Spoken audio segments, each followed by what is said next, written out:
Please welcome the chair of the Hamburg Sustainability Conference, Achim Steiner.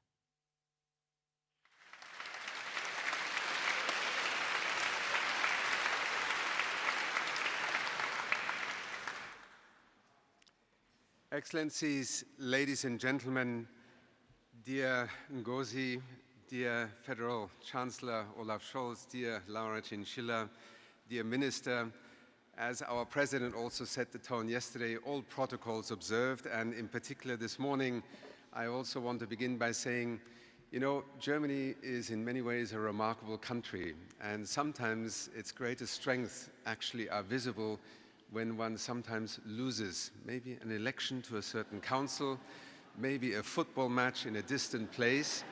So to those of you who are just waking up from a very rough night, this is the Hamburg spirit at work. So please, we roll up our sleeves, we dust off, and we go on.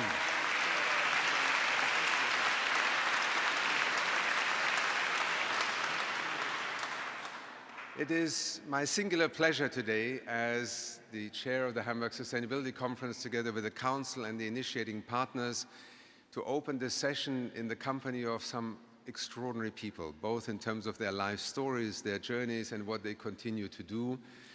As you are all aware, today is the launch of a new commission, and we are very proud to welcome the two co-chairs or presidents of this commission. And the Hamburg Sustainability Conference in many ways is proud but also excited about the opportunity that yet another form of dialogue and reflection on what is happening to us, what is happening to our world, but more importantly, what we're able to do about it together may emerge from this commission. I spent this morning together with a number of our distinguished guests in a youth breakfast, and I want to pay tribute also, and I want to alert you all that amongst us are youth ambassadors, young people who we have invited after 6,000 of them applied to be here with us in Hamburg. Imagine 6,000 young people followed this invitation to apply. They are part of the conversation. I hope that also in the Commission, those youth ambassadors, and I have met them this morning, they are entrepreneurs, activists, scientists, advocates. We have an extraordinary next generation that is waiting not only to sit and listen in a room, but to be invited to the room, to the tables, onto the podia. May Hamburg, may the day today and the Commission also become yet another forum for that energy, that optimism, and above all, that commitment to working with each other prevail in what we do. It is my honor to now hand over this day to all of you. I hope you have as an amazing a day as yesterday. The energy in the corridors was extraordinary. The sessions were alive. Many of you, I think, met people that you had not met before, and also many old friends. May that continue today. Thank you so much.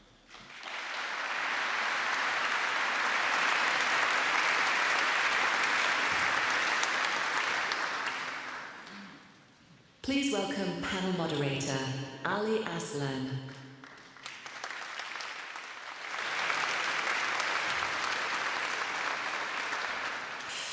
Excellencies, distinguished guests, ladies and gentlemen, good morning and a very warm welcome to day 2 of the Hamburg Sustainability Conference. Achim Steiner, you already mentioned it, the painful loss of Germany last night. Some of us may still be tired from watching it. Do we have any participants from Paraguay here? Let's see. This may... This was not a trap. This is not a trap. May not be a good place to out yourself here today in Germany today. No, congratulations to our friends from Paraguay, of course. Yes.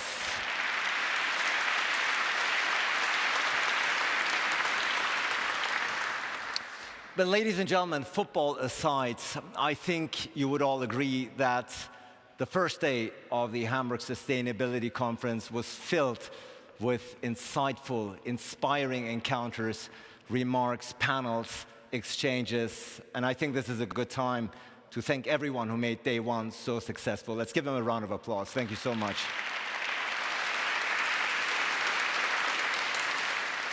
For those who were here yesterday, you know day 1 started with a big bang, great speeches, high-level participants, and of course day 2 will be no exception. As a matter of fact, today throughout this opening of day 2, we will launch the South-North Commission on Development, something I'm very much looking forward to and something that will certainly resonate as one of the highlights of this year's HSC.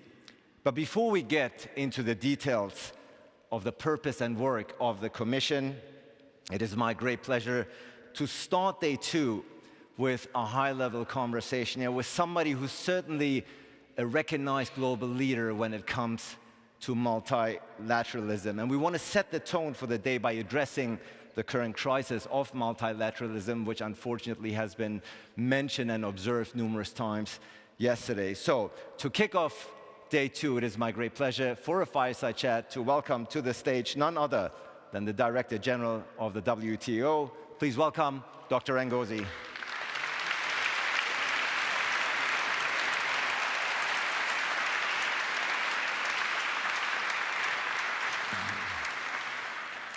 It's wonderful to have you with us. Dr. Ngozi, welcome. Very good morning. Welcome to Hamburg. This is your microphone. Thank you. Thank you so much for agreeing to help kick off day 2. Because, of course, yesterday, one thing has become abundantly clear throughout the many conversations we've had. We are witnessing a period of overlapping crises. Geopolitical tensions, polarization, rising inequalities, no matter where one looks. As the Director General of the WTO, you of course have a very broad view, knowledge and expertise as far as the current state of the international order is concerned. How concerned are you looking at the state of the world today? Well, thank you. First of all, I only found out about the match this morning. So I congratulate Paraguay, but I confess I was rooting for Germany. So I'm still recovering. So the state of the world isn't that great. Yeah. I'm looking forward to your next state visit to Paraguay. The president is a great friend, so. Well, let's see if that remains. No, I so. Congratulate them. They deserve, the clap that they got. So, yeah. Yes, so yes. clap for them again. Oh no, fierce fighters. Well, of course, I think, all of us and everyone in this room is very concerned about the state of the world and the fact that we're experiencing the greatest disruptions that we've seen in 80 years, at least with respect to trade, but generally with respect to global cooperation and multilateralism. And I think there are 2 or 3 things. So I'm very concerned, but I think we need to remember, I think people are forgetting what has happened in this past 80 years, how this whole architecture was constructed after World War II. There were reasons for it. And the whole idea was to build interdependence and strengthen global cooperation. And it did succeed. No major wars. Yes, we have wars and conflicts going on in various parts of the world, Ukraine, Africa, Sudan, and so on. But it generally has delivered peace and prosperity and lifted 1.5 billion people out of poverty. So I hope we don't lose the lessons of what this world has delivered. But at the same time, I think with all the concern, we must ask ourselves, why are we experiencing this disruption? And if we fail to ask ourselves that question, I think we may not be able to solve the problems. And what is the answer then to that question? Well, I think there are 3 things. First question we have to ask, I think there are 3 things involved, and I'll speak to it from the point of view of trade. Certainly from the point of view of the global trading system, we have to admit that maybe the global trade rules and the trading system have not kept up with the 21st century. There have been many things that work within the system, but there are things that need to be reformed. And the same with multilateralism. I always joke, I'm a proud grandmother, but we don't need a multilateralism. It's not your grandmother's multilateralism. We need to reform multilateral institutions and keep them fit for the 21st century. So that is part of the disruption. Are we fit for purpose? And we have to ask, why are we not? And then try to repair that. So that's one thing we have to accept. I think the second is geopolitics and the fracturing and bringing geopolitics is crowding everything else. The third is technological change, which is happening very rapidly and can be disconcerting to many. And we also have to make sure that technological change, the advent of AI, does not bring greater fragmentation to the world instead of greater cohesion. So I think if we deal with these three things and we are honest about solving what doesn't work, keeping what works, because we also need to ask ourselves, what works? There are some things that work. How do we maintain those? How do we solve the things that don't work? And third, what are the gaps that we need to fill? Do we have the rules to deal with the present global situation we're in? So I think those are the three things that we need to look at. And coping with the gaps means also thinking how to deal with the geopolitical rivalries that we see between the two great economies, or the three great economies, including Europe. And if we're looking at the 3 points that you have laid out, the diagnosis that you have just offered, the question then, of course, is a very crucial one. So how do we fix that? How do we strengthen multilateralism then, if we know what the ailing underlying causes are? Well, first, on multilateralism, again, let me use my own institution as an example. First, what works? I just want to comfort people that in spite of the disruption, close to 3/4 of world trade, 72%, still takes place on WTO rules.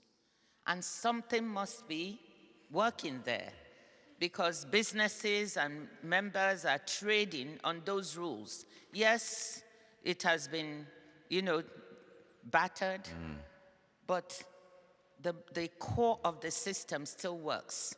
And we need to ask ourselves, how do we maintain that? But around that, we have to say or admit that there are quite a few criticisms. The criticisms of the US, some of them are valid. We need to acknowledge that. Criticisms of developing countries, criticisms of Europeans. Europeans feel that some of the failings are that there's no longer a level playing field in trade, that some members of maybe the organization may have broken or undermined some rules, and there's lack of trust and lack of transparency in the use of subsidies, for instance, and so on, and businesses cannot compete competitively. So we need to look at that and say, is this true? Is there any truth to it? Is there the lack of trust? What has happened to that? How do we amend the rules to fit this? That's one question. Developing countries feel that the trading system has not worked well enough for them. Why is it that Africa's share of trade has remained at below 3% for so many decades? Why is it that least developed countries are still only 1% of global trade? Has the system integrated and dealt with them appropriately? And the answer is no, probably not. How do we repair that? Just to give you two examples of how the rules have to be changed, and developing countries have to be allowed to create more value, manufacture. Developed countries have to move a little bit up the value chain. Emerging markets the same, to give them room. So these are some of the things that we need to ask ourselves. And then the third thing is, what are the gaps? Are the rules we have fit to deal with AI and the 21st century digital trade? Listen, whilst we're all lamenting about the disruptions, can I just say one thing, which I say everywhere, is that I'm done with lamentations, okay? Yeah. I am done. We now, look, in every lamentation, there are opportunities. And whilst I'm agreeing that we have problems with multilateralism, with global trade, there are also tremendous opportunities. Digital services trade is growing at 5% per annum. Digital trade, digitally delivered services trade, all the trade via computer networks, is growing at 6% per annum. And I see women and youth in developing countries trying to take advantage of this where they have access. These are exciting. Green trade is worth $3 trillion a year. So do we have the rules to make sure we can really drive this kind of trade forward for the globe That's another question we have to ask. And in my organization, I'm quite proud that members have begun to lay down these rules. We've now, 66 members have come together to put together the basic rules for digital trade for the first time. So we are moving, and I think we need to look at those opportunities as well and say, how do we seize them? How do we not miss the boat? Instead of focusing only on what doesn't work, we should ask what works. Yeah. Well, I think I'm tired of lamenting. That's what Dr. Ngozi is saying. I think your dose of optimism that you are spreading here this morning on stage is very much needed and very much appreciated at a time when things increasingly seem to look bleak indeed. So you do see, from what I've been hearing, you do see many encouraging signs of progress, which will give you confidence, which gives you confidence that the international cooperation can still deliver. You just mentioned some numbers. The WTO still going strong. Still the majority of trade is going through your organization. But you do meet, of course, with politicians who are actively undermining the multilateral system as it stands, that are pushing nationalism. What do you tell these politicians when you meet? What are they telling you behind closed doors? Well, behind closed doors, I think everybody wants to do the best for their country. And it's natural that you want to do the best. But doing the best for yourself nationally does not mean doing the worst for others. They are win-win formula that could work. And I think this is what we need to really try to seek, those win-win solutions. And the second thing is, I want to remind you that there are problems that are global public goods, global commons problems in nature, which no one nation, no matter how rich or powerful, can solve on their own. And they will not go away. Pandemics you can't solve on your own. Climate change you can't solve on your own.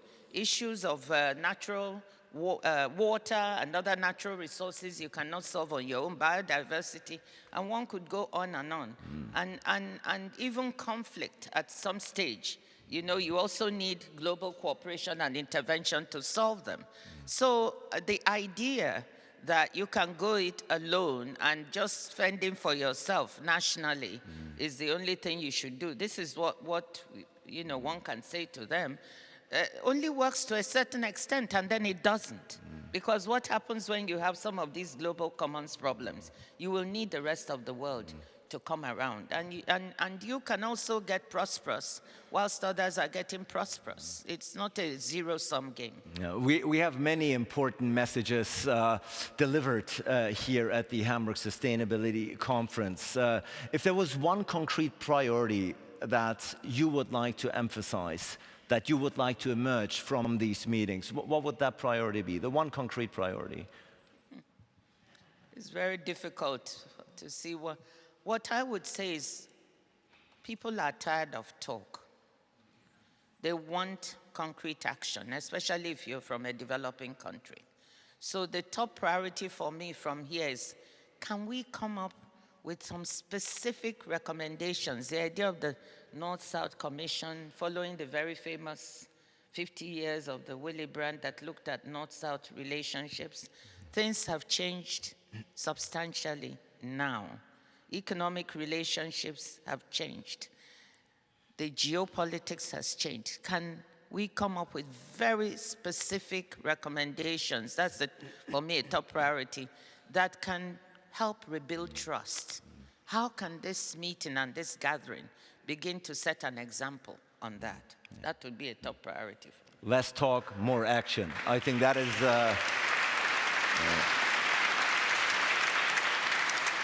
Less talk, more action. I think that's something everyone here in this audience can get behind, and that's why we are launching, of course, this morning, the South-North Commission on Development, something we'll get much more into detail. But for now, thank you so much, Dr. Ngozi. Much appreciated. Thank you.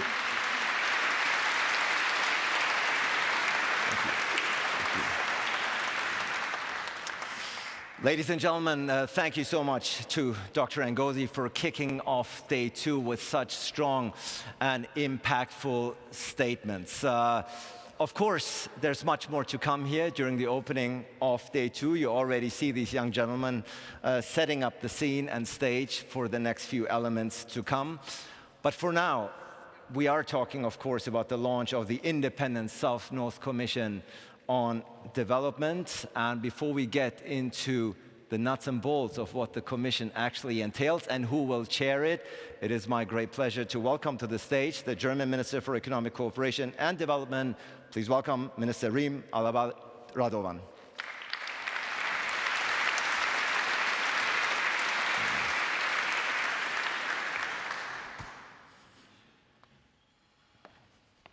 Excellencies, ladies and gentlemen, dear colleagues and friends, dear Dr. Ngozi, thank you so much for lighting up this room, for showing us where the challenges lie, but also showing us the pathway forward and pushing us into action. And we are taking action today. Thank you so much for joining us today. And we heard it yesterday, we just heard it now. We are living in times of disruption and multipolarity. But even though, of course, this is a risky time, I truly believe it is also a time for chance. A chance to finally deliver on long-standing promises to countries of the Global South for fair economic opportunities and for reforms to the international order that actually reflect the world of the 21st century. And there are a chance to build new relationships. The countries of the Global South today hold the majority of the United Nations. They are home to over 80% of the world's population. And over the past decade, they have driven more than 2/3 of global economic growth.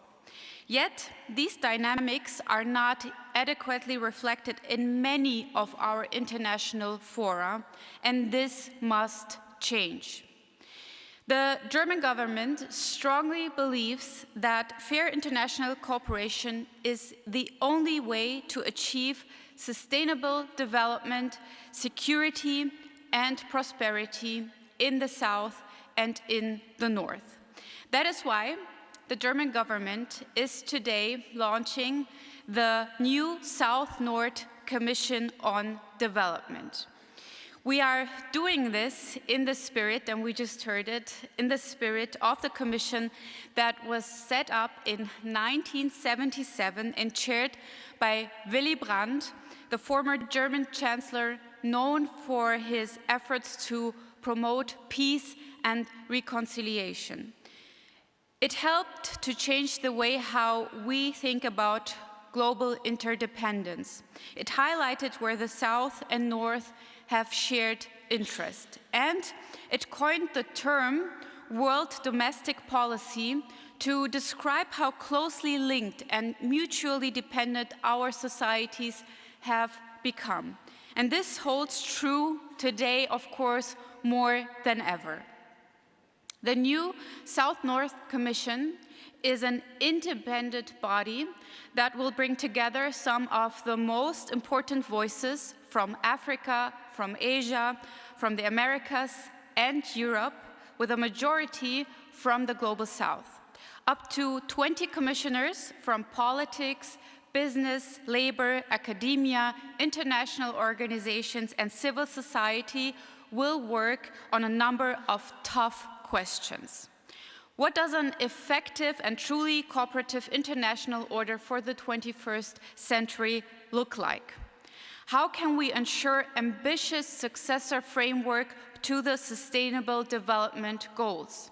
And how do our institutions and partnerships need to change in order to make this vision a reality? The Commission will treat issues such as development finance, climate, trade, and conflict as interconnected. It aims to provide a clear compass for tackling those huge structural challenges. And it will strive to provide answers that are meaningful for people's lives worldwide, for stability and peace, for jobs and investment, for food security and our planetary boundaries.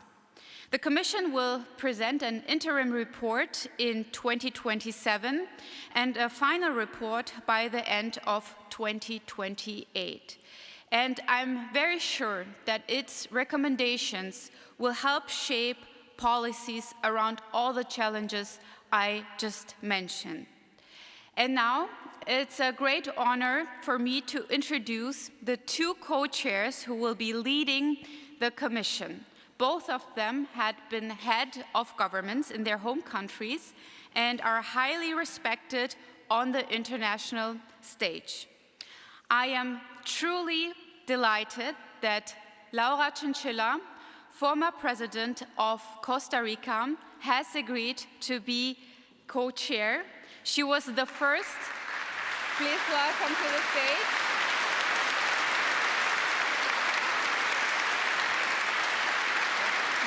Thank you. Thank you.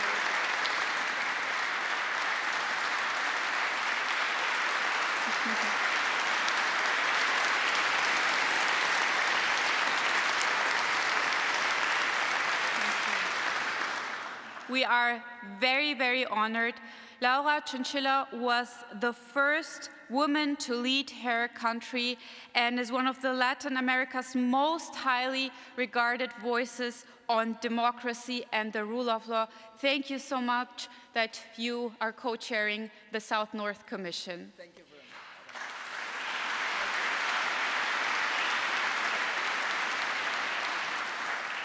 And I am deeply grateful that the former German Federal Chancellor Olaf Scholz has accepted the invitation to co-chair the Commission.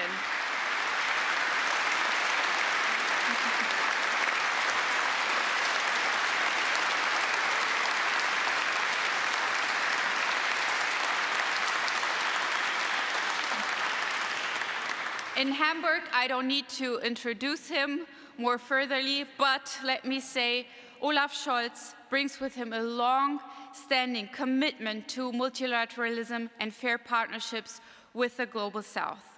So thank you both for co-chairing. We are very excited to learn more about the South-North Commission in a bit, and a great round of applause for both of them for tackling those challenges. Thank you so much. Thank you.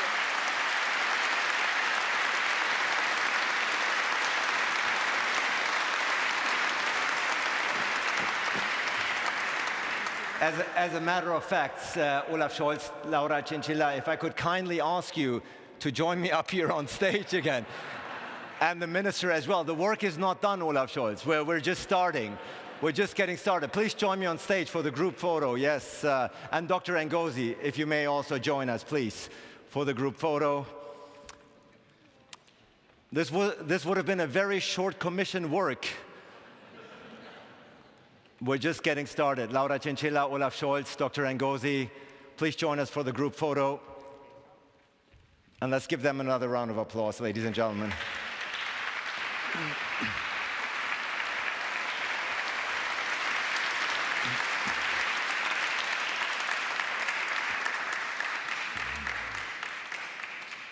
And while the group photo is being taken, the chairs will be now brought in for the panel discussion that now will be following, because of course we want to know what the work of the Commission will entail, the details of it all. If I could just kindly ask you to join me here a little bit to the left of the stage. The chairs are being brought in. Yes, yes. If you're going up and down, it's going to be a good exercise, but I think we'll just right there. Wonderful to have you with us. Olaf Scholz, did you watch the match last night? Yes. You did. You stayed up all the way until the penalties? Okay. So. Yes, no worries. Let's forget about it, says the former chancellor. I think he's more than right. Minister, can I have you here? Olaf Scholz, please. Here? You are going to be here. Yes, yes. Olaf Scholz, Laura Chinchilla, and Dr. Ngozi. Wonderful to have you all. The team is working diligently to set up the stage. Let's give the team a round of applause for making this here.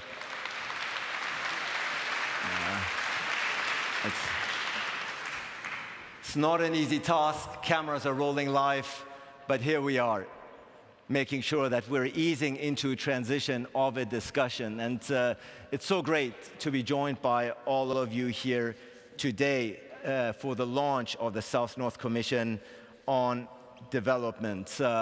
Microphones are being set up, are coming right now as we speak. Wonderful. And that gives me the opportunity to look again at the stellar lineup that we have here for this opening and very worthwhile endeavor.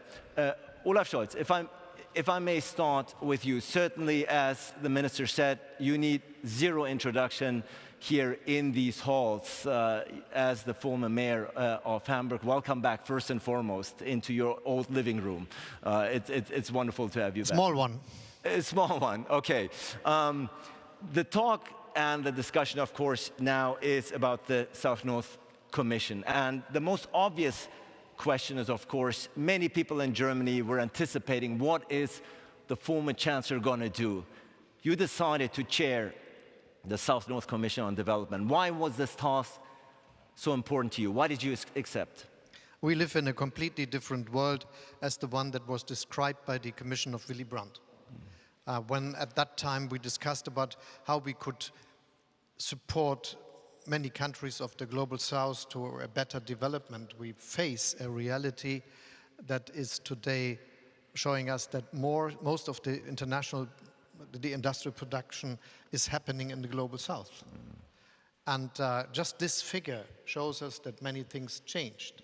And now it is the time for finding a way of a better cooperation of North and South, which is following the ideas of multipolarity, and that it is a win-win situation for everyone on the globe.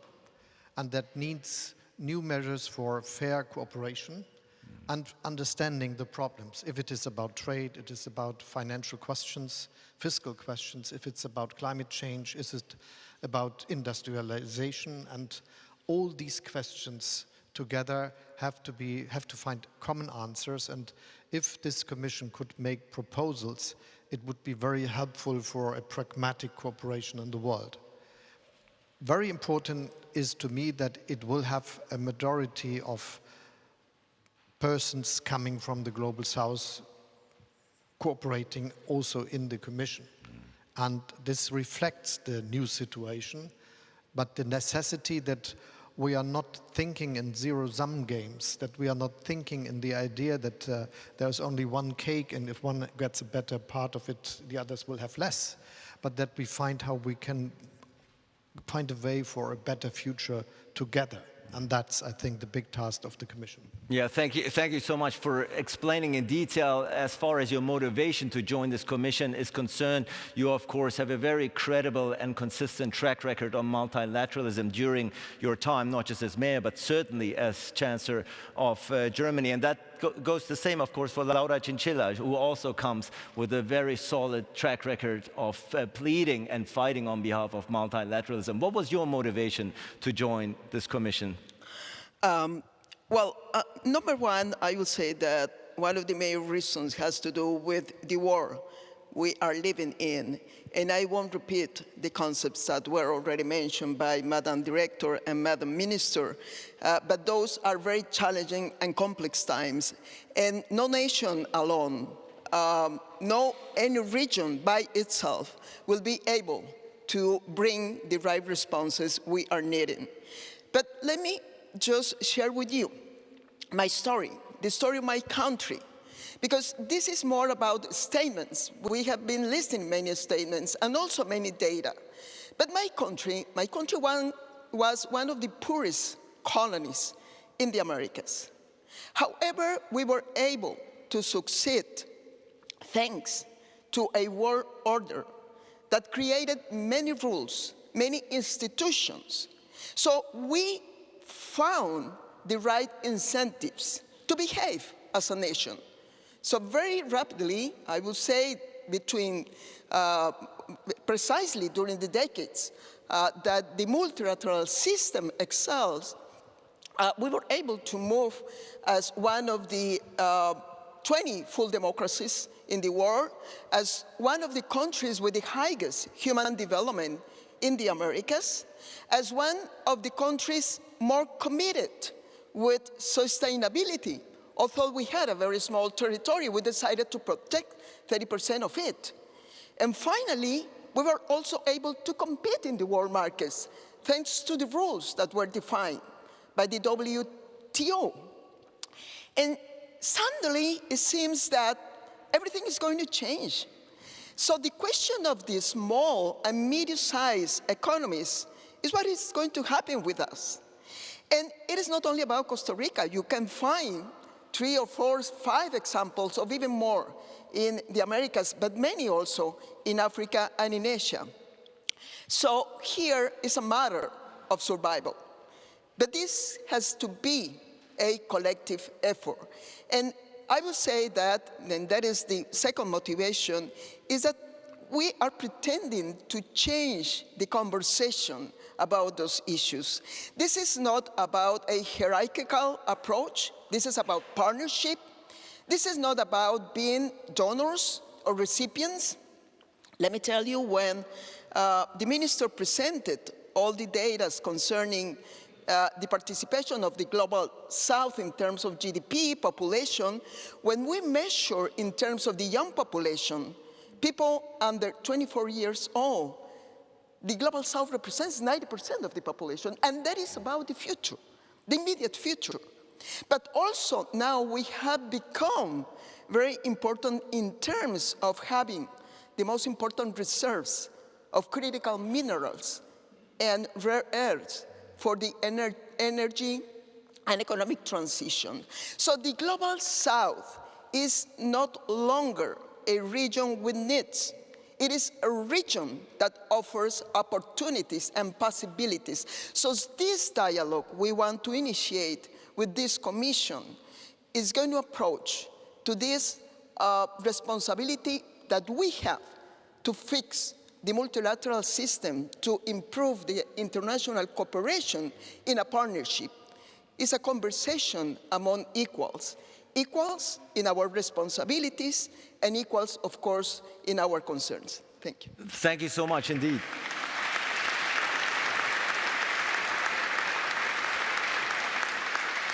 Thank you to both Laura Chinchilla and, of course, Olaf Scholz for not only sharing your personal motivation, but also explaining why this commission is so important given the current international context. And Minister, of course, you started the launch this morning here by explaining why Germany is launching this commission. What are your personal expectations regarding the commission's work and achievements? What do you expect? What are your hopes for the commission? I mean, just hearing both of them right now together just gives me a lot of hope that they will find together with the whole commission, will find solutions, suggestions for all of us to take into our policies, and they have the right picture of what is happening and what we have to do. And now you need, of course, the time, the expertise, and they have the experience to put it into ideas. I worked with Olaf Scholz closely in the last years. I met Laura Chinchilla. I'm very, very impressed, and I'm very sure that they will put together a very, very good commission, and all the challenges we discussed yesterday, we will discuss today, will be in the work of the commission. My expectation is that I truly believe for Germany, of course, their suggestion I think will be good for everyone. But for Germany and for the German government, I truly believe that however we deal with the Global South, however we intensify our relationships with the Global South will determine our future in the world. Also our prosperity, our security, our stability, everything will depend, and I'm deeply convinced of that, will depend on our relationships with the Global South. And we really, really need to work on that. And this is why I'm expecting the Commission to make very good recommendations to take into our policies. Yeah, and congratulations to you, of course, Minister, for taking the lead here. and for recognizing that such an initiative, that the time for such an important initiative has come indeed. Dr. Ngozi, you of course are already leading one of the most preeminent global organizations. Based on your extensive experience, what recommendations or suggestions would you have to the co-chairs as far as the Commission's work? What do you see as the most important topics that they should be working and focusing on? Well, first of all, let me congratulate the two co-chairs, and Chancellor Schulz had been one of the most supportive when he was in office to the work we're doing at the WTO. And President Chinchilla has told the extraordinary story of her country. I don't think we could have two better people to lead this. And I want to congratulate the minister and the government, federal government of Germany for this initiative. From my perspective, what I'd like the Commission to do is first to ask the right questions. I think the world that we're living in now, as both of you have said, is changed and much more complex. So can we ask the right questions so that we could find the solutions? That's one expectation. I think the second thing is to realize that from the South, expectations have changed dramatically, and particularly from the youth of the global South. They are expecting very different things, a very, very strong partnership from the South, as has been said, and I know that's the intention, but a partnership that delivers investment and jobs as a pathway to prosperity. And I think that if the solutions that are going to be crafted can look in that direction, how best do we leverage cooperation to deliver jobs and investment? You have growing youth population in these countries, and the biggest thing is how do we create jobs for them and livelihoods? And then how do we deliver the prosperity, continued and sustainable prosperity, create an environment that is also respectful of nature? It's not a new thing, but how we go about it will be different. And the types of partnerships will be different. And the voice of the youth will be paramount. Yeah. The context has changed. Yes, please. Specifically, the younger generation demands better, demands more, demands sincere and genuine partnerships, as Dr. Ngozi, and I think that's something everybody here on the stage would concur and agree with. Olaf Scholz, so that of course then begs the questions. What will the Commission work on? What are some of the topics that are specifically important to you as co-chair? So definitely I will be able to say something about my expectations, but in the end, though we are the co-chairs, we are looking for a global commission with many partners from the global south, and they will have their own items we have not thought of. So it is not yet ready what is the outcome. And this is the idea of a commission, to develop proposals that will be helpful and will be visionary in a way that is pragmatic, so that we can have the idea that they will come into reality. I think this should be a very urgent aim of everything. And following what I said, when I was the Chancellor and hosted the G7 meeting here in Germany in Elmau, it was very important for me to invite for the first time the President of Indonesia, the Prime Minister of India, the President of South Africa, the President of Senegal, and the President of Argentina speaking for the Latin American and Caribbean states, as a sign that the old industrial democracies reach out for a better cooperation. And I think this is important that we do so.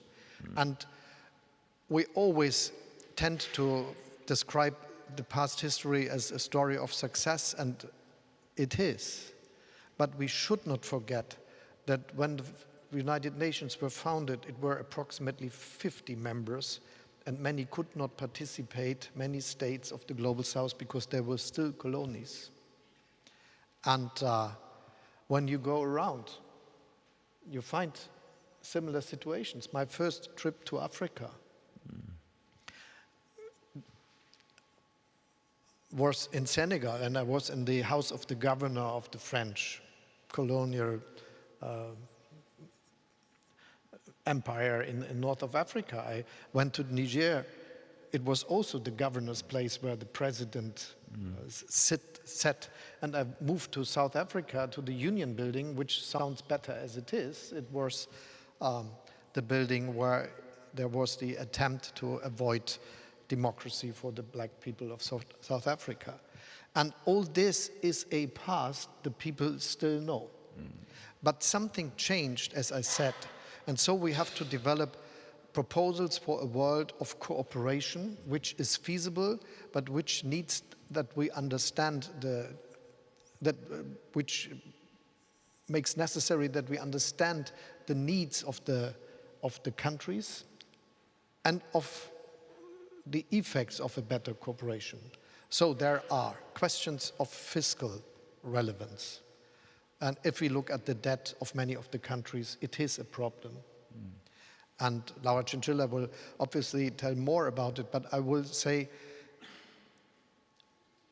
there is the mistake of the past which brought us to the Paris Club.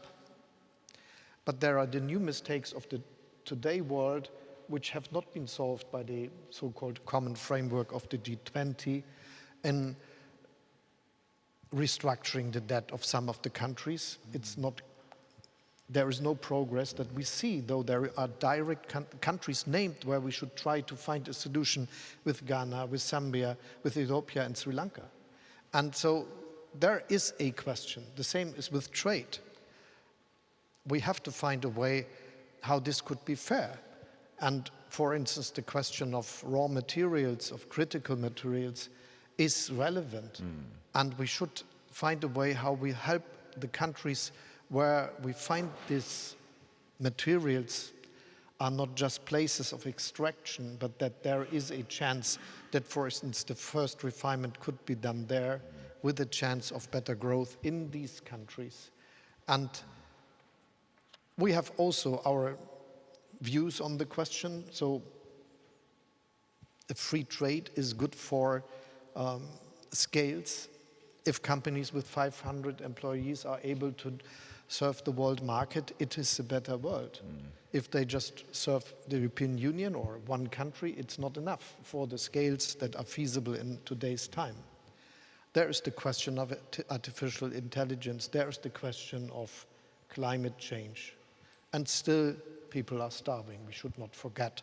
So this is a big range of questions that have to be discussed, and hopefully with new ideas and pragmatic ideas. Certainly the Commission, please.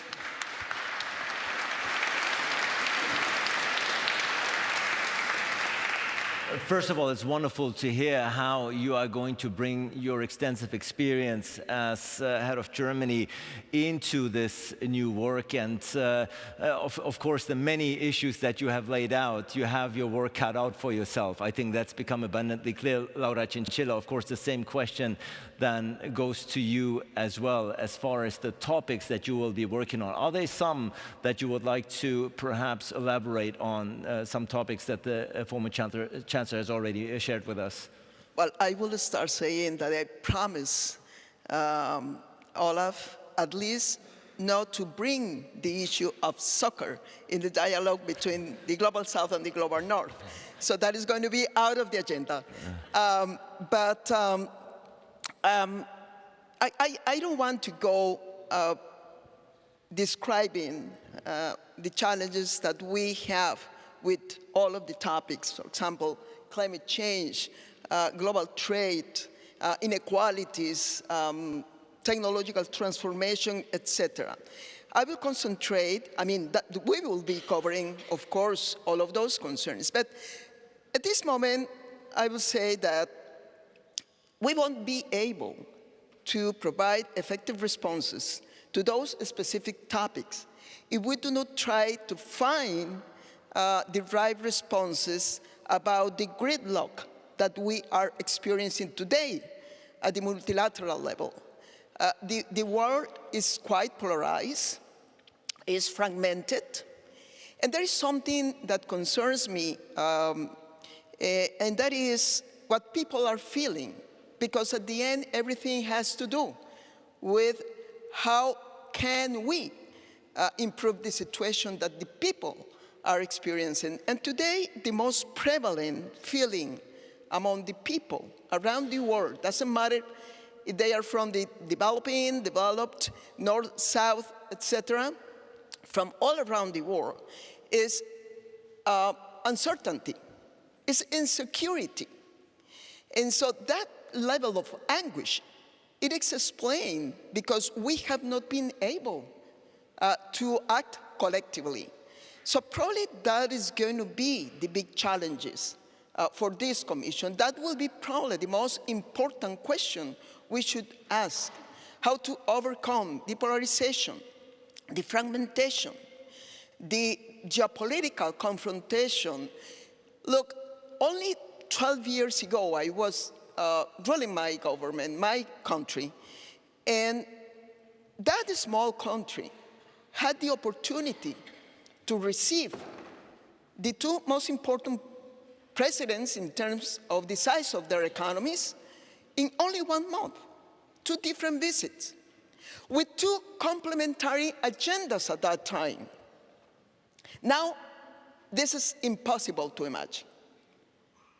So we can also avoid the trend about creating spheres of influence for the different regions in the world. So again, I think that our main challenge will be to overcome this fragmentation, to create trust, and to bring to the people of the world a more kind of assurance that the future will be better than the present they are living in. Yeah. Thank you indeed. Overcoming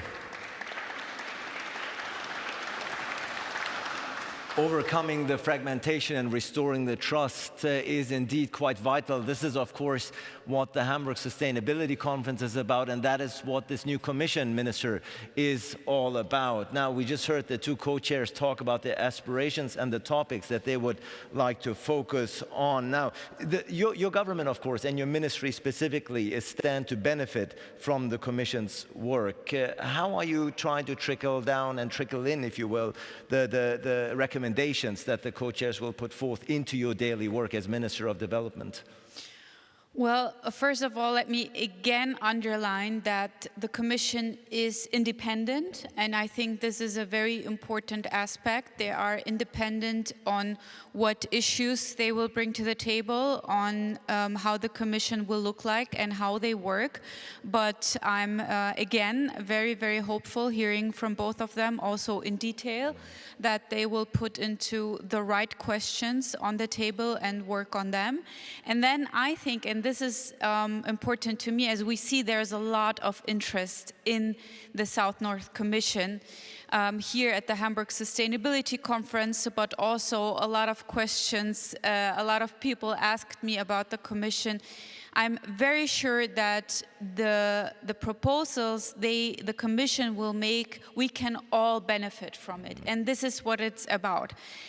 It's, of course, I hope and I think they will work together also with other international institutions, other bodies, other groups to, of course, share and think about ideas.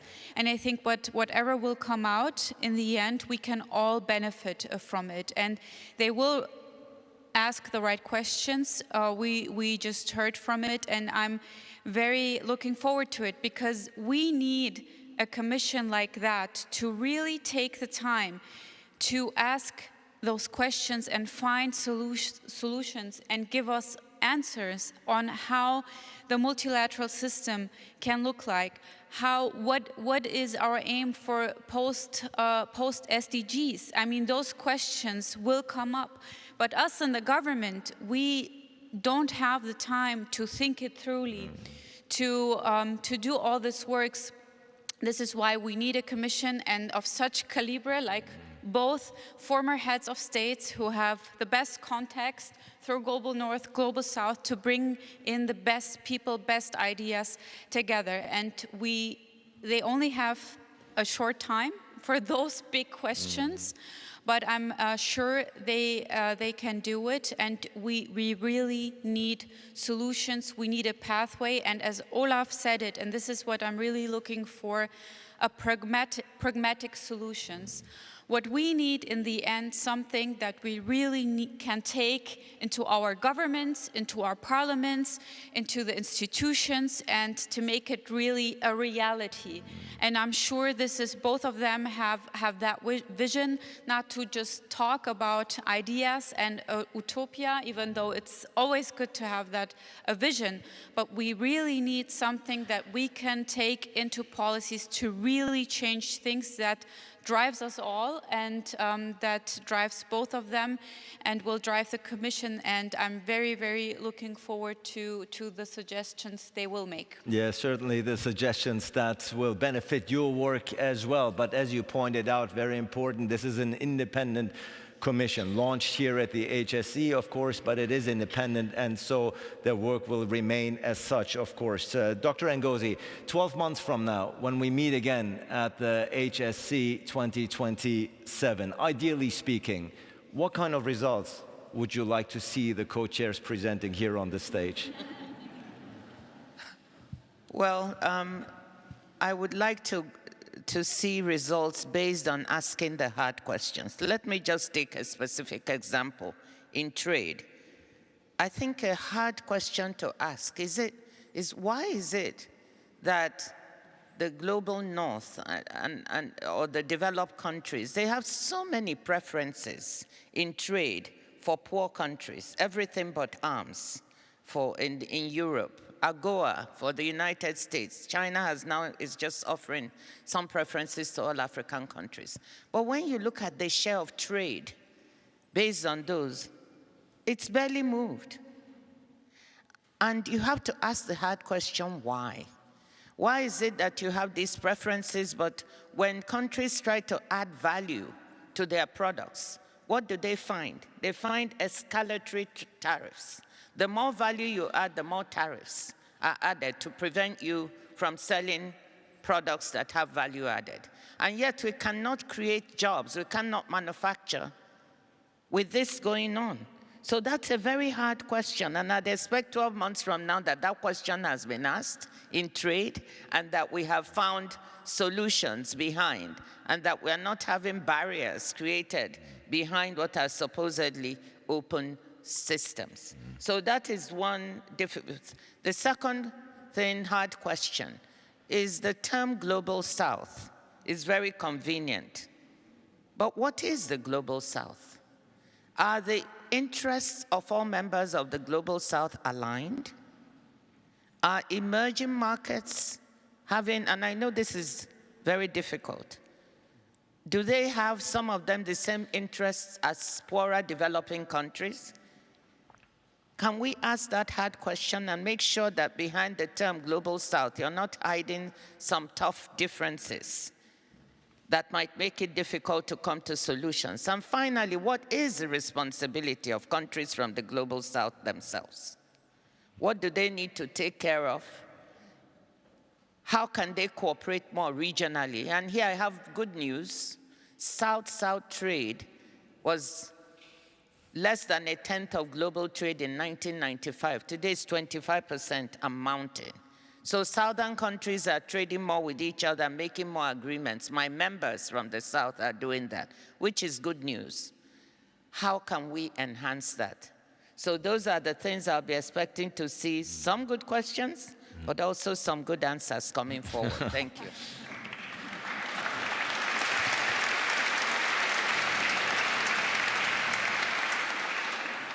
Olaf Scholz, Laura Chinchilla, you already have homework. That is, but Olaf Scholz, again, 12 months from now, when we meet here again, of course, the Commission still has to find itself. The Commission members have to be selected. We're very much looking forward and anticipating the work, Laura Chinchilla, starting with you, perhaps. Well, what is the one priority, in your opinion, the one concrete result that you would like to present 12 months from now here on the stage?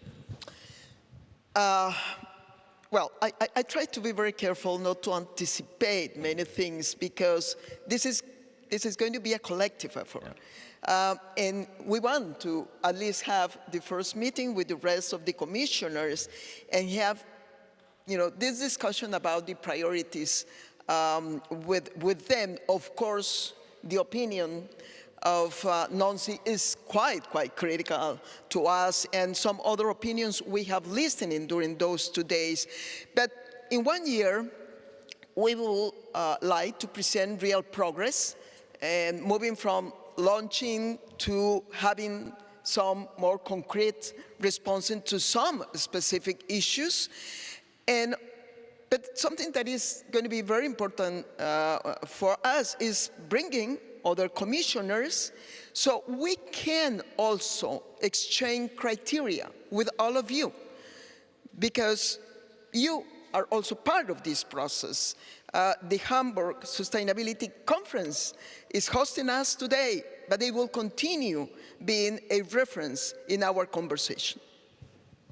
Thank you indeed, Laura Chinchilla, also for making the case that this is a perfect venue and forum, of course, to launch this commission and in order to drive the discussion forward. Olaf Scholz, we're going to end this discussion with you here today. You're going to get the final word. Therefore, we've already talked about your aspirations and your motivations. 12 months from now, standing here or sitting here, what is the one concrete result or finding or suggestion that you would like to present as far as the work of the Commission is concerned? In 1 year, I would like to reach 2 things. One is the better understanding of what is North and what is South. It was already mentioned and argued that even the Global South is not all the same. And obviously, it is a bit a difficult name because there are parts of the Global South who don't exactly understand themselves as part of it. I just name South Korea, Japan, and for instance New Zealand and Australia, but we have no better term. And we need also to look at the North, which I think has to be understood as completely different as usually it is translated into the West, or as a special guy always say, the global West. The North is North America, Europe, and Russia. And it is one of the biggest necessities of all of us that we understand this completely new world, that we are not centering it just around the North. And the question is whether we in the North become mad in a situation where we will have growth, where we will become more wealthy as we are, if it runs well, where we are still part of the front runners in technological progress, but not the center of the world. And this is the big task. And the same is with the Global South. This is why I invited the mentioned countries to the G7 meeting. They understand themselves as strong. And they will even do more in the future, and many others too. And so, understanding this world as a new place for cooperation and understanding the world as it is something which seems to me very important. Newly, I read a statistic telling us, you can discuss about statistics all the time, but telling us that in 20 years' time, 4 to 5 billion people will be middle class. So this is different as it is defined here. In this country, it's if you earn between $4,000 and $40,000. But this will be a complete different world to today. Imagine if this happens really and the people understand themselves as people living in a middle class life in their countries. This is something we could not have imagined when colonialism ended in the 70s, and we would not have expected to be something that we could reach in short time. The second is, though you asked me for just one, I will say this. Please take your time. And it's very, very short. I think discussing the opportunities of a better development of the world and the countries cooperating could bring us back confidence. And the lack of confidence is one of the most critical aspects for our future. And if we could understand the world to come as a world that is good for all of us, it would be much easier to do politics in North and in South. Thank you indeed.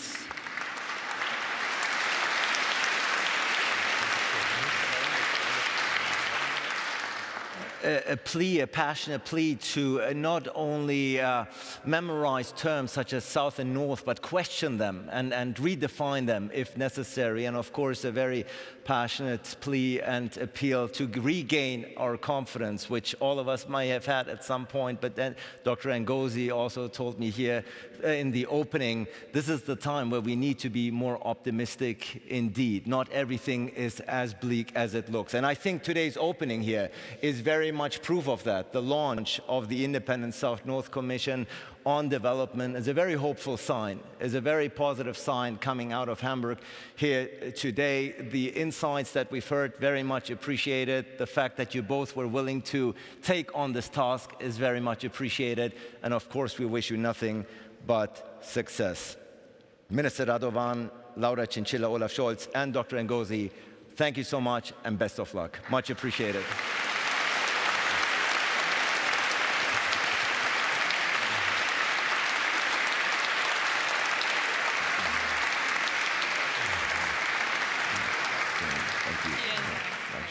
Sehr gerne.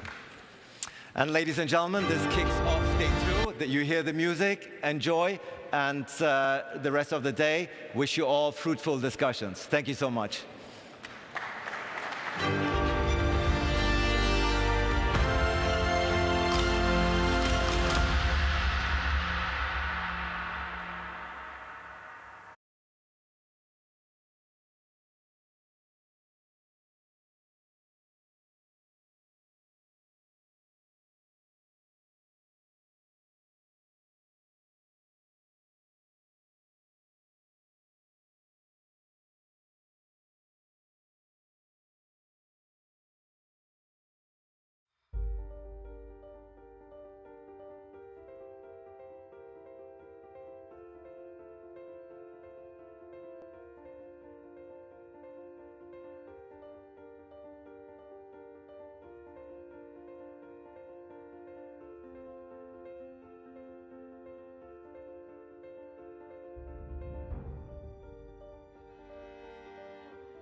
Reimagining international cooperation. New partnerships for a shared vision. Please welcome to the stage Ali Aslan. Very good morning.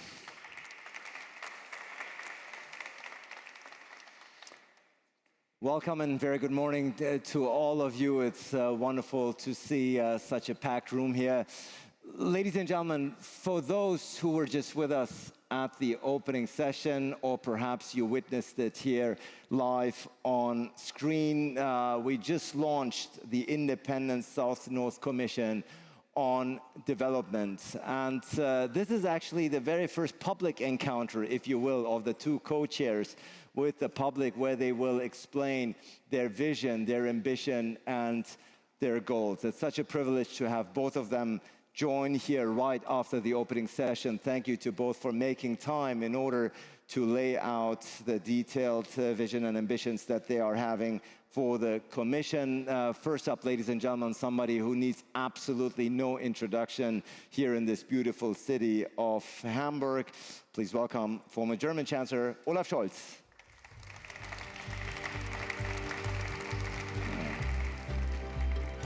Former Chancellor, good to have you with us.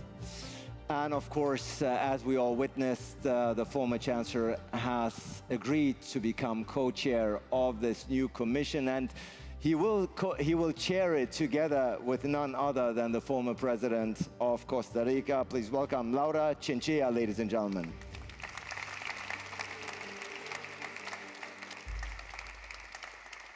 Madam President, it's great to have you with us.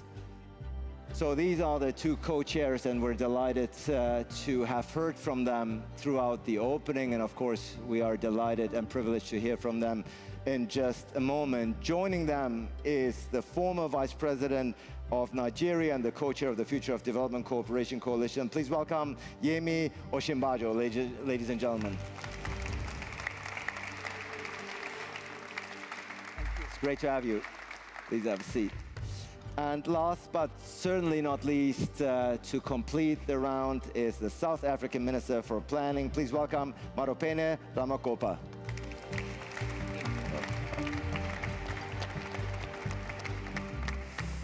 So delighted to have all of you. We had a very exciting opening just now across the street, the new South-North Commission on Development, which both of you have agreed to graciously chair. Olaf Scholz, if I may start with you.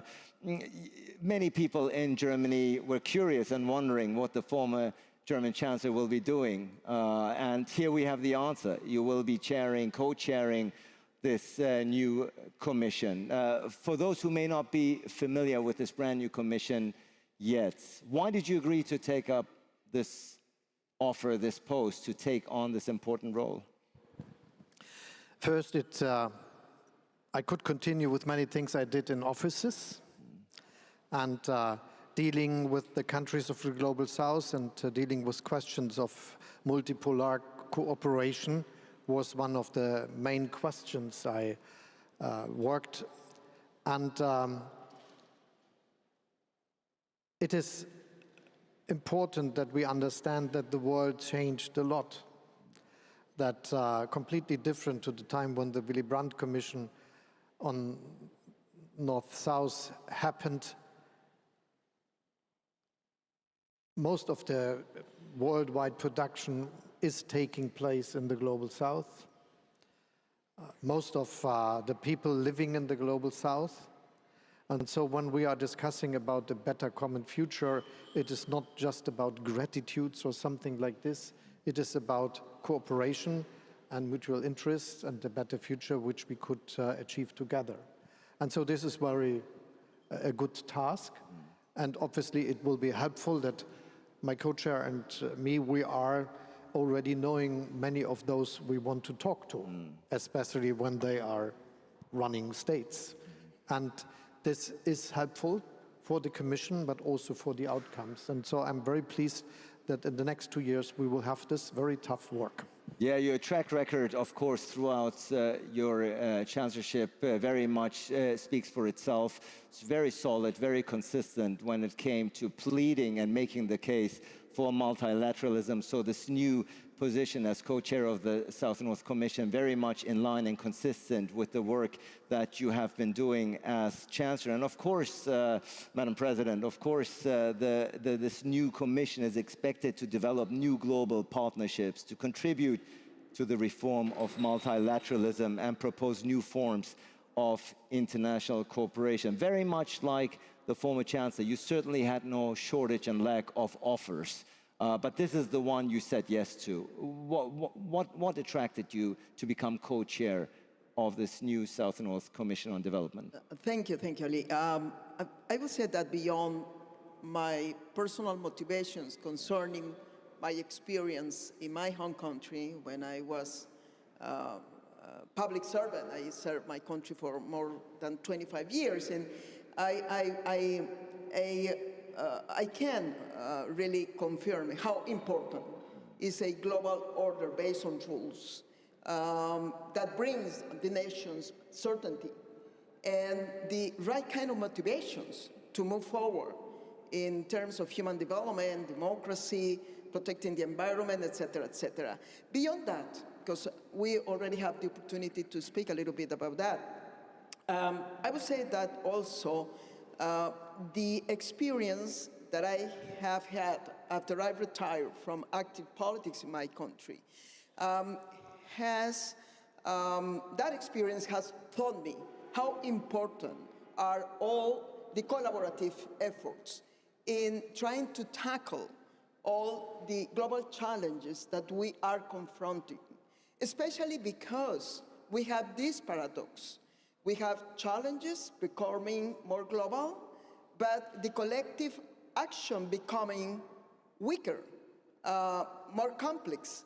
So we need to connect with others. That is going to be part of our mission, to connect with people who have been already proposing good ideas.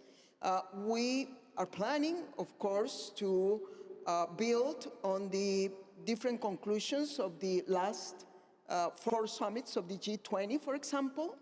And I mentioned the last 4 because they were headed by countries, big countries from the Global South, but also we are going to build on the UN Pact for the Future and on many other important dialogues that are taking place on the big challenge about how to fix the global cooperation and multilateralism. Yes, thank you indeed, Madam President. Now, if we're looking at what you have both been saying, lots of work ahead, of course, for the Commission. Many international challenges lie ahead for you. We'll go into more detail as far as what the priorities of the Commission may be moving forward. But let me bring in here the former Vice President of Nigeria as well. Great to have you with us, sir. You're also the co-chair of the Future of Development Cooperation Coalition. We're talking about the new Commission here today, the new South-North Commission on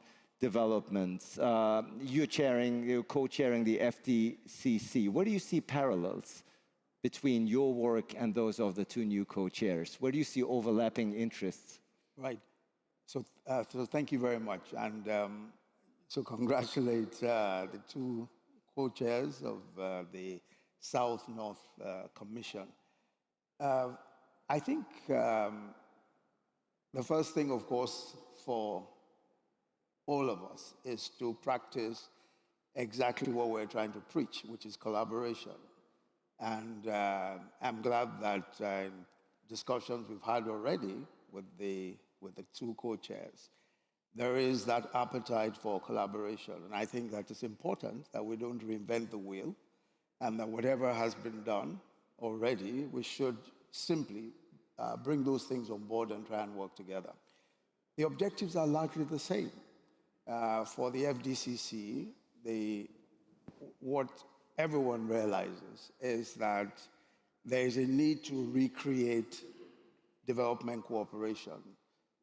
It has to be fit for purpose for all of the various things that we say this world is today. And we all agree that just the sheer magnitude of complexity, the sheer magnitude of inequality, some of the obstacles to development, there are so many different things that make today so vastly different from when development cooperation was first birthed, especially after the Second World War. So there's so many different things today. So it's absolutely important that we create a fit-for-purpose development cooperation system, one that addresses the current challenges, one that attempts to level the playing field, between, the rich countries and the poorer countries, one that gives agency to countries to chart their own paths to development and to support their paths to development. So it's really about recreating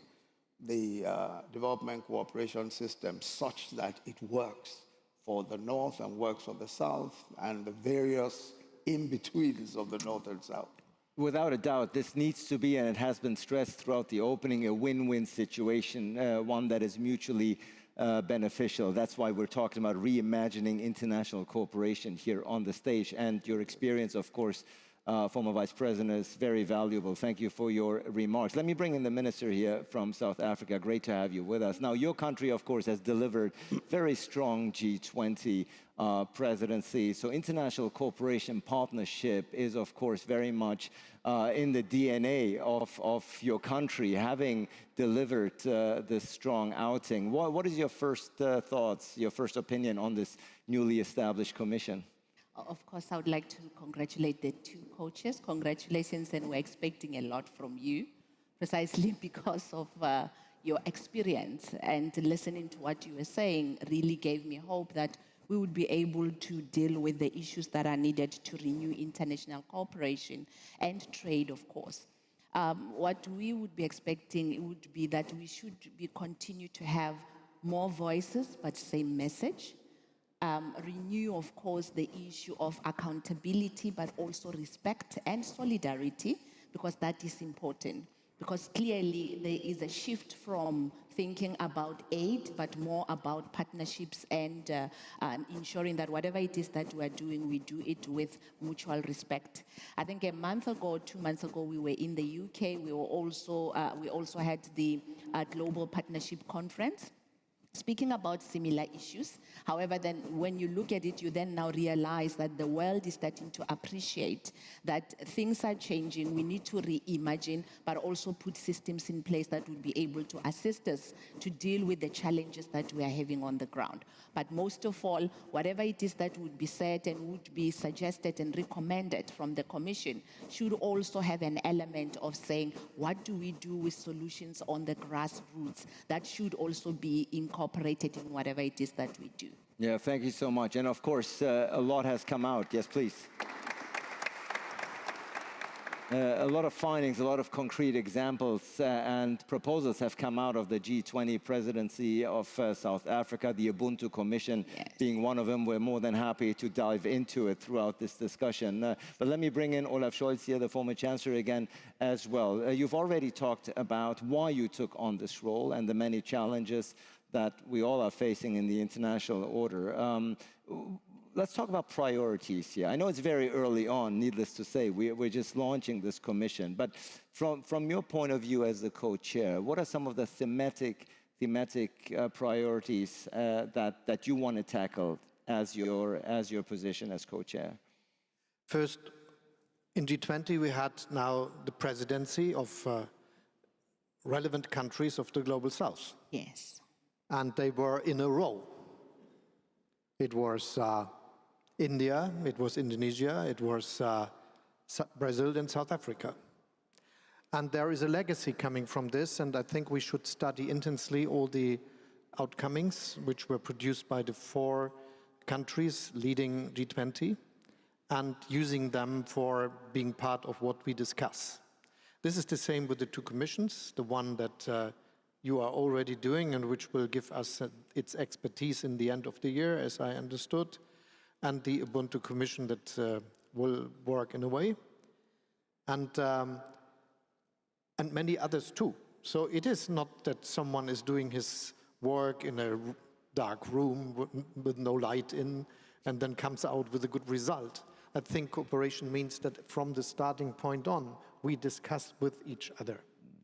And that's one of the things. The second is, I think we have to understand that, as I said in the beginning, the world has changed.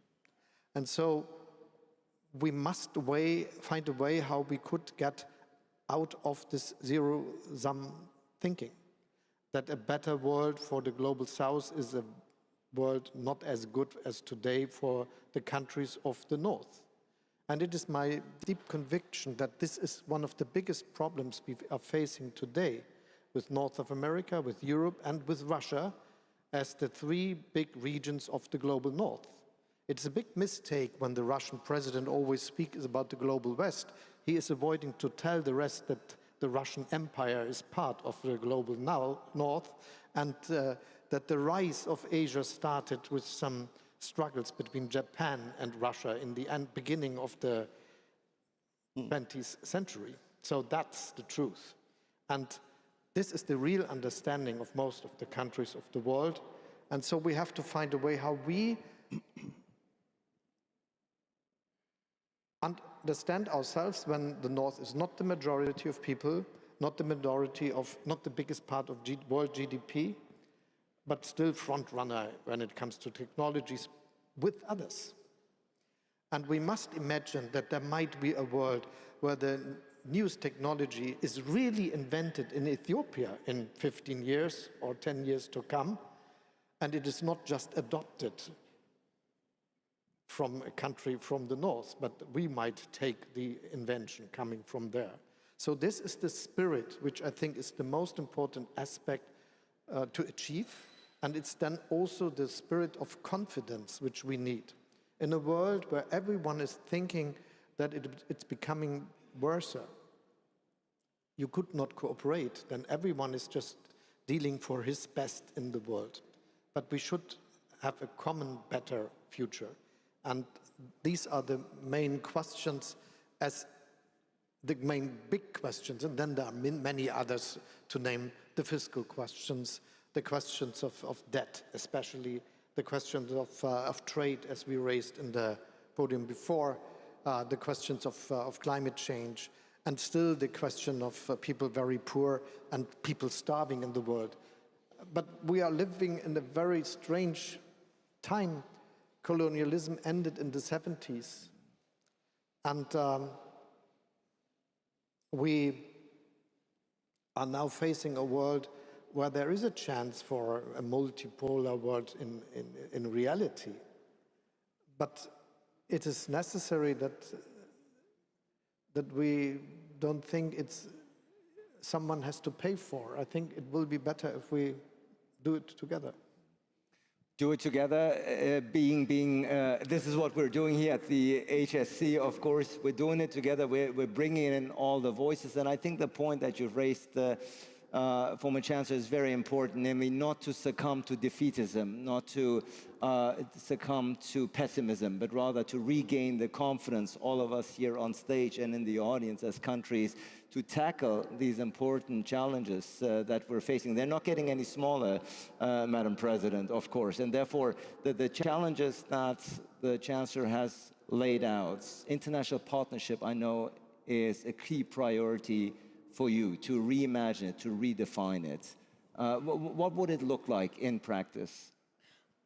Yes, thank you. I totally, of course, agree with the priorities that were already mentioned by Olof, and which are very much aligned with the work that our colleagues in this panel are also trying to deal with.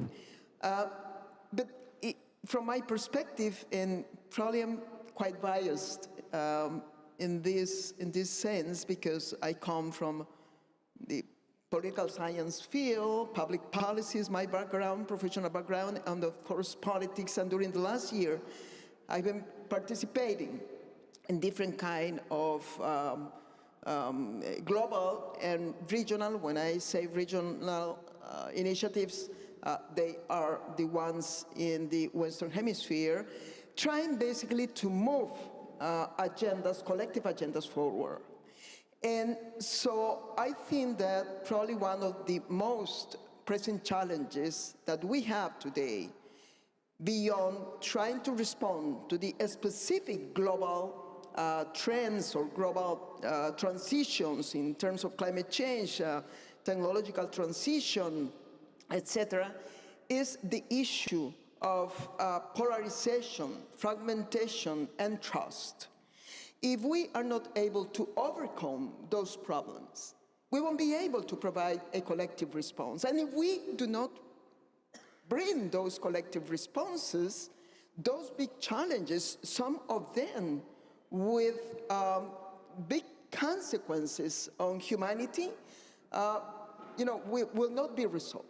So in that sense, I think that the Commission is going to do an effort to change the narrative and also to change the dialogue we are pretending to have.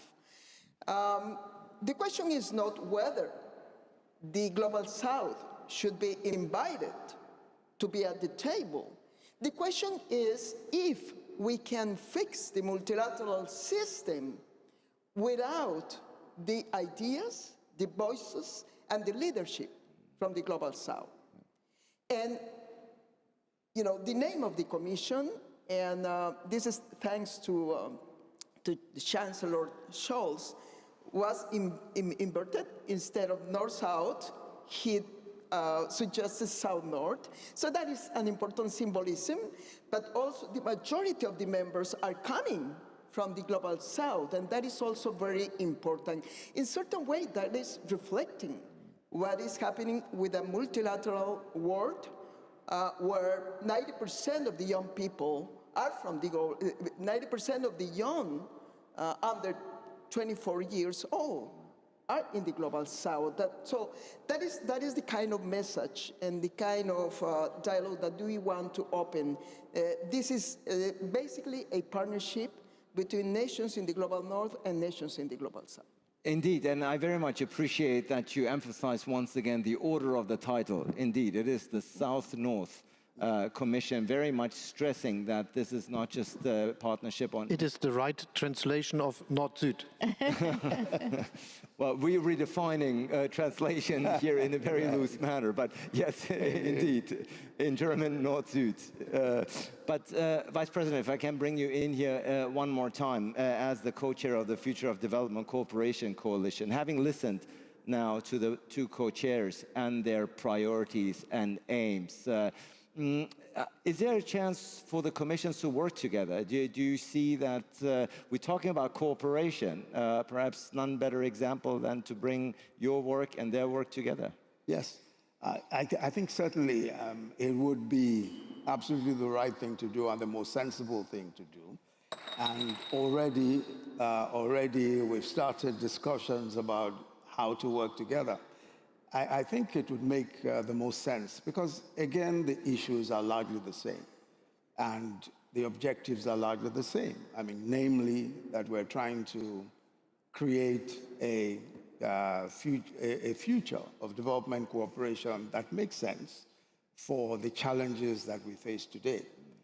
And because that is the case, I mean, there will be several perspectives. One of the experiences we have had in the process of trying to arrive at this reimagined development cooperation system in consultations with several people, with public sector people, with private sector people, civil society, academia, here and there, across continents. We've consulted in Africa, Latin America, Europe, Asia, and what everyone agrees about is that nobody wants a reinvented system of dependency.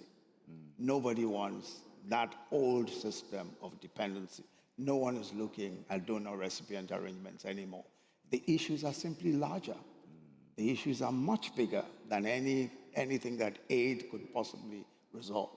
So people are talking now about supporting investments in these countries, supporting trade, supporting the spread and the application of innovation, how to use technology responsibly and how to use it for the betterment of the lives of millions and millions all over the world, and how to responsibly govern, technology and all of its implications. So the issues are more or less the same. And it's fantastic that we have, the very distinguished personalities on the South-North Commission. The experience will be extremely important. And I'm sure that the process, will be greatly improved and greatly enriched by the work that they will be doing and the work that the Ubuntu Commission is also doing. So collaboration, collaboration, collaboration. Yeah, that's the way it should be. Absolutely.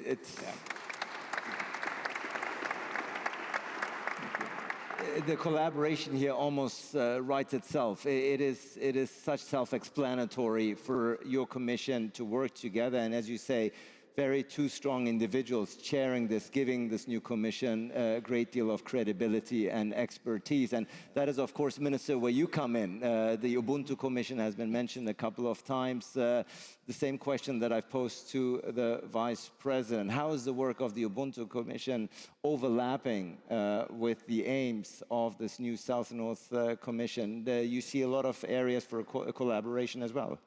Definitely, there is a lot of collaboration that I can already see. But I must also say that they are starting on a very good foot, because already it is clear.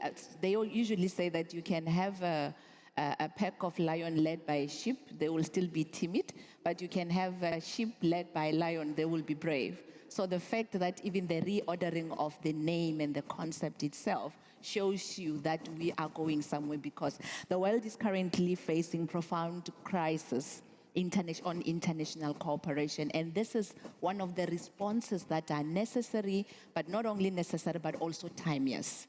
So having a number of institutions that are coming on board and a number of commissions and platforms that are created clearly shows you that there is a need for a response to the changing systems that we are seeing, because we don't have enough governance systems and structures currently that are responding to this changed world. We have to accept that things have changed. How do we then now move forward? And I think Dr. Ngozi spoke about it, as we must stop talking about the changing world that is creating challenges and crises for us, but talk about what can work.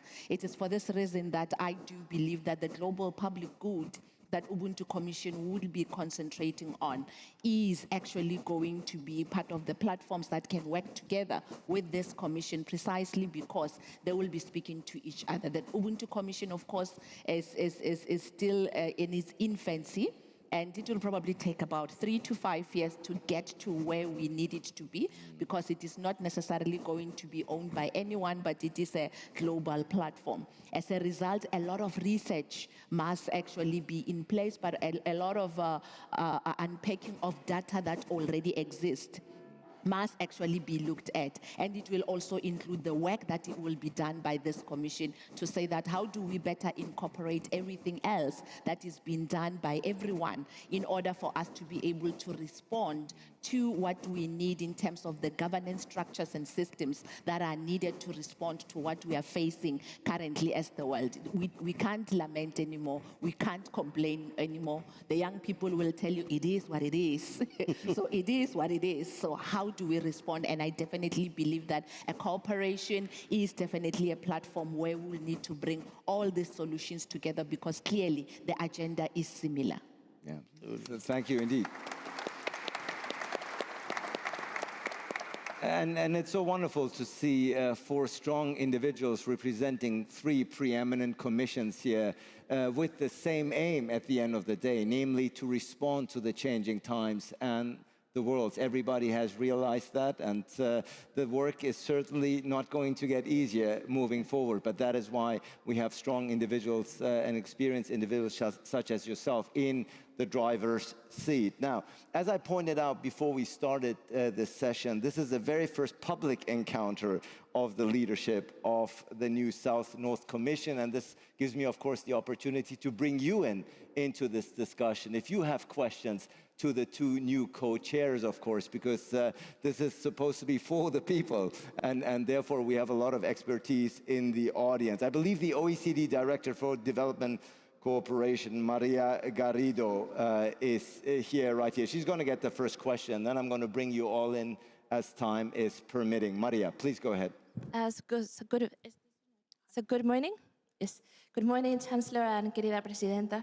And for us, I'm the Director of Development Cooperation of the OECD, and we also take pride to be good partners with the G20 and the future of development cooperation. And of course, we are more than willing to support you in this North-South Commission, first South-North now, in the right order. So one of the things we are seeing through our own reflection process of the Development Assistance Committee is that in order to drive those mutually beneficial partnerships, one has to be very intentful and deliberate into supporting this to really be able to be completely owned by the country itself. So country ownership and those priorities of the partner countries, to put them at first, and in order to best drive that mutual beneficial partnership.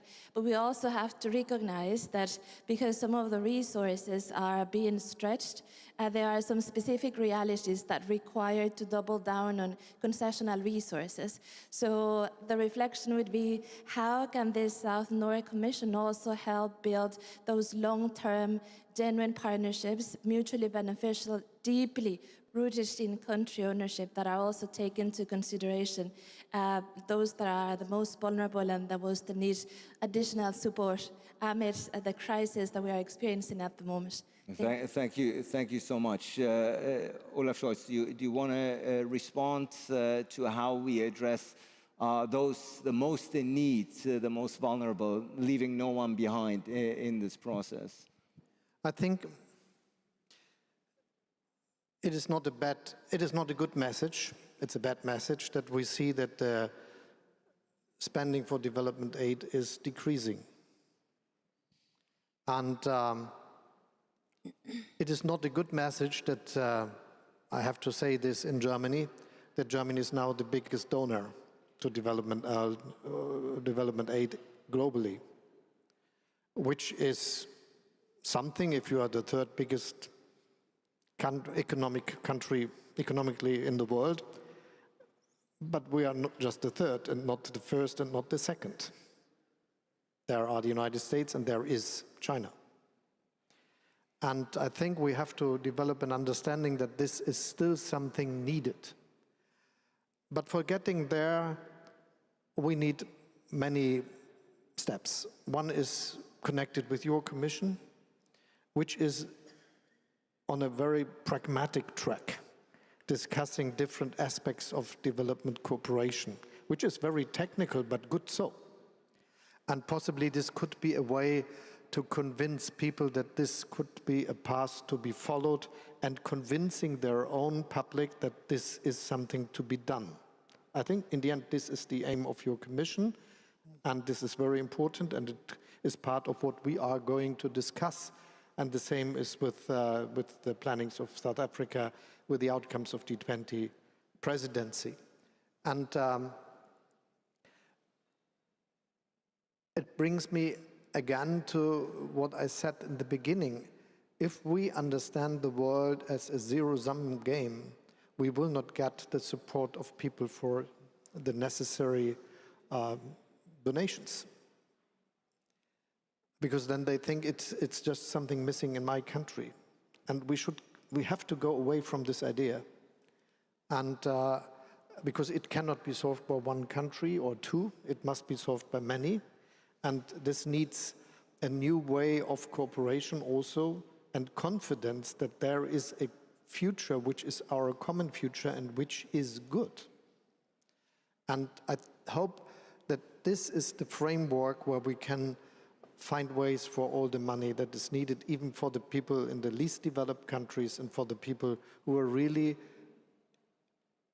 starving, who are having not access to electricity or to schooling, which is still a question. And it is so important that we see that we are living in a world where in 20 years, some people say that 4 to 5 billion will be middle class of the then 10 billion people living on our planet. And the statistics tell us it is when you earn between $4,000 and $40,000, so it's a special definition of middle class. But it is obviously a different world to today. But at the same time, we see people starving. We see people that have no chance to send their children to school, and so on. And so we have to overcome this very situation, because this is the basis for a good development globally. And so your question is the right one at the right time. And I think all what we do will create an atmosphere where the willingness to do something could grow again. Thank you for the question. Indeed. In the interest of time, perhaps we'll combine 2-3 questions and then throw it back. We had the lady here who had her hand up. Yeah, please stand up so we can. You mentioned 2-3 questions. Can I abuse and make the 2 questions already? Well, if they're very brief, yes. Excellencies, thank you so much for the opportunity to place these questions. I am the Honorary Consul of Angola, professional in Hamburg at Allianz Trade Euler Hermes, and as well an entrepreneur in my country and a philanthropist. Based on the words of Mr. Mo Ibrahim yesterday at the opening, my first question is, many developing countries already know what reforms are needed, but implementation is often slowed by governance challenges. Siabongamam, you mentioned that, and resistance to change. Now, how does the South-North Commission plan to support not only policy reforms, but also the institution and cultural challenges needed to make them successful? That's my first question. Excellency, Mr. Olaf, you mentioned about money. I have had the opportunity to work for KfW, DEG, BMZ in South Africa for many years, SADC region. And my question to you specifically is, beyond financial support, which you just mentioned, and investment, what concrete measures will the Commission propose to strengthen accountability, good governance, and leadership capacity so that development outcomes are sustainable in the long term? And I mention that because Germany, indeed, you mentioned, has been the greatest owner or donor to many projects. But the impact and sustainability of those projects are still to be seen. Thank you, Excellencies. Yes, thank you indeed. Now, being very mindful of the time that we have, we'll take 2 more questions. We'll bring them in. Please stand up. Yes, go ahead. Please stand up so they can see you with the microphone. Yes, thank you. And introduce yourself quickly. Thank you. Thank you, and good morning. My name is Rosario. I'm the founder of an organization called the Millennials Movement. I'm from Peru. And my question is, it was mentioned that we are in a key moment. The next 3 years are pivotal for multilateralism. We are talking about the UN 80 reform. We are talking about the SDG summit next year, the next summit of the future. But at the same time, we are facing a context where geopolitically has a lot of complexities. There is an inclusive narrative against multilateralism that has reached the highest levels of decision-making. Even in presidential elections in Latin America, that's the shift we see. In this context of complex, and in this complex context, with key conversations about to happen, stakeholders have a key role. Are you planning to engage with different stakeholders in order to build momentum for the next years? I don't know if you have any plans for that. Right. Thank you so much. We have time, unfortunately, only for 1 more question. The gentleman here in the first row had his hand up for quite some time. We'll take him in. Apologies. I've seen many hands go up, and it shows the interest and the curiosity on the part of the people regarding the work of the Commission. Unfortunately, time is limited, so the short, last, final question. Thank you for recognizing me afterwards.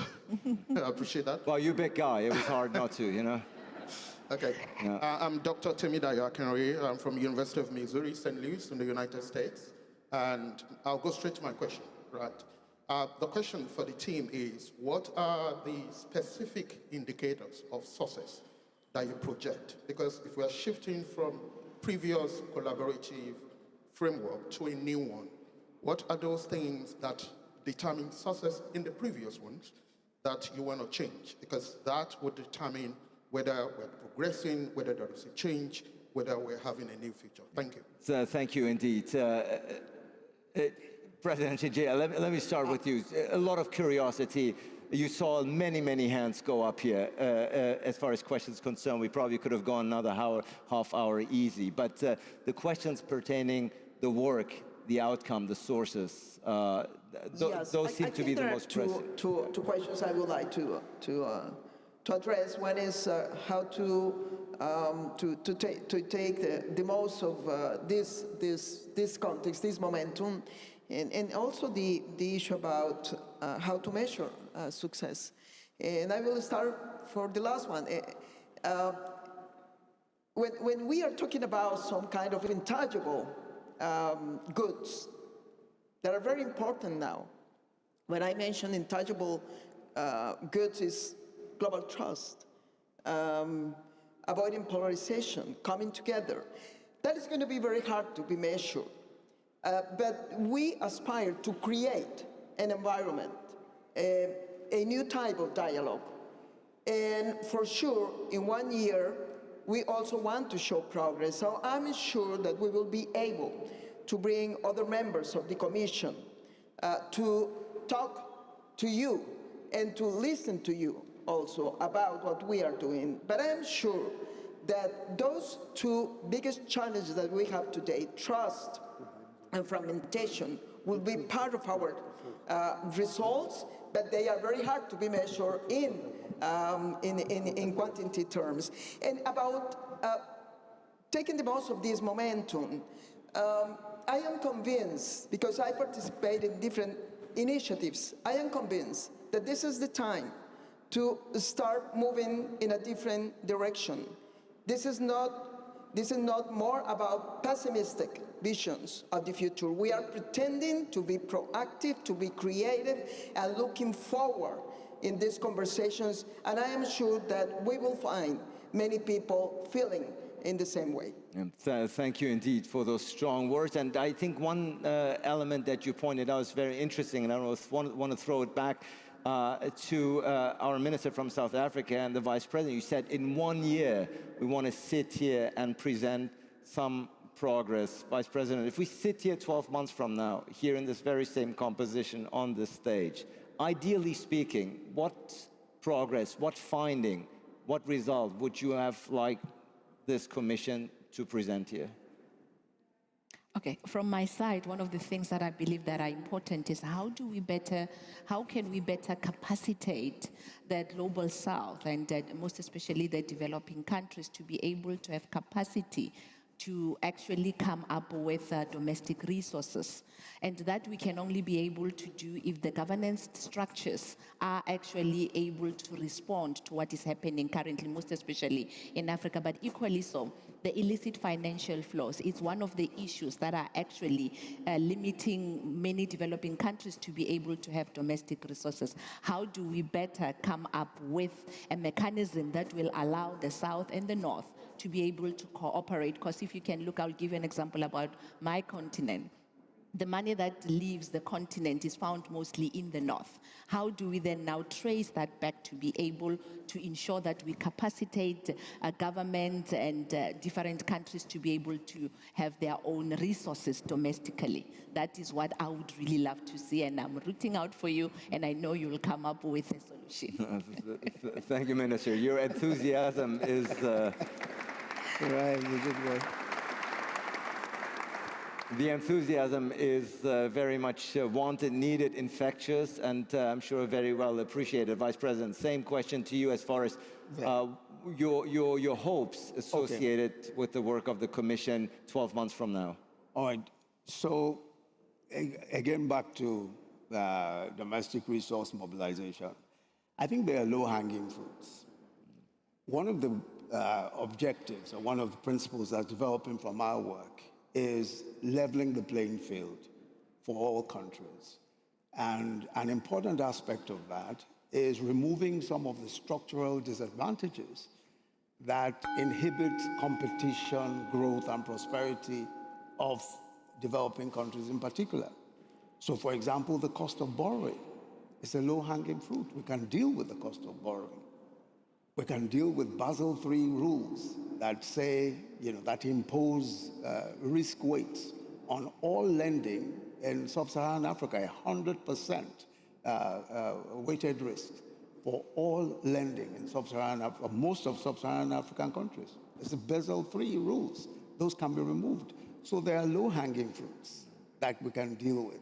And then the last point is that we all know now that the capital that's available within Africa itself is immense.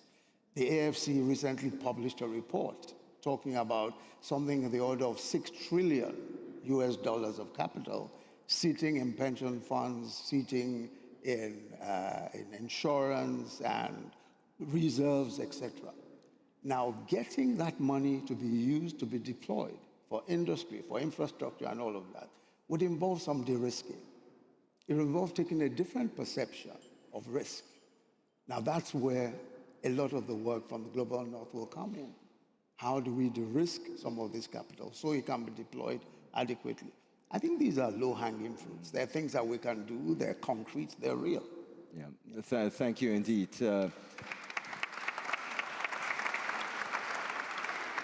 The low-hanging fruits that should be tackled immediately. And first, former Chancellor, we started with you. We're going to end with you. You're going to get the final word here on this panel. Now, of course, we have determined and presented the two co-chairs. Now the Commission needs to find itself. A lot has been said about bringing all the stakeholders together, business leaders, civil society, academia. I think that's also your aim, filling the Commission with life. What are the next concrete steps as far as the Commission itself is concerned? First is we will build the Commission, and then we will assemble very soon. Are applications open? Yeah. And it should be, we will look at the globe to get people from all over the world and who have to say something because they are acknowledged and because they are heard. Two things that are important. And we want to have a free, open discussion. And we will not sit just for us. And so I'm very glad that we sit together here because the activities that are already going on are part of what we do. I mentioned the G20 presidencies of the 4 big countries of the Global South, which I think was something very important. And I could mention the Pact for the Future adopted by the United Nations unanimously, which was quite something because some people were just in the last minutes trying to avoid a decision of the Assembly, but the President then made it very good. And so we have this, which has been prepared by the General Secretary of the United Nations, but also by Namibia and Germany. So we were hosting the process, and so it is a good basis for what we do now together. And some of the questions have been raised, even when now we were asked to answer to them, and I think my colleagues already did in a way. But the way how we look at the governance in the country and the governance of support, I think is also key for all of us, that we find ways that the things that are happening are effective.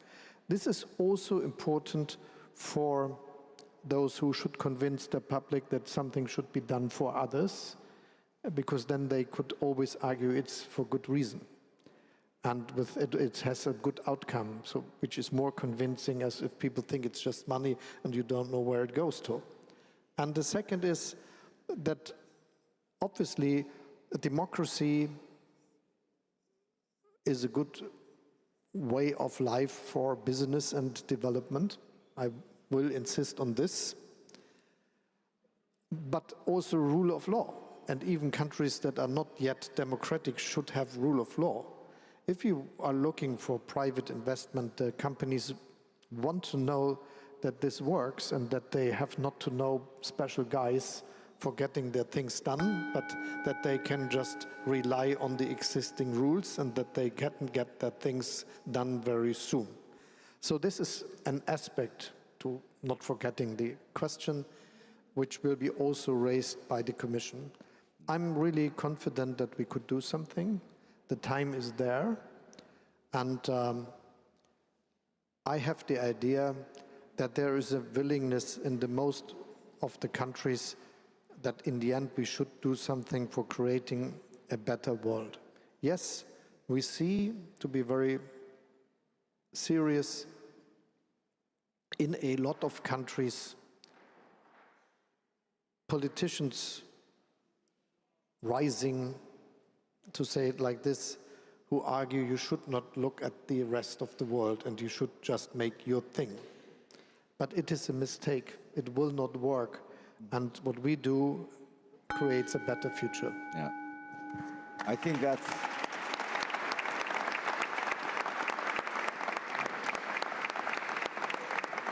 Creating a better future, ladies and gentlemen, that's what it's all about. This is what the Commission is about, and this panel, as a matter of fact, marked the very first public encounter of the leadership of the new South-North Commission on Development. Needless to say, we wish both of you and the Commission best of luck and are looking forward to the findings 12 months from now. Olaf Scholz, Laura Chinchilla, Yemi Osinbajo, and of course, Minister Ramokopa.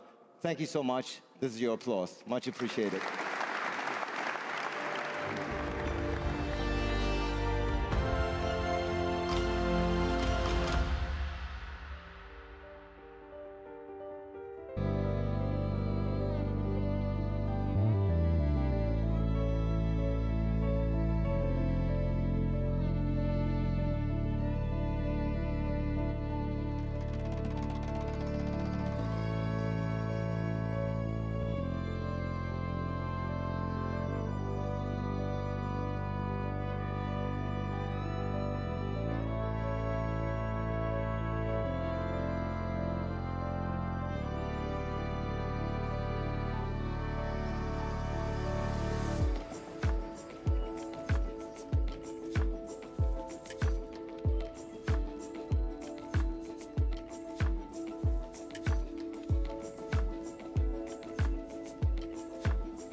This is the Future Talk, advancing stability, resilience, and governance in Syria and the region.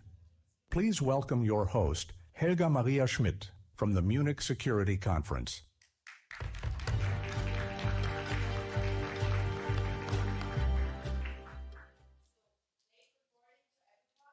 As the host of this very high-level panel, it's my absolute pleasure to introduce our panelists for today. First, Her Excellency Reem Alabali Radovan, Federal Minister for Economic Cooperation and Development. Please join us with me on the panel.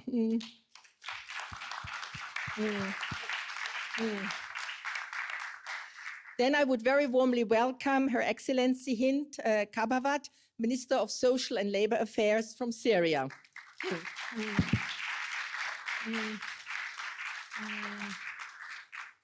And let me also welcome Dr. Gesa Andreas von Geier, State Secretary, Federal Foreign Office of Germany.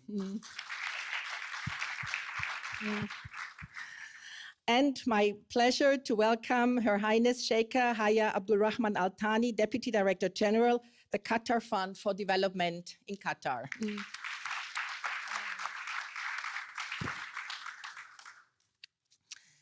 Ladies and gentlemen, allow me to begin by expressing my sincere thanks to the Hamburg Sustainability Conference for including this very important session in today's agenda. At the Munich Security Conference, we are delighted to be co-hosting this timely panel together with the Federal Ministry for Economic Cooperation and Development. And I would like to express also on behalf of the Munich Security Conference our sincere gratitude for the long-standing and excellent cooperation we have had. Today's topic, the Middle East, is a major area of focus in German foreign policy. But it also has been one of the Munich Security Conference's central areas of engagement. Today's panel also builds on this long-standing commitment, but also on the insights generated through the Munich Security Conference's Middle East Consultation Group. And I will just show the publication, the report we published in February. There are more copies, if you're interested, available. And just to say, in one word, the Middle East Consultation Group brought together a group of very high-level decision makers, but also civil society and experts from the region and beyond, to allow for a very frank discussion at a moment of profound uncertainty. Its work has underscored how developments in Syria and in the region are deeply interconnected with broader regional dynamics, and how coordinated international engagement can help translate political momentum into tangible improvements of people's daily lives. Syria today stands at a crossroads. The political transition that is ongoing has opened a new chapter, marked by both opportunity but also fragility. At the same time, the Middle East is undergoing significant shifts. So what we will discuss today is how can we use the current momentum for a coordinated, inclusive engagement and support. This panel brings together a very high level decision makers. And let me start with you, Minister Kabawat. Actually, you remember we were together on the 8th of December 2024 in Doha at a conference when the news of the ouster of the Assad regime broke. Syria's new leadership, and of course you are part of it, Minister, has sought international reintegration with remarkable success. At the same time, a sustainable transition will also depend on the active participation of society at large, on political inclusion. So, Minister, what are the most immediate levers to strengthen stability in governments, and what do you do, what does your ministry do to promote social cohesion? Over to you. Thank you, Ambassador, thank you. And yes, I remember this great memories in the day of the liberation. Happy birthday again, Helga. So actually, we inherited a very from the old regime, a very system based on loyalty and not system like social system, not based on needs. So we needed to change this, and this is our priority. And what else I have to tell you? Our priority also to start doing a new social contract. For years, we need to have sustainable future, and we cannot do anything if we don't start this social cohesion and we start doing a new social contract between the people and the government based on trust, based on confidence, and we have to walk the talk in our ethics and principles. The first things we need and a single and national social registry. We don't have. Before it was based on decided who and whom. Today we should have this social registry to be equal for everybody in Syria. There is no no discriminating between religion or ethnic groups. We need to have it all for all. And this is one of the very important things. Then we need to think about a new framework. Our system and our law has been since 1958. So the need now to start doing reform for all the law and the policy. And we started this, Your Excellency. We're doing many laws in the same time, the labor law, the civil society law, the special needs. We have also lots of policy now in place. So we're in like a parallel. So we do every day, but we have also a committee. And what we did with this changing the law, it's not us.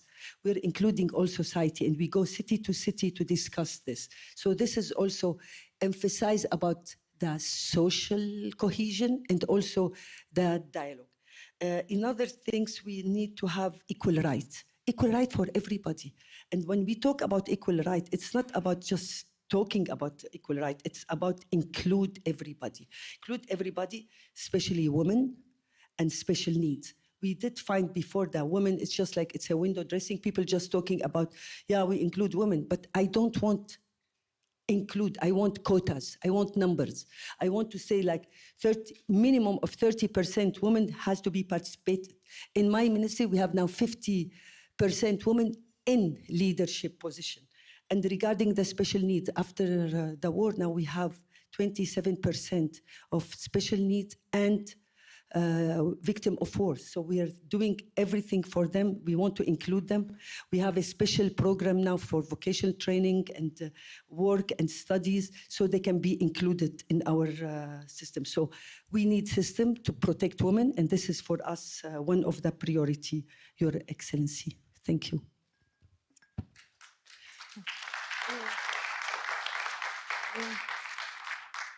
Minister Labali Radovan, we heard from Minister Kavabat. She laid out a very ambitious plan for social cohesion, which is the basis for a sustainable transition. So let me ask you, what is Germany doing? Because Germany is supporting the societal and the political transition through development measures, labor market support. So how can Germany support a transition that promotes inclusiveness, including or how can Germany make sure that our programs also contribute and strengthen transparent institutions? The German government, of course, supports this transition. And, you know, development cooperation, German development cooperation in Syria has been there for a long time. Even through the regime, of course, not in direct contact with the regime. But now that we have the liberation and this great and important moment for a new Syria, we are in touch, and I'm very grateful that Hind Kabawat is here, and that shows that we have a good relationship, that she took the time despite all the challenges that you are having, and I want to congratulate you on your really, really impressive work in Syria, despite all challenges, that you took the time and to come here. Thank you for that. And this, even that we propose to have this panel shows that it's very important to us, and we are working on this transition also, what we can do from our side of development cooperation. So What we are doing is a new way. For me, it's a new way of also development cooperation that we are going through together. The Minister Kabawat was in Berlin in April because we have a very, very interesting and great platform that is called A New Beginning of Syria. And in this platform, we have 1,200 participants from German Syrian diaspora that are part of this transition, that know very well from their heritage what is needed in Syria, and they have the best contact within the Syrian society. We have great entrepreneurs, we have great partnerships who are helping to rebuild, reconstruct, and also invest into Syria. And this is, for me, leading a new way of taking in. I mean, we have over 1 million Syrians in Germany. And I think we made mistakes in the past, also in development cooperation, not including the diaspora that is there, that they have the knowledge of the country, of what is needed. They have the contact with the people. They speak the language. They know the intercultural sensibilities that we didn't include them. And we're doing that with Syria. And we had a great meeting in April. And it was great having the minister there because she laid out her plan, and it very much aligns with what the diaspora in Germany is seeking for. So we have great partnerships also in the health sector. We have clinic partnerships, and we are helping the justice system to begin this transition. And let me end with that very important point. Of course, this way to a new Syria will only be successful as if everyone feels included, as the minister said. Everyone feels included, no matter of their ethnicity, religion, their gender, and so on, their physical capability. Syria is very, very diverse, and it is challenging. You know, I have Iraqi heritage, and I know what it takes and what that means to have such a diverse country and population. But everyone needs to feel included. And even though we're looking forward, and the Syrians are looking forward, there is a past that needs to be addressed, and there's injustice that needs to be accounted for. And I think that is very important, and we're helping out to do that by training the justice system to do exactly that, not forget the past, but also to look for the future.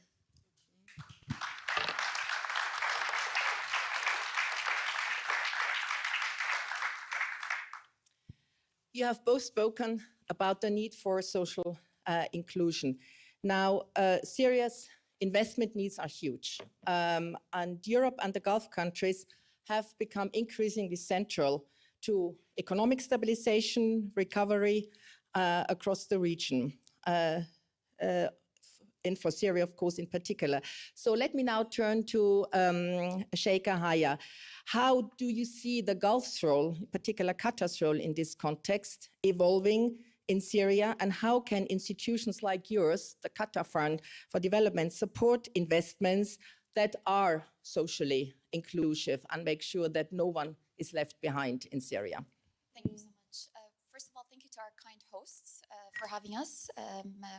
Thank you to my sister, Her Excellency, the Ambassador, the Minister of Syria, for the framing and setting the agenda, because that's what we follow exactly at the state of Qatar and through Qatar Fund for Development. The agenda set in Damascus for the Syrian people, and we have anchored our response plan to Syria with the National Reconstruction Plan that was issued by the government of Syria. So that's on the offset of how we approach the Syrian file, the cooperation with the Syrian government specifically. As for Qatar and the Gulf as a whole, the recent crisis in our region shows you very clearly how behest we are to our geography and how destabilizing issues in our region truly holds us hostage in our own region. And so the Syrian crisis, the Syrian now development, the Lebanese ongoing crisis is not only of regional interest to us, it is of national interest. What happens in Damascus and Aleppo ricochets in Doha and in other major cities in our region. And so our fates are tied, our cultures are tied, our families are tied. I speak personally, my grandmother is Syrian, we had fond summers in Damascus. And to see Damascus and the whole of Syria going through the turmoil that it has underwent for the past, for more than a decade, has truly affected all of us in a personal level, but has informed policy. And you see policymakers now in the state of Qatar that are intertwined with the Syrian fate, dictating the policies, and the policies are with the people of Syria for an inclusive Syria. But Syria has always been a diverse mosaic of a country, and we have never viewed it as anything other than a diverse country, and we've dealt with it accordingly throughout our history. As for development financing in the state, from the state of Qatar through Qatar Fund for Development, we view things, as I mentioned, we anchor our strategies within the framework of national strategies. And so we look to the country, to the recipient, in terms of what their needs are, what the requirements of the country are. We spoke to Syrians and Syrian households through coordination with Your Excellency's office, of course. And what they said is cash assistance is of most importance. And so livelihood has been put into the forefront of our strategy. Energy is another major sector. Qatar's role in the energy supply to Syria has been very prominent, very well covered, and so I won't go into the nuance of things. But that came about because of the Syrians and because of the Syrian government advocating for that as a priority. Without energy, without access, equitable access to energy, there is no development, there is no real progression. And so that's how we started. I know we haven't delved really deeply into Lebanon, but Lebanon is another side of the same coin. We didn't differentiate our policies based on the border. We approached Lebanon in the same exact way. We advocated for the Lebanese people, for their livelihoods, but then we prioritized the energy sector as the main proponent of our development agenda in Lebanon. And that came about in a 400 million commitment towards the energy sector of Lebanon that is blended in its nature. And so there's a grant component and then an investment component of things. And that's our bet in the future of Lebanon and the future of Syria, because truly there is nothing that will be developed in the state of Qatar to the Syrian people that won't have the inclusion of the Syrians and the prioritization of the development of Syria at its forefront. But again, I have to speak about the crises in our region, because not only is the current ongoing crises, but the recent attacks in Syria, the ongoing attacks in Lebanon, these are consistently destabilizing any development efforts that we, as Qatar, but globally, as global partners, are trying to advance in these regions. If we do not have that consistent stability and we fortify it with policies that guarantee continuity and further stability, then there will be no influx of foreign investment. There will be no attraction of, a diversified economy within our region specifically. And so Qatar approaches things in a multifaceted way. We have a very strong development agenda. We are a leader in ODA within our own portfolio as a GFI, through Qatar Fund for Development. But we also work quite extensively in our foreign portfolio and our social portfolio to try and come at things from all perspectives. Thank you. I'll leave it here.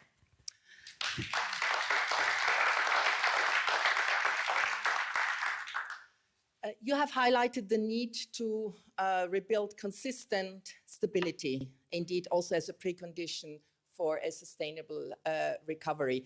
And actually in our report, this is part of the discussions we have had in the Middle East Consultation Group, the need to rebuild trust in the region was actually highlighted by everyone.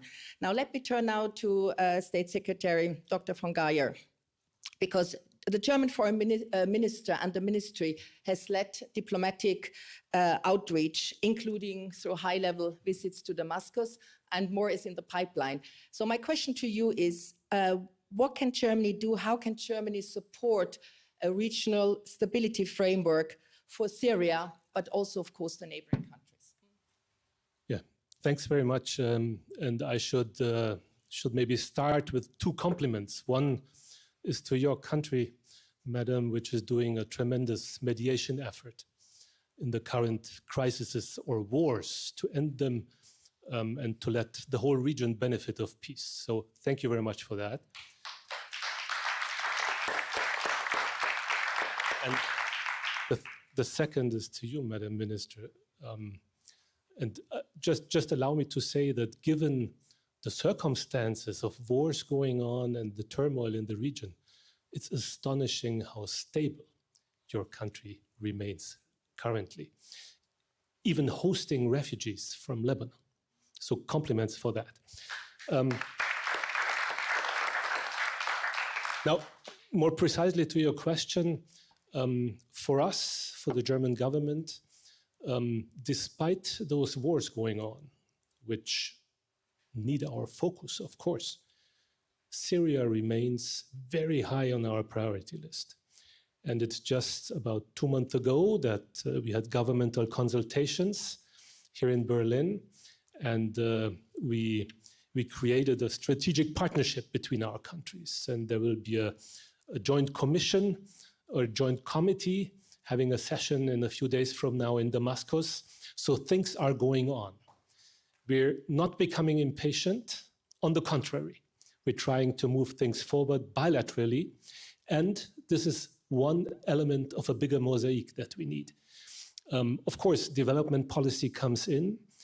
We have to go beyond. Your country will need investment. Therefore, we need the circumstances ready. Hopefully soon we will discuss that. Because in the end, it's security in combination with prosperity, which will be the solution for the stability question in your country and beyond in the region. So what can we do? We're working, of course, on the EU level as well. There is partnership between the Europeans as such, with your country, with others in the region. And we're trying to promote and to support bilateral confidence building between Syria and its neighbors. Lebanon, I mentioned, your country is even hosting refugees. And thinking beyond the current war, there is, of course, the prospect of prosperity in increasing trade between those countries. Your neighbor, Turkey, of course, has a priority given to security concerning your border, but prosperity might be the next step. And the same goes for Iraq. We see the first steps now as the Strait of Hormuz was closed. We saw energy export from Iraq via Syria going north. So things are possible, and we try to work on both security and prosperity. And I can only join my appreciation for the great work Minister Kababat has done and has done before, working at the time, and I should share this, in the Syrian opposition in Geneva, in the Geneva office, and supporting particularly women peace builders at the local level, which is now the basis for the ongoing transition and is a recipe for ensuring social cohesion. I think we have time for a second round, if I may. We have 15 minutes left. And I would start again with you, Minister Kababat. So looking ahead, what would success look like in Syria? In 1 year, or maybe even further ahead in 5 years? Over to you. Yeah, before I talk about success, I just want today show the appreciation for Germany because of you stood by us for the last 10 years. And that's why we have a great civil society, and for Qatar, who are like more than family and sisters. So I need to talk, before we talk about successful, I need to talk a little bit about civil society. Civil society, it is the reason for the country is holding together today. Because government cannot be everywhere, but civil society can. And we don't, if government can be fierce and scared from civil society, they're not strong government. So we don't, we are now dealing with the civil society as partners, maybe because I'm one of the civil society. And they've been also very, very much, Helga, they're very much involved with the social cohesion, with the dialogue, because dialogue is not about dialogue together, it's also about working together, because we can spend time in talking, but when we have the real jobs and real work, this is where we can do. And reconciliation will start with the civil society, with doing some good work together, and this is what's important. As what I see in 5 years, there is, first of all, we have a strategy, and our strategy is very much aligned with the national strategy, because in this government now we talk together, we coordinate together. For me, it is about Syrian family returned from as a refugee, come back to Syria, and they have work. And this woman can do the work, and she has also women boss and women bosses of the boss. So we have women who are being very much involved. And also, of course, the national registration work, I wanted to be also there. You just talk, Your Excellency, about diaspora. I want to see diaspora coming back to Syria, bringing all their knowledge, and can come and do their registration and can do their qualification, and we can also use them. And I want to see special needs getting a job, and success also to have people in Syria working together, no matter what is their background. Yes, you talk, Your Excellency, about, we talk about trust. Trust today is very important, but we need also to have people to work. Without jobs, this will be keeping the tension. So one of our ideas, and we talk with GIZ about it, it's about vocational training. I want to have a real vocational training. Many of the youth in Syria, they couldn't get education because they were in the camp, they're stuck, they don't have a real education. If I don't give them a job, if I don't give them a hope, they can be radical, they can be doing all kinds of chaos in Syria. The most important is, yes, we need power and we need to have electricity and everything, but we need to invest in the Syrian people. And those, they are not few, there are so many. So when we do the vocational training and people can start going back to their destroyed village and they can build it, this is also a peace. This is civil peace. And then we can start really talking about one united Syria, because we don't want to see that Raqqa and Hasake and other cities are being isolated. We want them all to work together. And if we have social registration united, and we have vocational training together, and we have civil society who can be active and they can work all around Syria, this is where we can have a strong country. We need to support civil society. We need to have the continued dialogue between government and civil society. Never, never exclude anybody. Everyone should be at the table. Thank you.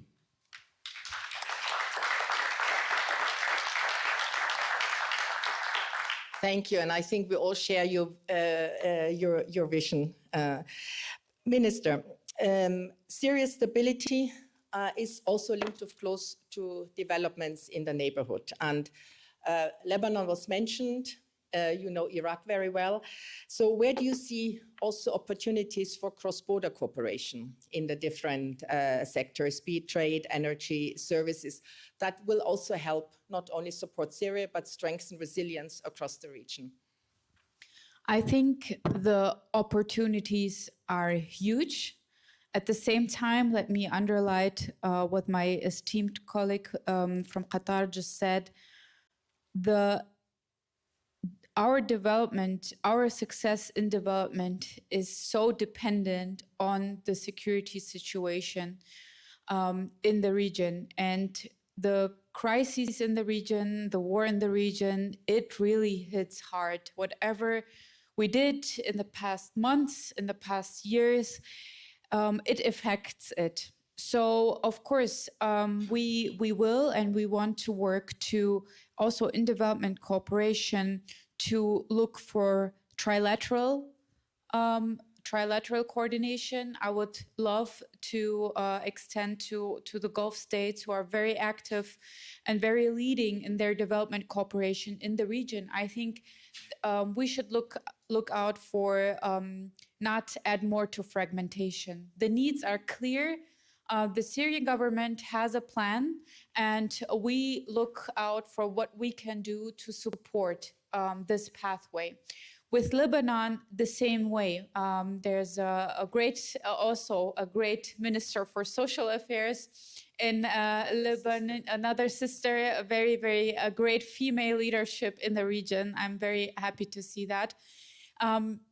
But also we are looking for a way to support Lebanon. I pledged 177 million euros a couple of months ago when the crisis started in the region, for the whole region, for Syria, for Lebanon, for Jordan, especially when it comes to Syria, for the refugees coming back to Syria, but also for the West Bank and Gaza.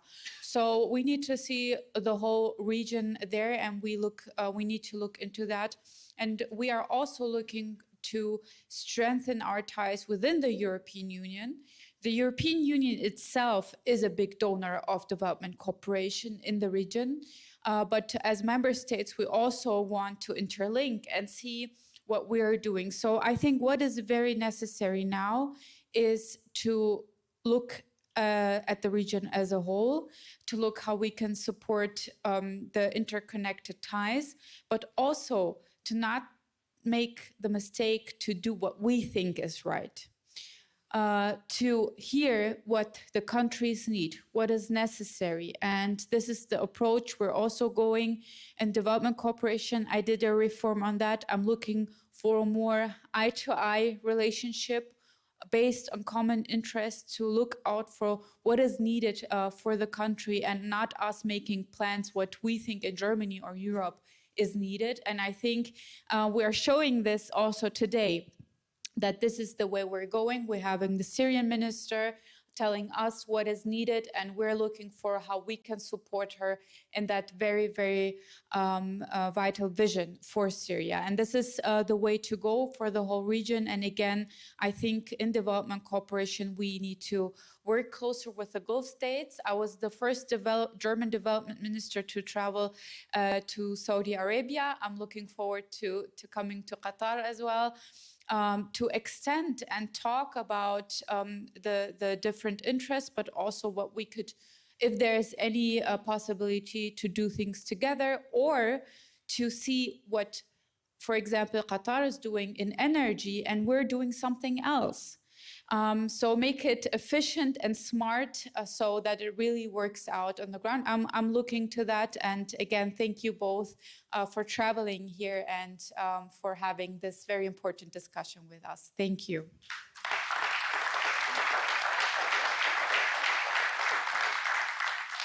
Thank you, Minister. I think we have heard a very impressive layout as regards the Syria's, but the region's economic development, resilience, recovery. But I want to come back to something Sheikha Haya mentioned in her remarks, and this is the ongoing crisis. And the Gulf countries are disproportionately affected by the ongoing crisis. At the same time, we've heard some interesting ideas flagged also in terms of how could a possible regional security architecture develop, plans for regional cooperation. We have heard statements by the Prime Minister. So over to you. Is there anything you could share at this point? And then I will ask the same question to the State Secretary to get European perspective. Hopefully we'll complement each other with our responses. But I would just like to remark one thing, because my first instinct now is to go, one by one by my distinguished panelists and speakers and thank them for, their personal interventions and any references made to Qatar. But it dawned on me that it's very easy to congratulate each other when we're like-minded people. We see the world in the same way. We believe in a communal joint development of the world, but we also understand quite deeply that our national development is tied to development across the board. And so we're not working in silo. We truly believe in the cooperation discussion that we're trying to advance and advocate for. And so, it's a wide congratulations to all of us here. Germany has led in the development agenda with Syria, not only with the funds that you have provided, but also with the convening that you have set in the framework. Her Excellency has led, of course, on the ground with the people of Syria. And I think, I don't speak on behalf of the Syrians, of course, but I'm sure if I speak to Syrians, they will speak about the advancement that has occurred in the past few years of the stability of Syria. And we see that tangibly on the ground. And we hope for more prosperity to the people of Syria and the people of Lebanon. And to our region as a whole, our fates, I mentioned, are tied together. We understand that deeply. And part of what we try to do is to join forces. And so Her Excellency, the Minister of Germany, mentioned a trilateral cooperation and, advocating and working together, complementing each other rather than, competing or just scaling up our own projects. And one of the ways that we're actually doing this, and to share it, because of course it's done with the German government, is that we're working right now with BMZ to set a framework for our partnership. Syria is, of course, at the forefront of that framework agreement, in which we will coordinate our funding to co-finance projects on the ground in Syria and many other countries that are of joint interest, and that we foresee prosperity and scaling up of our efforts there. And so that's one of the approaches and tracks that we are currently conducting. We're looking to develop that in the next few months. We already have a set framework with the British government, with the French government. And so those are successful models that we're now looking to replicate with the German government and many others. And so that's how we work in the development fund. We look at our development partners to try and co-finance together to scale up our efforts. And of course, we work jointly government to government with our neighboring governments, with governments of priority, to either work to support their national plans in cases where that is needed, or to look for opportunities to support their neighboring countries. And that's a way of reinforcing regional stability again and again and again, but always keeping development at the forefront of our agenda. Because if you look at His Highness the Emir's speeches, he always starts with a development agenda, and he always references our development agenda based on our priorities. And so His Highness sets the agenda for us as the DFI of the government, and we follow suit. And we are very fortunate to be part of a country that has always prioritized its national development and the regional development. And so we will continue to do that. We have our own national development plan that we need to bring to fruition and success. That's due to be delivered in 2030. And then, of course, we look to the national development agendas of other countries, and we see how we can complement that. And these are the two sort of tracks that we do in terms of how we develop and support countries' development.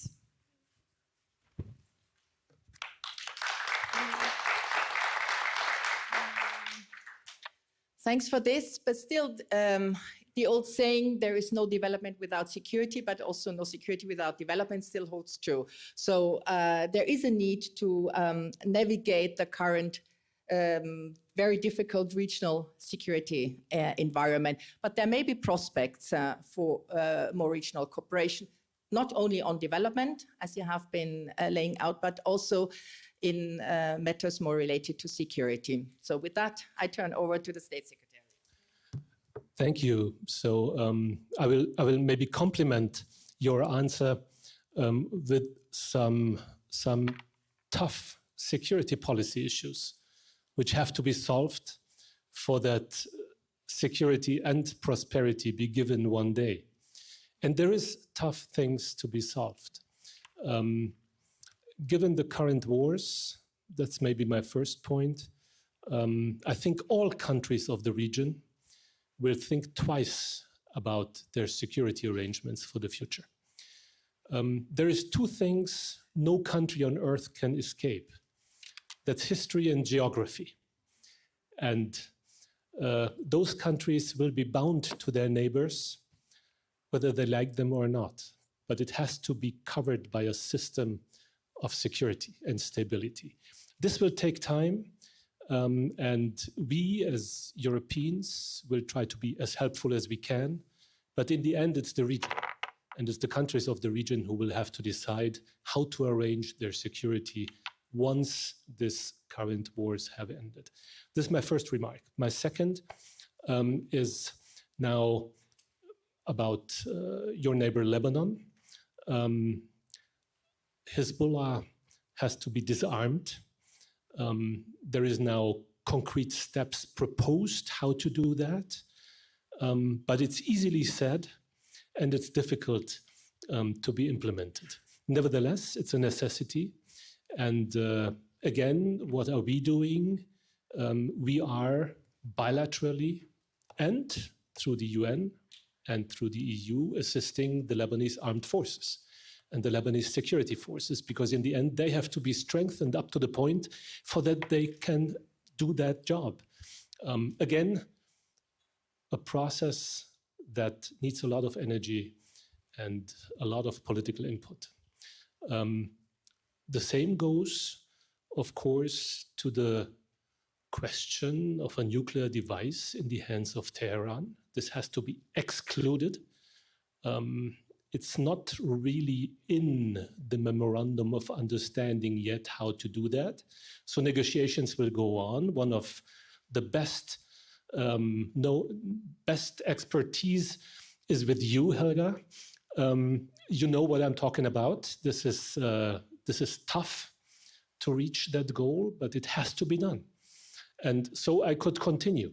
So there is a lot to be done on the security policy side, but history shows that if the countries of the region find a joint approach, and if there is a good and strong partnership with countries from outside, I think Europe is ready for that partnership, then a prosperous future can be achieved, but it's gonna take a while.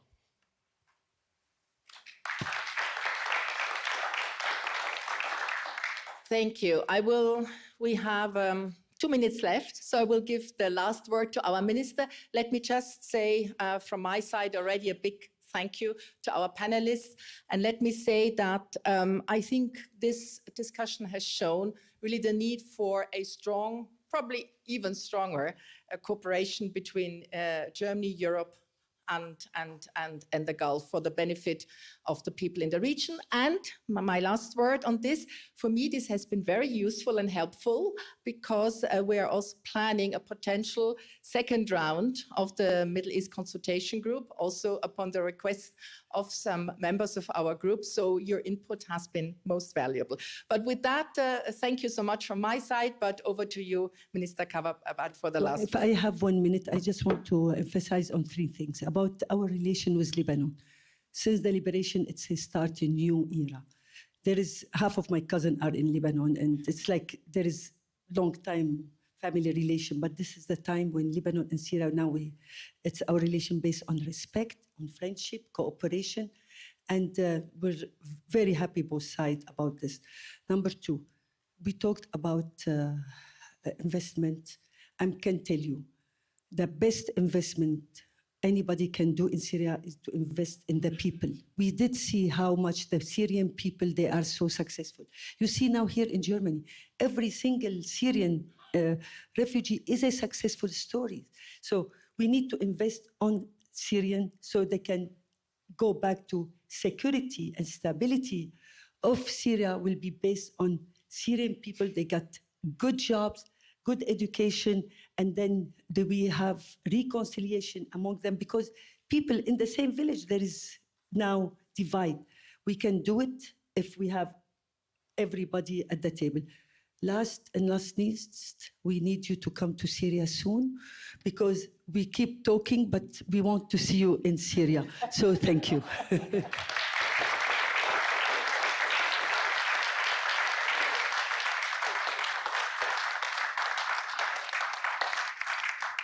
It's a promise, we will come. Thank you so much.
Future Talk, Global Public Goods for a Fragmented World, Principles, Finance, Shared Responsibilities, and Collective Action.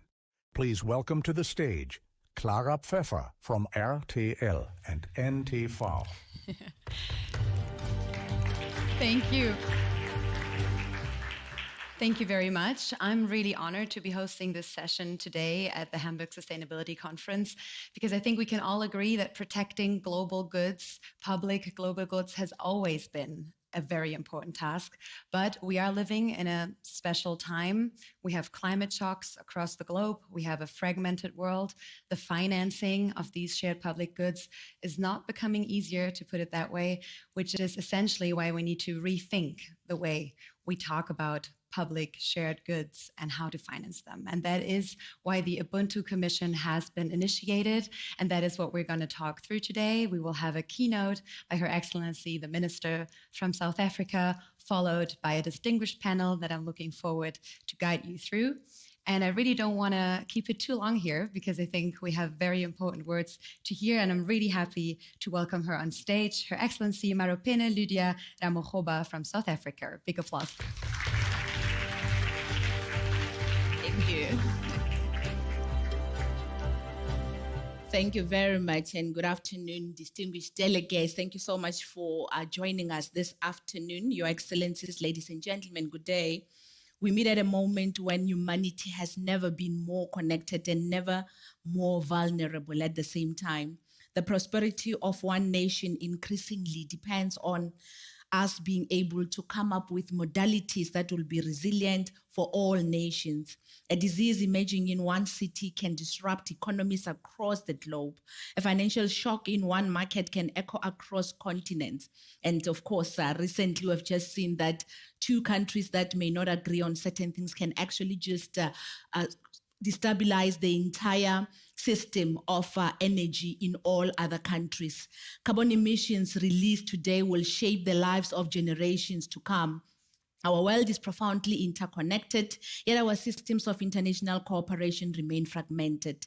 Climate change, pandemics, financial instability, and conflict remind us that the defining challenges of our time can no longer be addressed by countries acting alone. Whenever there is a situation that we believe affects us, we need to find a way as different countries to come together to say what needs to be done, including what is currently happening that is really affecting most of our countries as it relates to energy, but also as it relates to food security. It is our responsibility to come up with a way of ensuring that we do come up with ways that will bring systems that will assist the entire continent and the entire globe. National resilience and global resilience have become inseparable. This brings me to my first proposition. The world has entered an era in which sustainable development increasingly depends on the optimal provision, protection, and financing of global public good. Of course, we're still deciding what actually entails this global public good. There isn't a common agreement on what is global public good, but there are common agreement where we can actually start. For example, the issue of climate change, the global public good, there we all agree. On health, there are issues where we agree, but there are issues where we don't necessarily see things in the same way. However, there are common approaches that we can be able to develop and move on with. Global public goods are the shared foundations of human progress, climate stability, biodiversity, peace and security, pandemic preparedness, financial stability, scientific knowledge, and digital public infrastructure are essential to sustainable development and shared prosperity globally. Their benefits extend across countries and generations. Everyone depends upon them, yet no nation can provide or protect them alone. No nation can protect them alone, and I repeat. This presents one of the defining governance challenges of the 21st century. While the benefits of global public goods are shared globally, responsibility for their provision and financing remains largely national. The result is fragmented governance, underinvestment, and as well as inadequate collective action. The consequences are clear, of course. The international community spent trillions of dollars responding to crises that could have been mitigated through earlier investment in prevention, preparedness, and resilience. Investing in global public goods is therefore not a cost, but it is one of the soundest investments the world can ever make. My second proposition, of course, is that our international architecture must evolve to reflect today's realities. For decades, international development cooperation has made significant contribution to reducing poverty and expanding opportunities. Those achievements should be recognized and celebrated, but today's interconnectedness requires us to move beyond model-centered primary on development assistance towards one that is based on collective investment in our shared future. Others call it, of course, common responsibility, but differentiated responsibilities as well. Development and global resilience are no longer separate objectives. The Sustainable Development Goals cannot be achieved without protecting global public goods. Equally, global public goods cannot be sustained where countries remain trapped by poverty, debt, distress, and limited fiscal space. It is for this reason that South Africa, during its G20 presidency, has deliberated on an elevated way of optimally providing for protection and financing of global public good as a strategic international priority. We do so not because this is simply an African issue, nor because it is only a development issue. We do so, ladies and gentlemen, because it has become one of the defining governance challenge of our century globally. The question before us is no longer whether countries should cooperate. The question is whether our institutions are capable of cooperating at the scale demanded by today's interconnected world. It is within this context that proposed Ubuntu Commission assumes particular significance. Grounded in the African philosophy of Ubuntu, I am because we are, or I am because you are.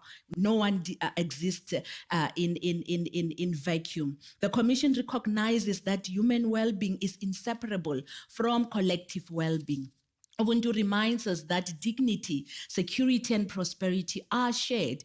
In today's world, this is not merely a moral philosophy. It is an economic reality and a practical framework for international cooperation. The Commission seeks to move the global conversation beyond the traditional paradigm of aid towards a framework of global public investment, one founded in shared responsibility, mutual benefit, and collective stewardship. Collective stewardship being the primary anchor of what I'm going to be saying. It recognizes a simple truth: investing in climate resilience anywhere strengthens resilience everywhere. Strengthening health system protects us all.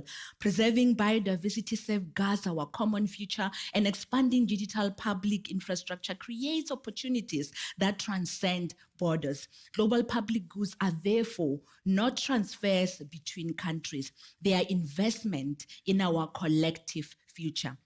The Ubuntu Commission is founded on a renewed social contract for international cooperation, one built on shared humanity, equitable participation, respect for national sovereignty, inclusive multilateralism, sustainable financing, as well as accountability and a just transition. Accountability is also very important. These principles, of course, challenge us to move beyond outdated distinction between donors and recipients towards a world in which every country contributes according to its capacity, participates in decision-making, and shared fairly in the benefits of collective action. Distinguished delegates and colleagues, the greatest challenge confronting the international community today is not simply climate change, pandemics, or financial instability. It is the fragmentation of our collective responses, and I think this has been echoed from time to time in all the sessions that we have been in. Even sessions that we have been in last year, we have heard about this.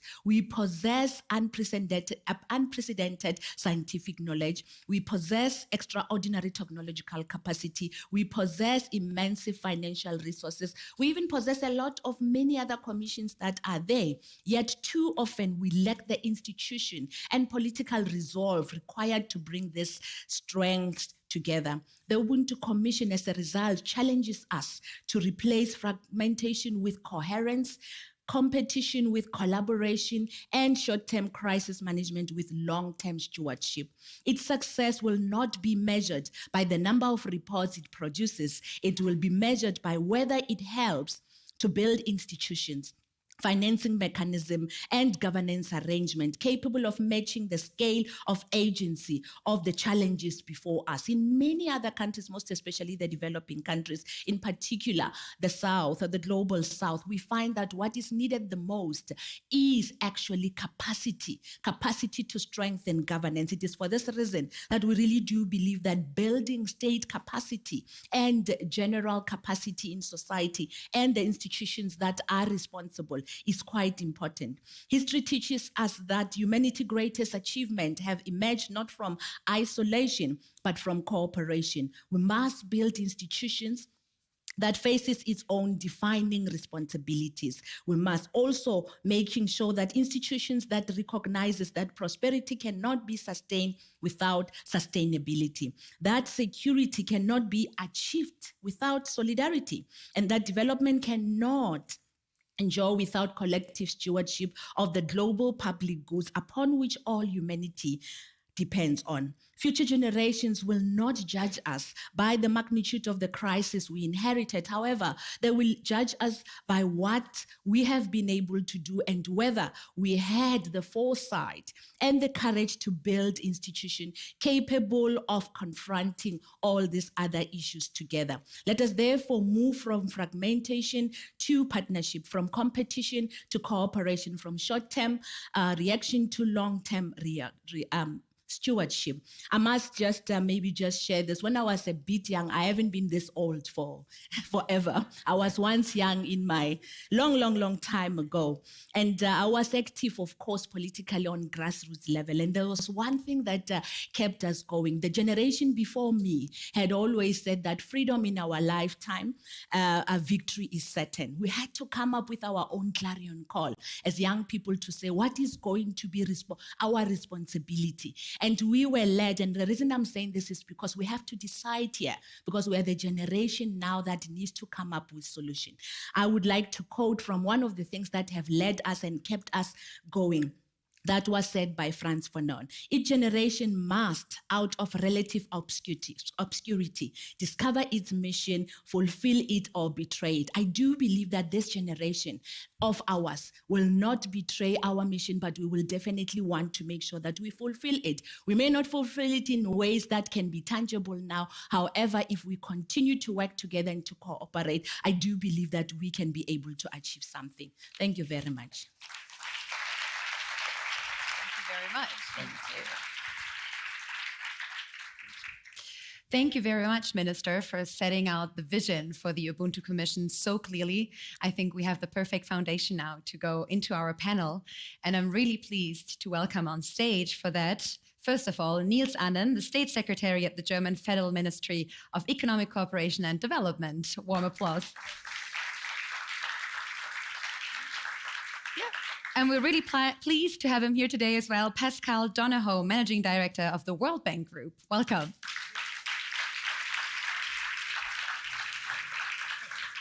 And last but not least, Nados Bekele Thomas, the CEO of the African Union Development Agency. Welcome. And I'm really happy that I get to ask the first questions, but I do want to say that there will be time for questions for all of you at the end of the session. Please do keep them in mind. We definitely reserved a few minutes for that. And I do want to start with you, State Secretary Niels Annen, since after what we've heard from the minister, I think it would be interesting to hear what the German response to that is and why you think it is so important to protect global public goods. Well, thank you. Thank you very much. And first of all, I have to say, Minister, thank you so much for your inspiring speech. And also, thank you so much for putting the important issue of global public goods on the G20 agenda, because I think, time is flying and we always focus on the most recent crises, and there are many, but we should remember how challenging G20 was for your government.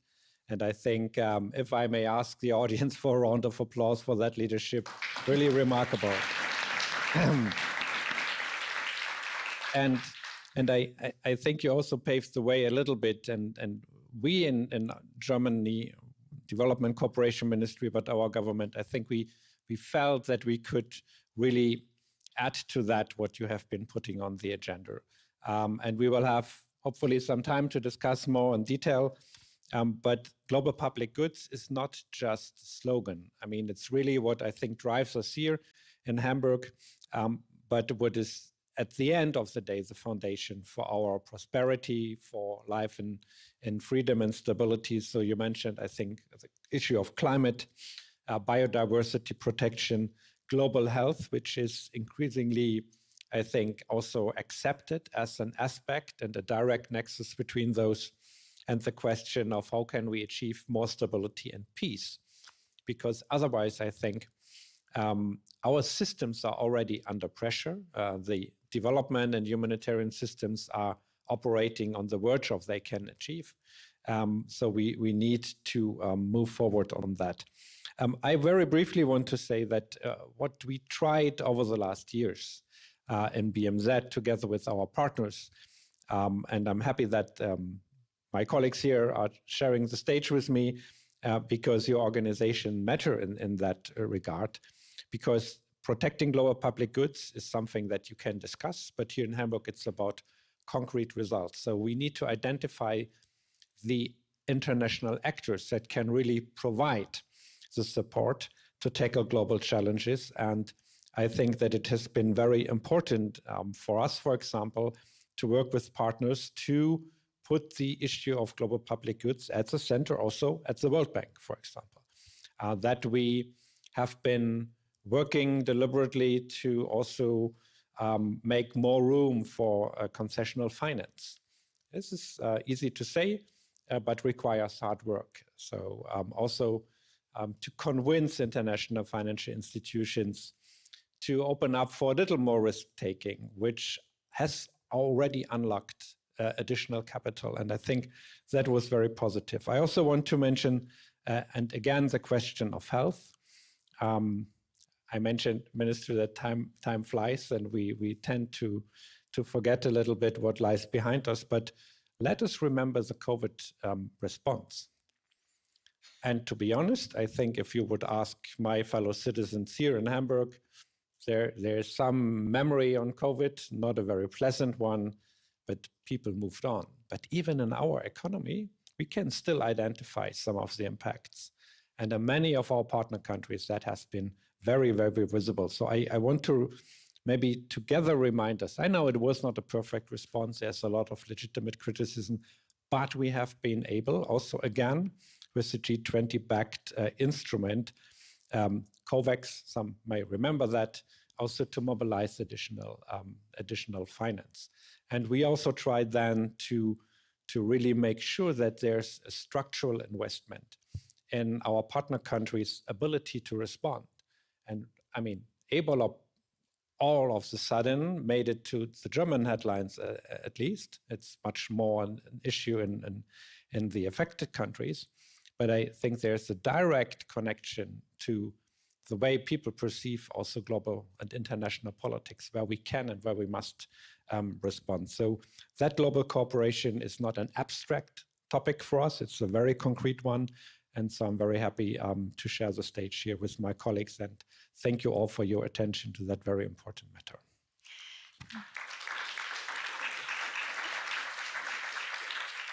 And I think you've basically passed on the ball already to the World Bank and Pascal Donohoe. So I want to keep that thread and just ask you, Mr. Donohoe, what do you think are the most fitting instruments if we want to get into the details of protecting public global goods?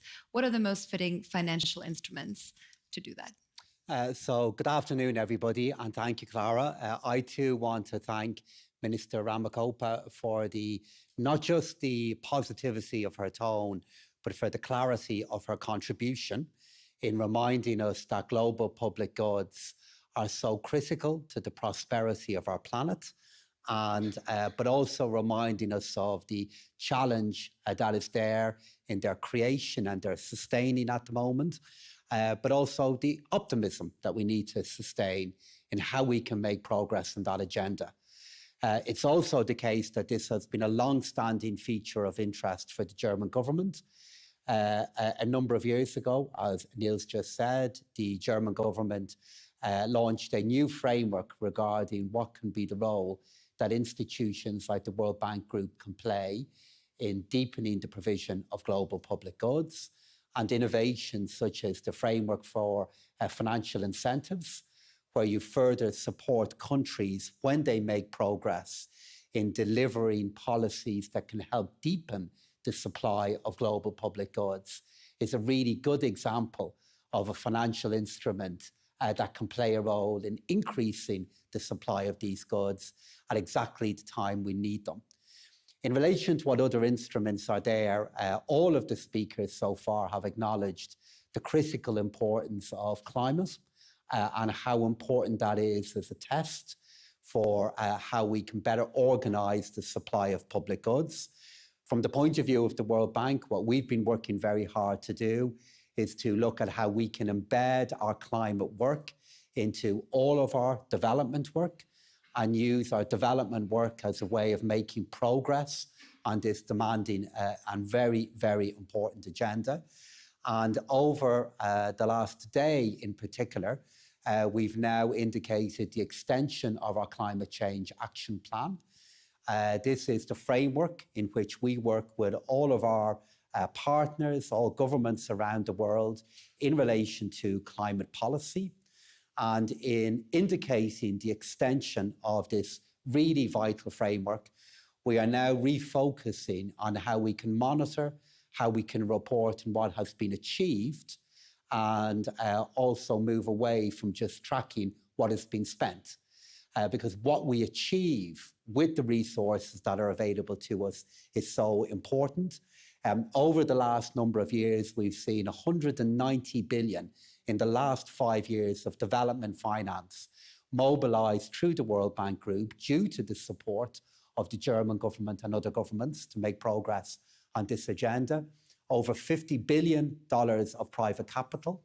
We've seen over 400 million people benefit from investments in their own climate resilience and safety. And what we have now is a framework that's anchored in the needs of countries and the clients that we serve, but a policy framework that will be stable, that will enable us to use instruments to make progress on this agenda. So this, Clara, is how we're aiming to respond back to this really important agenda. And we're only able to do it due to the support of governments such as that of Germany, and then working with all the partners here in this room on the need for public goods in a world that has so many challenges, but also so many great opportunities too. And just a quick, I think a round of applause. Thank you. Just a very quick follow-up on that, just to understand, would you say what is the priority? Which instrument do we need to tackle first in order to scale these solutions? I would in particular highlight the country reports that we do with countries in relation to what are the plans that they can create to make progress in relation to their own climate ambitions. I think we need to, in addition to acknowledging that there are some financial instruments that can make a very big difference to countries' climate goals, once you accept that we want to mainstream climate into all we do, you have to then accept then that it's all of our financial instruments that are capable of making a difference to this. So when we look at our work with regard to education, we look at our work with regard to water, we look at our work with regard to infrastructure and electricity, we see all of that work through the prism of what it can mean for climate if that is what our clients want. And we really clearly see, particularly in emerging economies, particularly in African governments that we are partnering with, that this is what they want because they're experiencing in firsthand the effect of climate change, and for reasons of security, affordability, even sovereignty. They're making their own decisions regarding renewable energy, and we in the World Bank Group are then very privileged to be able to partner with them to use the resources that the German government and others make available to us to deliver on that agenda. So it's not just one instrument, even though I can name one, it's the role of all of them in making progress on this agenda. That makes sense. And I want to bring in the African perspective. Nados Bekele Thomas, from your point of view, what do you think is required in order to really scale and help, I think it's working, finance the protection of shared public goods? Thank you very much. And I would like to really to recognize the minister and her brilliant expose today, which has said, really what Africa is all about. The Ubuntu is an African concept. And we like that. I would be very brief. What is happening and what we have seen over the years is that whenever there are shocks, they land first and they hit the hardest in the global south. So, how do we then turn it? I think taking the cue from the minister, I would just say 4 C's are very critical and very important. First is the consensus. In the consensus, we have to be part of that consensus, and we should not be marginalized. We are exposed, and those that are exposed should be at the heart of the discussion. That is number 1. The second C is capital. I'm so glad that I'm next to the World Bank. The most important thing is that capital should not, you're talking about the instruments. These instruments should not be failing us when there is a crisis. If they fail us when there is a crisis, then that brings us deeper into a crisis. And, it affects the whole world. So, that is the instrument that we want.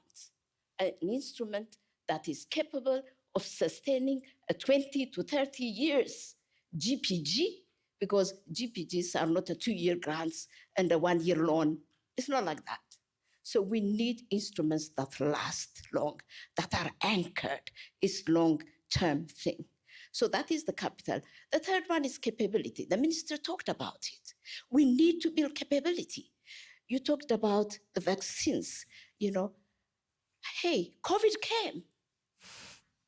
And Africa faced a problem. Why? Because we didn't have the capability. There was no production in Africa of vaccines.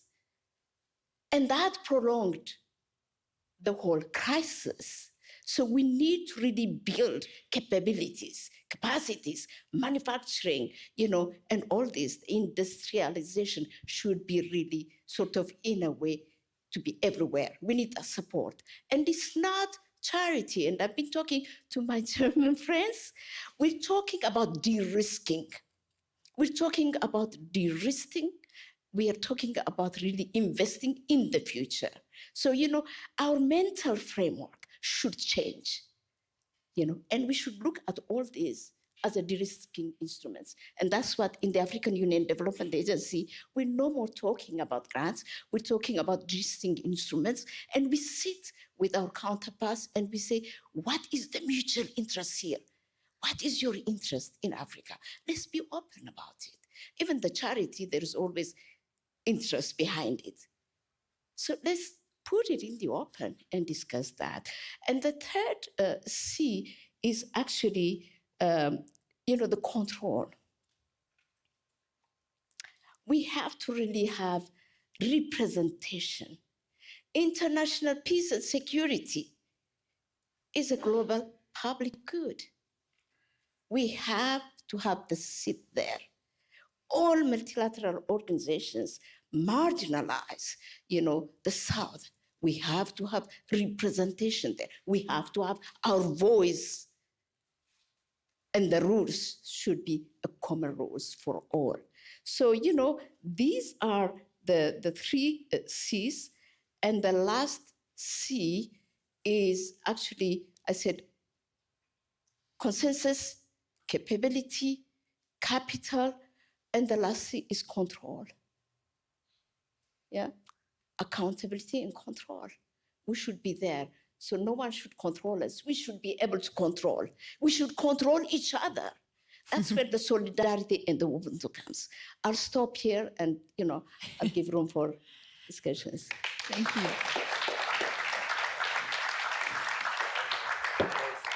And I will pass this one on to Niels Annen, because I think most of these, or definitely all 4 Cs, feed into the Ubuntu Commission and the principles of the Ubuntu Commission.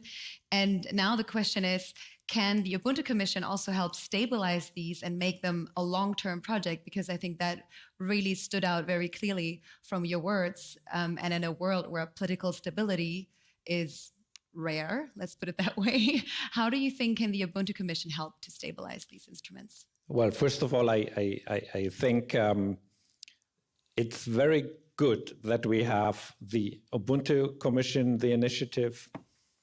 We launched the South-North Commission today here in Hamburg. We saw other initiatives coming up, and some representatives are here. So maybe if I can use that, that I'm having the microphone right now, just to say, yes, there's a lot of pressure right now on international engagement. Our ODA is going down, which is not a good development. Unfortunately, in the global north, this has become a pattern, although I might say Germany remains, even with the cuts, the biggest bilateral ODA contributor, and we are proud of that. But the tendency is concerning. So we should be clear about that. But we should also be clear about that there are many new ideas, there are initiatives, and in fact, we are already building alliances. And I think with very strong partners. Former Chancellor Scholz and former President Chinchilla made that clear today, that the world is changing and partnerships are evolving with very strong, reliable partnerships. And I can very much rely on the 4 Cs. And I think that if I look at our development cooperation, there are lessons to learn here. I mentioned COVID because I know that the perception, especially in Africa, has not been positive. Although I might say that for my country, we provided billions of euros. And of course, we ask ourselves, did it reach especially those who are really in need? The last mile was always a problem. But Excellency, I think I can also mention that we contributed to capabilities in Africa for the production of vaccines and now also medical products as well. But at the end of the day, those kind of investments need to be profitable. The question of de-risking is correct. I think we are also supporting African lead initiatives for risk mitigation and insurance instruments. So it's a long way, but we are on this way. And as you very rightfully ask, what is the interest of a country like Germany, for example? We have a very clear interest. The African countries constitute our neighboring continent. If I look at the average growth projection, it would be fatal for Germany's very much export-driven economy if we would not be present. And we are very much underinvested. There are many reasons for that. And sometimes there's too much risk. People are not willing to take sufficient risk sometimes, no, but sometimes conditions are also not conducive. So this is something where we need to work, where we need to establish policies. And that's why I think also the Ubuntu Commission, the South-North Commission, many other initiatives can provide some basic confidence, trust, and partnerships that we need to move forward. And I'm very happy that we're having that discussion here at the Hamburg Sustainability Conference. So, Pascal Donohoe, Niels Annen said we're on the way. What does it need to pick up speed on that way? Because I think that is definitely something that we need in these times. So I would highlight 3 qualities that I believe will be important in the time ahead. The first one is persistent focus. And that's why convenings like this are so important for partners to have the opportunity to engage with each other, to look at how we can deepen cooperation.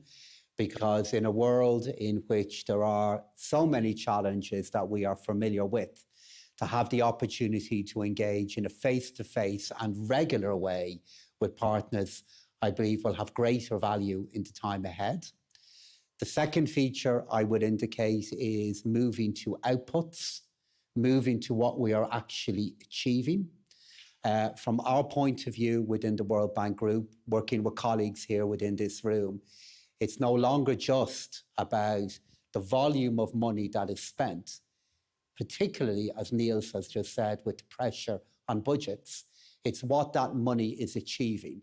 So how many more people are we connecting to electricity in Africa? How many more people have access to safe water? How many more young girls and boys have access to primary health care within their own communities? So outputs. And then thirdly, using that transparency and outputs to make the case for the funding that is needed. So to allow ministers, to allow civil servants to be able to acknowledge the competing pressures that are there with regard to resources, but use a more transparent way of thinking about outcomes to make the case for those resources. And that's one of the themes of this conference.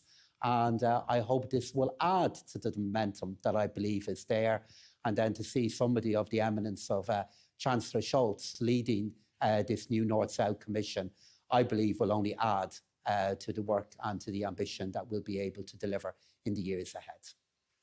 Let's hope so very much. And Nadas Bekele Thomas, before we move to the questions from the floor, I just want to give you the chance for one last reaction, because you said you've spoken so much at this conference already. After listening to also what has been said in this session so far, where do you think is the biggest mismatch between the principles and the implementation that we see? Yeah, thank you very much. You know, this has always been, in the past, the unfulfilled promises, which I call unfulfilled promises, that create so much anxiety and tension between the North and the South. And we completely forget that this North and the South is in our heads. Yeah. You know, look at, you know, the football team. And I was watching France and Senegal. And you would think that the France team is Senegalese. It's black, right? In most of all this, you know, really the world is converging. The world is interlinked, intertwined, whether we like it or not. So we just have to have that mind shift. And really, promises are to be fulfilled. Unfulfilled promises, you know, are the problems. You know, look at this. Like, for example, COVID, the SDRs, I'm sorry, I'm not, you know, coming to you because you're my friend, actually. We get so much support from the World Bank. But, you know, the SDR, $650 billion, you know, allocation. And how much did Africa get? 5.2% of it for 54 countries. Is that fair?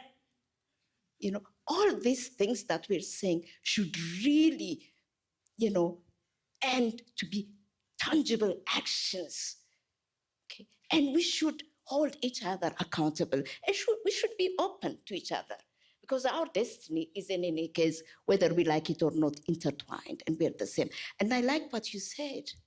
Without Africa, there is no market. You know, listen, we constitute the biggest population in this world. We will be in 2050, half the population. We start doing the work today and not wait until the crisis comes. Thank you very much. Thank you.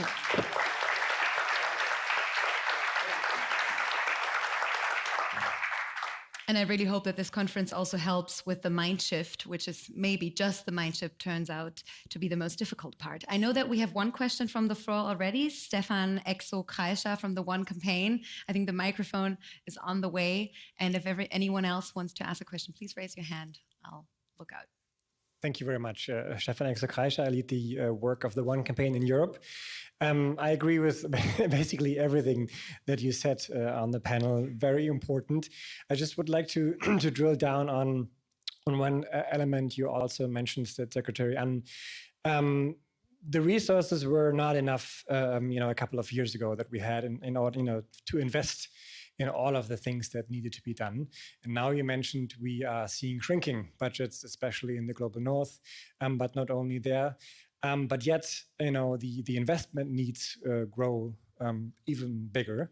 How do we ensure that this blanket that is just already too small is not being pulled away from the hard investments that are necessary?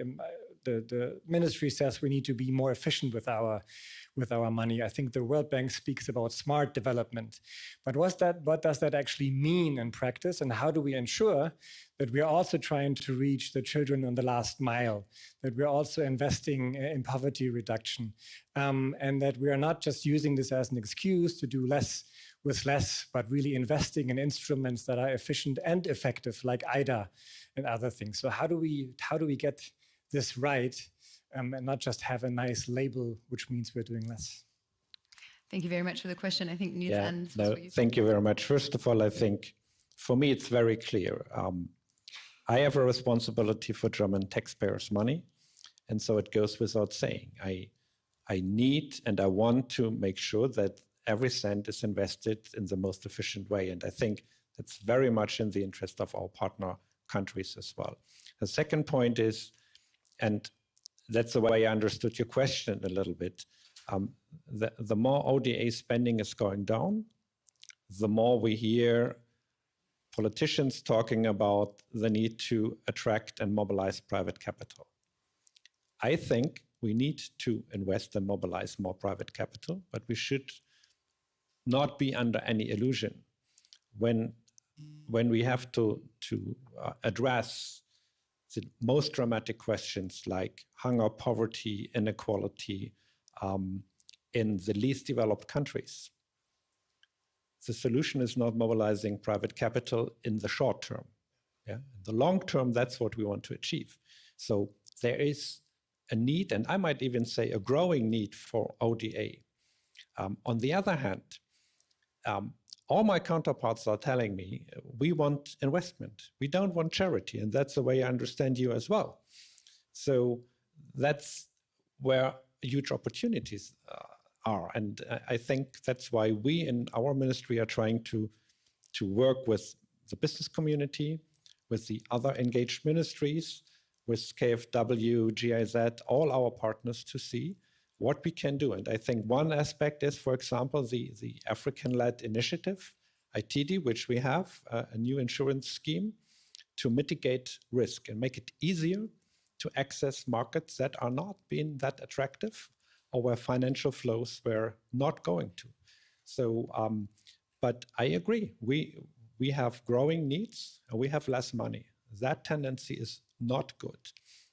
But still there are opportunities, and I think the reason that we are here is to figure out how to deal with that. And my plea here is, we are reducing our footprint, but we make sure that the structures remain intact.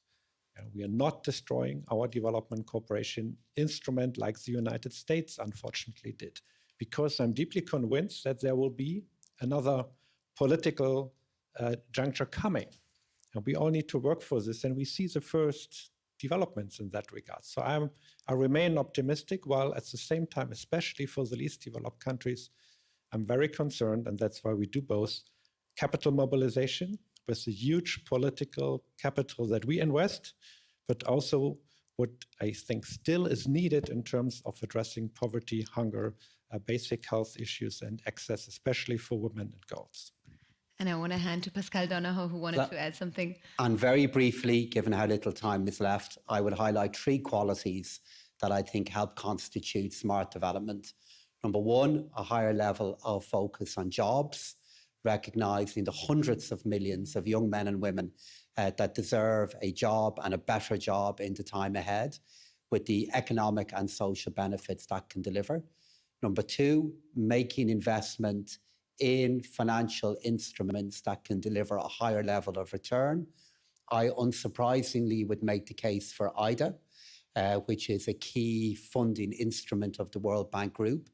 Every euro the German government makes available to the World Bank, we can invest, spend, or lend €4. And then thirdly, the different ways in which risk can be reduced, and using ways to reduce risk to make it more attractive for private capital to play a role. But it will take time to do that, which is why making better use of what public capital is available to us in the short to medium term will continue to be our key challenge. Thank you very much, Pascal Donohoe, Nados Bekele Thomas, and Niels Annan. Thank you very much for your contribution to the panel. A round of applause, please.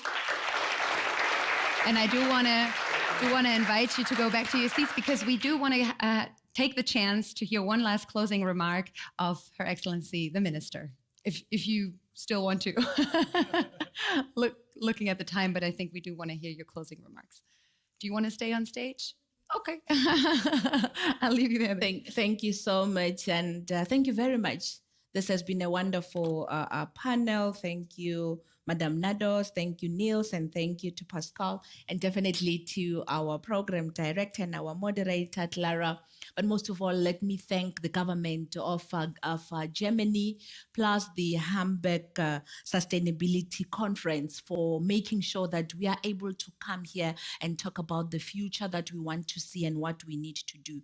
We've heard, of course, from our panelists what we need to do and what we can actually be able to come up with, which can only be based on the mind shift. And I think you did speak about that. If the ODAs are going down, what then now becomes an alternative? Because there is absolutely no way that financing for development can just be dealt with. We just have to shift our mindset, but come up with ways that those that receive and those that give can then now be able to have mechanisms that can bring in accountability, evaluation of investment, because if we start looking at this as an investment, evaluation of the investment and return on the investment must also be looked at, but we must then now understand that cooperation is definitely global public good. At the end of the day, it's not what you give and what you are or who's getting, but it is more on the common agenda of global public good. What we need to do, of course, firstly, we have to move from the aid to genuine partnerships. I think that's what we have had here and is quite important. But secondly, financing must become fairer, more predictable and better aligned with countries' development priorities. The national development plans of different countries becomes important. As a result, what Madam Bekele has spoken about, the issue of capacity, becomes important in that regard. And thirdly, we need to find innovative ways of financing mechanism that mobilizes public resources, private investment and multilateral financing that must work together. We can't replace the other. So having said that, let me say thank you very much for the questions. Thank you very much for also the participation. And we're looking forward to many more years of developing the Ubuntu Commission, because it won't end today. We don't have a year. We'll probably take 2 or 3 years, because it will take a lot for us to get a real agenda that we can all own, because common ownership of what we'll be doing is what is at the center of everything. So thank you very much.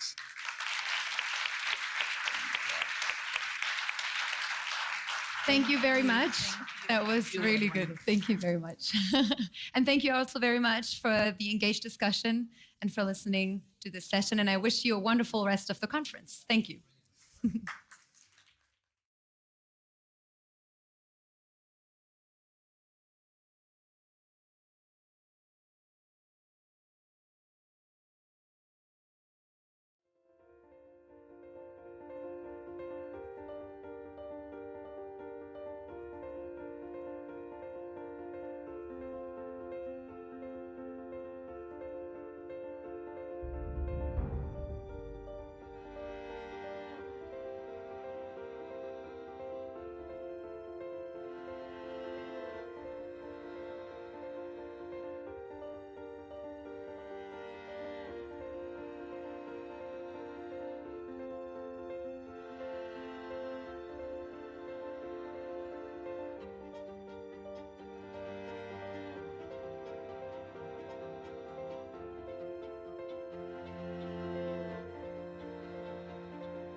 This is the New Alliance Talk. The first 1,000 days, how child nutrition shapes a lifetime. Please welcome your host, Adam Levy from Climate Adam.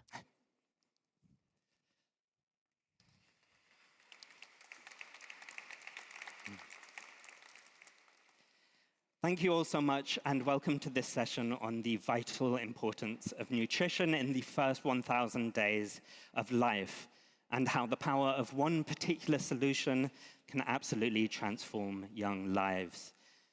Globally, half of all children suffer from a critical micronutrient deficiency, and for women of reproductive age, that figure is a staggering 2/3 of the population. Today, we're going to be reflecting on the roles that every aspect of society can play in solving this crisis. We're going to have a keynote sharing a profound personal and professional journey to tackle malnutrition. We will have a panel discussion bringing together the private sector, philanthropy, government, and the United Nations to provide insight onto how every aspect of society can address this problem. And we're going to close by looking at how one country is taking great steps to take the ideas shared here today and put them into practice.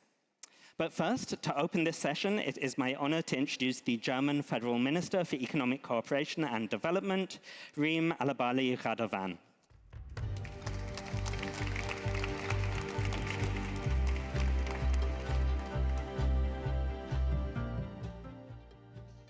Excellencies, colleagues, ladies and gentlemen, every child deserves a fair start with food to grow, to learn, to play, and to dream. Yet for too many children, life starts with hunger or with food that fills the stomach but lacks the vitamins that they need. Studies show the first 1,000 days are the most crucial. From pregnancy to a child's second birthday, nutrition decides whether a child can develop well, will stay healthy, and succeed later in life. This short period, 1,000 days, can shape a whole life. And yes, over the past 2 decades, the world has made progress on fighting child malnutrition, but the improvements has been far too slow. Conflicts, climate shocks, and rising prices are pushing healthy food out of reach for too many. And with the impacts of the war now in the Persian Gulf, we are heading towards a severe food crisis, even if the Strait of Hormuz does fully open in a few weeks. It is a crisis that is already hitting children and women the hardest. Globally, 1 in 4 young children is stunted. 1 in 2 children suffers from hidden hunger, meaning they lack essential vitamins and minerals. Let's call it what it is, a violation of human rights. And it is unacceptable.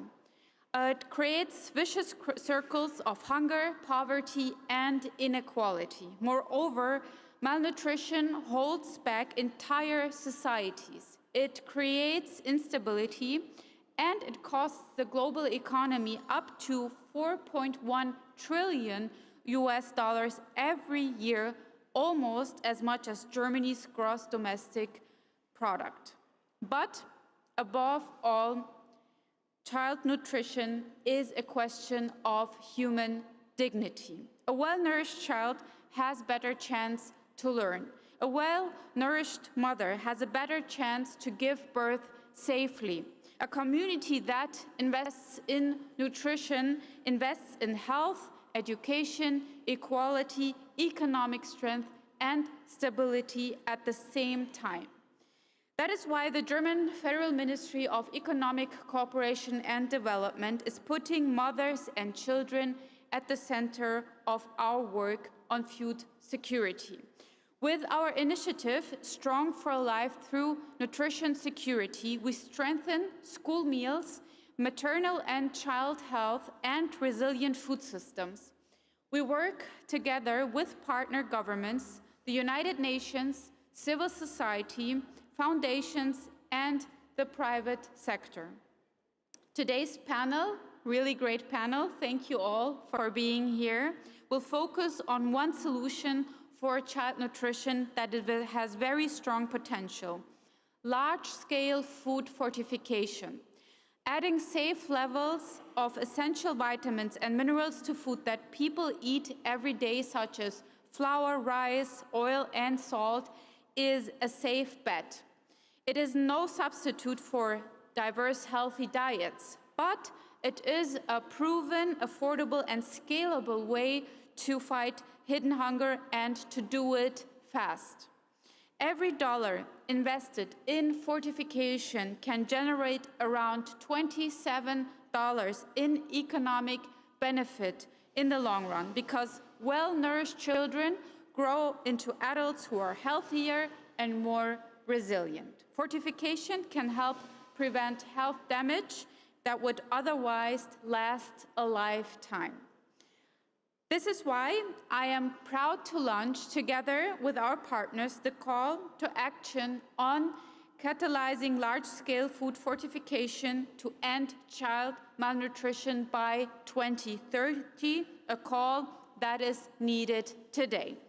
Our ambition is clear. All children should have access to food that provides the vitamins and minerals they need to grow, learn, and thrive.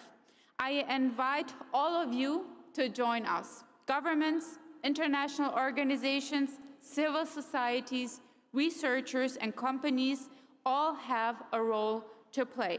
Investing in child nutrition is one of the most powerful investments we can make. It is an investment in children's bodies and minds, in equal opportunities, and in the future we all share. So let's make this investment together. Thank you very much.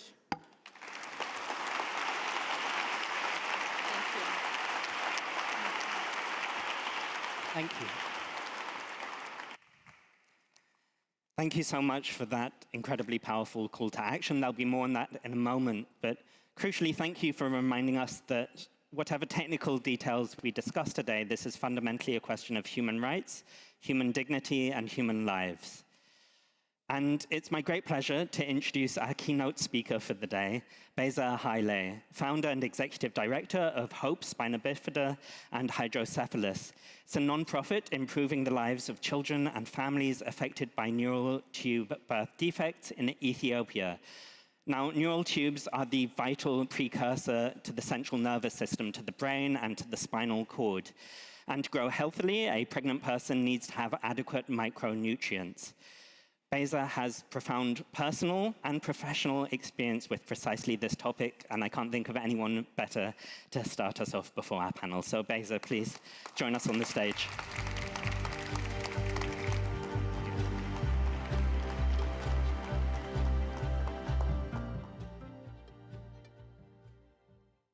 Well, thank you so much. Good afternoon, Excellencies, distinguished guests, colleagues, partners, friends.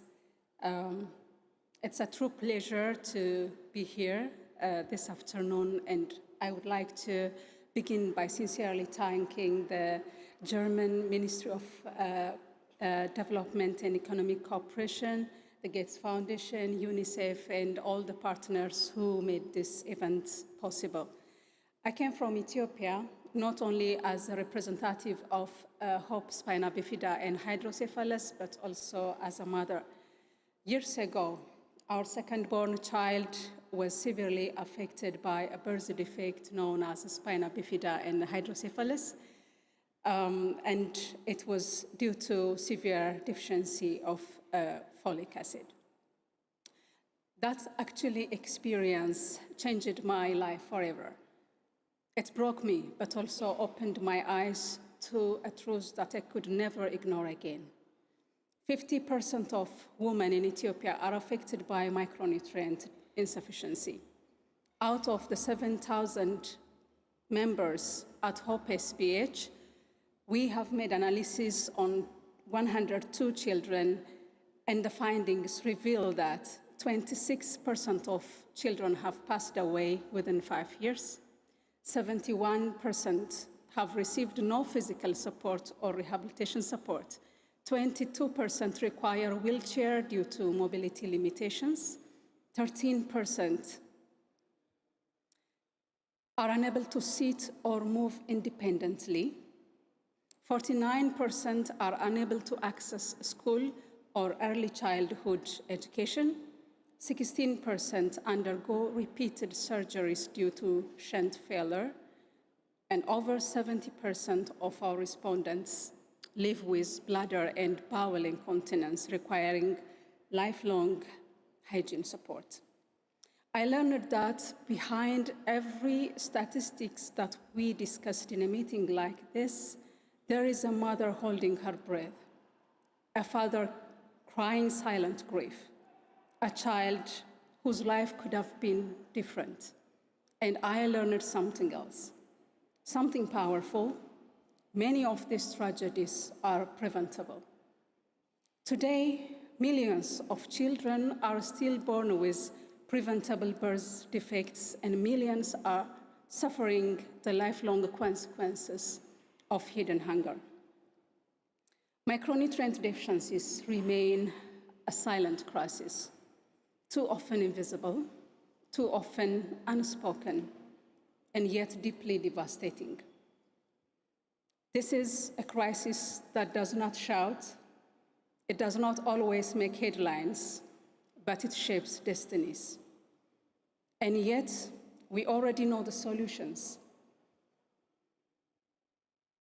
Investing in nutrition during the first 1,000 days is not simply a health intervention. It's one of the smartest, most cost-effective investments we can make for human capital, economic growth, and development. And yet, if we fail to act, the consequences are equally profound. Some children survive, but are left to struggle with lifelong impairments. Some families endure silent suffering. Others lose hope altogether, carrying a grief that never fully heals. Too many dreams are interrupted before they even begin. The good news is that change is possible. We are not powerless in the face of this crisis.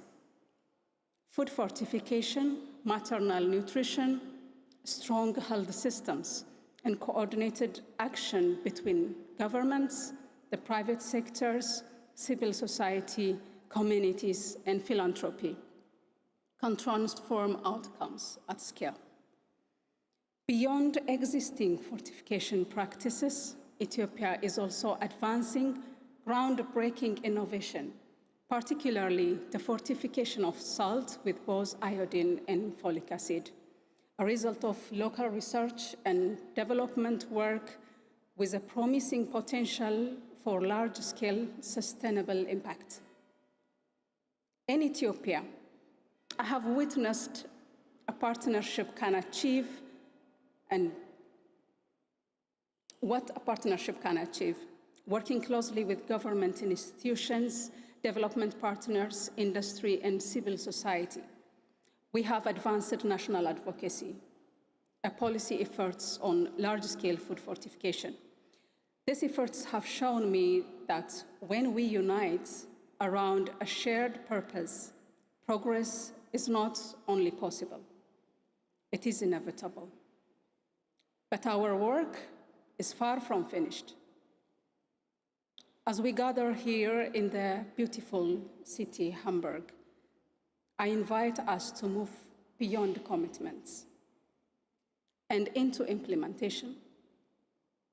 Let us ensure that nutrition is not treated as a secondary issue or only health concern, but as a foundation for education, economic growth, resilience, and sustainable development.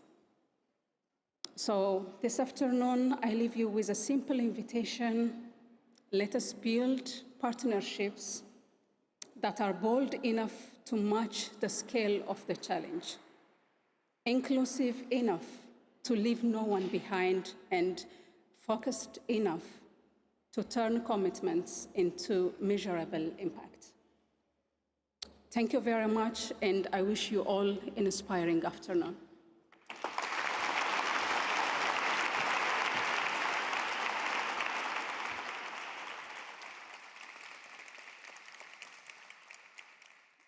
Thank you so much for that keynote, Beza, and it means so much to have you share just how much this topic means from the individual level, from mothers, fathers to children, right up until the societal level, to questions of fundamental economic development which affect every single person in this room.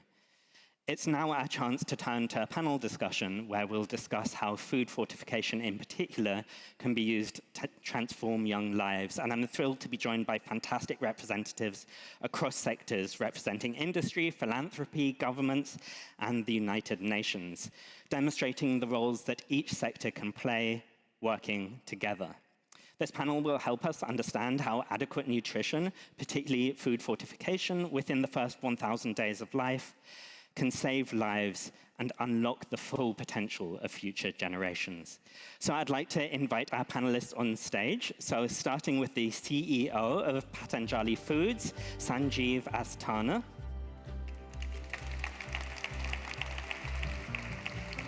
Thank you. And the President of Global Growth and Opportunity at the Gates Foundation, Hari Menon.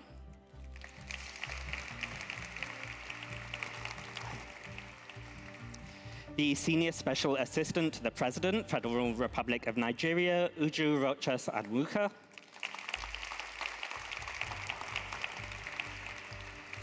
The Chief Sustainability Officer at DSM Firmenich, Dr. Katharina Stenholm.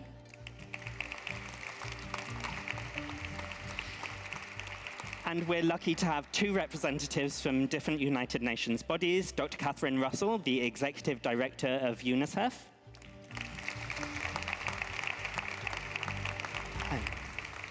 and Carl Scow, the Acting Executive Director of the United Nations World Food Programme. Thank you.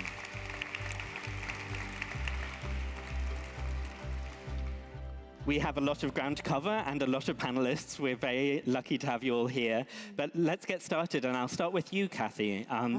Providing access to nutrition is at the heart of what UNICEF does. Yeah. And you have nutrition programs in 130 countries, I believe, right across the globe. Now, we've already heard in the keynote and in the opening just how important fortification can be to reach vulnerable groups, impacting children and also their parents.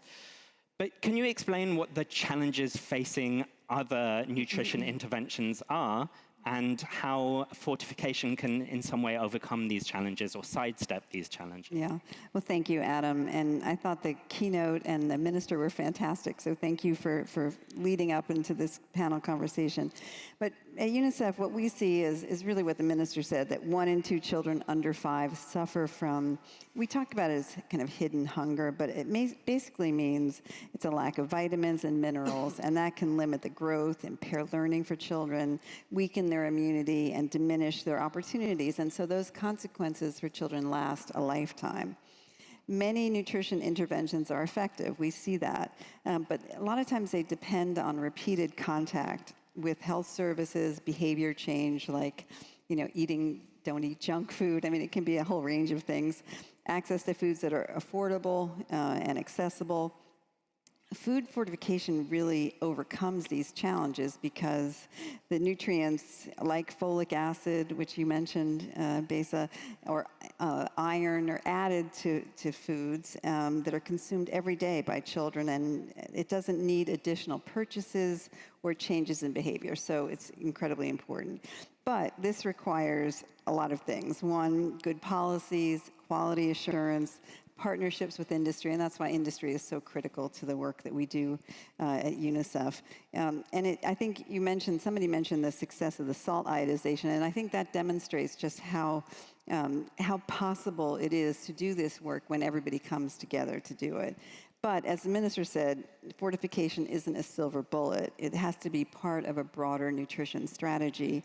And that includes breastfeeding support, which is obviously critical for children, healthy diets, other kind of supplementation, and really good health and food systems in countries, which is a lot of work to get done.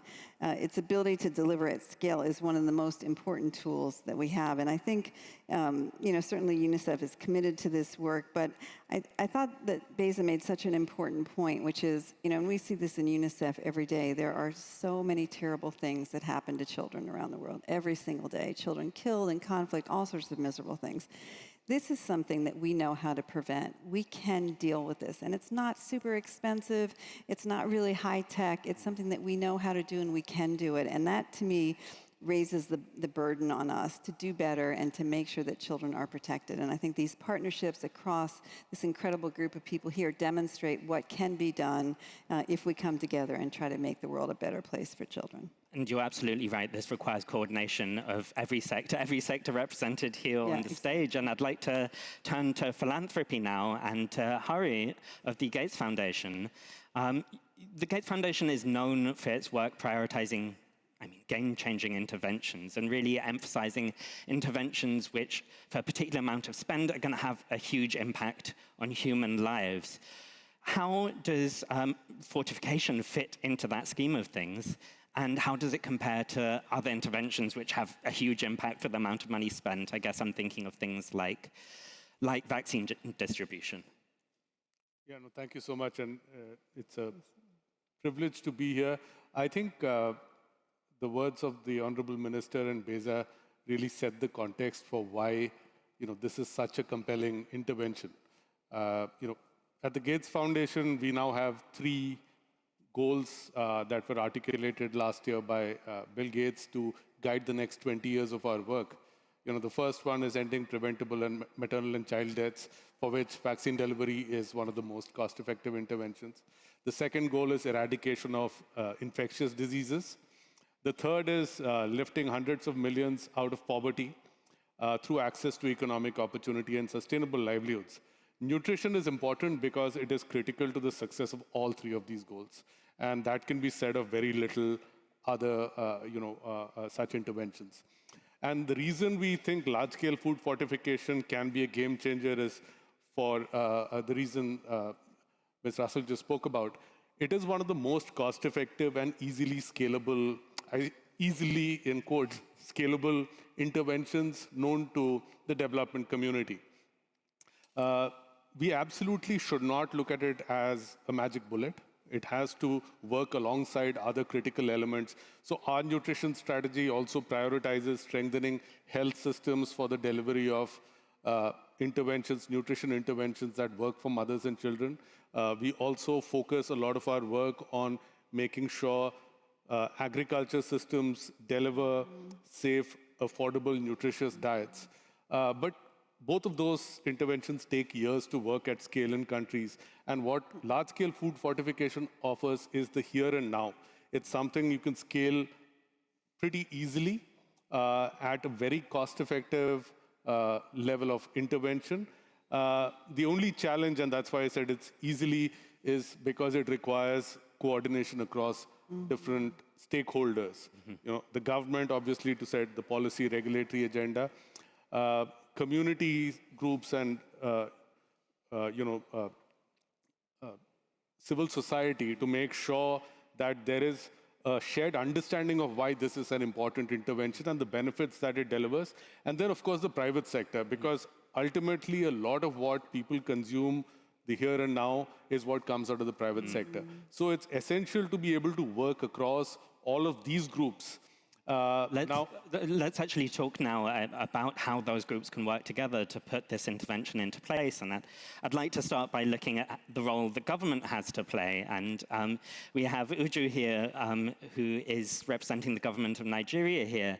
Now, Nigeria has the Nutrition 774 initiative, which operates right across all 774 local government areas, adapting to local needs. And Nigeria has really, in lots of ways, led the way on fortification and nutrition in general. So Nigeria's had fortification program since the 1990s, I believe, and is also set itself the goal for zero hunger by 2030. I'm really curious what in all of this Nigeria has learnt and what other countries should take away from those lessons. Well, thank you so much, Adam. It's such a pleasure to be here in Hamburg. I want to start with something that I feel lies underneath all that we're discussing here today, which is that nutrition is not always well understood, at least not the way health or education is. When a minister talks about needs for hospitals, everyone nods in the room. But when we hear about nutrition, we think it's just about food. But it's actually when a child misses in his or her diet the micronutrients. This affects the first 2 years. The next 10 years, she's struggling in school. The next 20 years, she's joined the workforce, but is underperforming. The next 30 years, the government is wondering, why's my human capital returns disappointing? And I think this is what Nigeria has learned. Number one lesson, we must have the political will, and we must have nutrition and fortification prioritized in the national agenda. Number two is that we must have coordination and multi-stakeholder coordination that allows for collaboration and accountability in one room. Number three, which is the last point, is that there is a gap between what the law says and what a child actually gets on the table or in their food, and that gap is enforcement. So on the aspect of political will, what we've done in Nigeria, there's the National Council on Nutrition, which is the apex body for decision-making in the country. And this is chaired by the vice president, not a minister, but the vice president. And what this says and signals in the room is that for agriculture, finance, industry, trade, and investment, this cuts across everyone, and it's everyone's business and everyone's mandate. So that kind of high-level political leadership. Recently, we adopted and reviewed and adopted the National Policy on Food and Nutrition, and we've explicitly stated in there that fortification is a key strategy for ensuring that we tackle micronutrient deficiency at scale. And so that's one of the things we've done. And if you look at the chain, when you have the political will, the policy follows. When the policy follows, the regulation follows. And then the mills, the industries, have no choice but to move in that direction. On the second point that I highlighted, which was on the stakeholder, we have the National Fortification Alliance in Nigeria. And that brings us all the stakeholders. It's chaired by the industry, but its secretariat sits with our Food and Drug Safety Authority. So in recent times, we've been able to reclassify the tariffs on vitamins and minerals, which is necessary for premix. So that has dropped the tariff because you have all stakeholders speaking to each other. On the last bit, on enforcement, we've seen that it's also important to ensure that there is a reward mechanism. So we utilize tools like the Micronutrient Fortification Index to see which companies are compliant.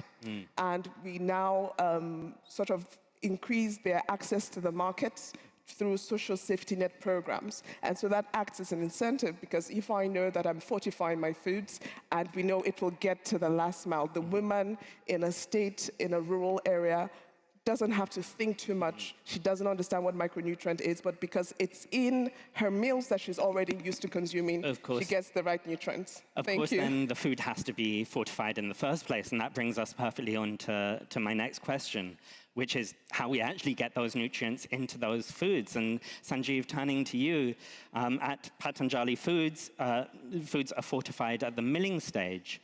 I'm curious why fortification has become an important part of your business in the first place, and what you'd like to see happen to motivate other companies to follow suit so that fortification becomes more of a norm.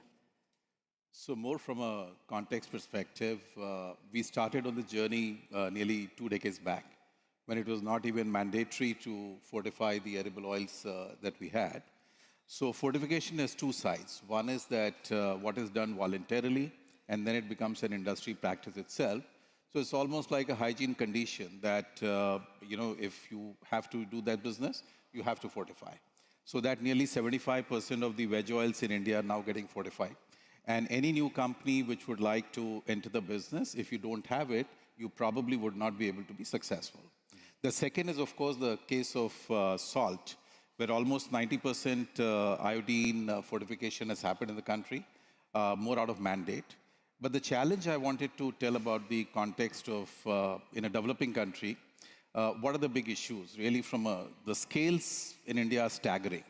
We nearly have 800 million people who depend on 5 kgs of ration every month, which is given by the government in the form of the grains.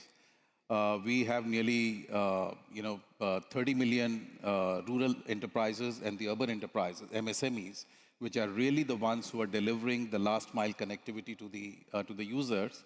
And most of them are completely unbanked. So how do you build up a delivery mechanism which is both, as in case of Nigeria, through the incentive structure, and yet the regulations have to be strong enough to keep supporting that? And I think the suggestion I have is, and by private sector sitting in this room and talking about it, that itself is a great sort of indication or reflection of why private sector has become important, is that from an efficient delivery, cost-effective mechanisms put in place, and the ability to deliver real value to the ultimate beneficiaries. I think private sector can play a critical role. Where it becomes exceedingly important is that the policy side, the donor institutions, the multilateral institutions, and especially the not-for-profits. I think putting hand in hand, we can certainly devise policies and structures which is able to deliver the last mile way more effectively than perhaps what the state is able to do today. And I think that is a very critical requirement for any developing country where nutrition is a big challenge. We certainly see time and time again just how interconnected all these different sectors are, and the role philanthropy has to play cannot be overstated. Of course, if you're going to fortified foods, you need to have the micronutrients produced in the first place. And that is where you come in, Katarina. I'm very curious, at DSM Firmenich, you're producing these micronutrients ready for fortification. How could shifting trade policies, we've already mentioned tariffs in this conversation, but how could shifting trade policies shift business for the better? And what could continents like Europe better do to support the work that you do? Thank you, Adam. A great honor to be part of this cross-sectorial panel. And at DSM Firmenich, we really believe that fortification is one of the most powerful tools we have available to address malnutrition. As called out already by the minister and our keynote speaker, not only as a health intervention, but really also as a key to economic development due to the impact on learning, work efficiency, and through that economic resilience. For us as a company, fortification definitely offers an opportunity. Long term, it's very clear that the opportunity is there. Short term, it is a relatively risky environment to invest in. And the one thing that we need foremost is actually a market. And that's where the public sector can be really helpful in help us creating demand by embedding fortification in public procurement policies, as for example done by the World Food Programme. It could also be a question of awareness amongst consumers to create demand on a larger scale.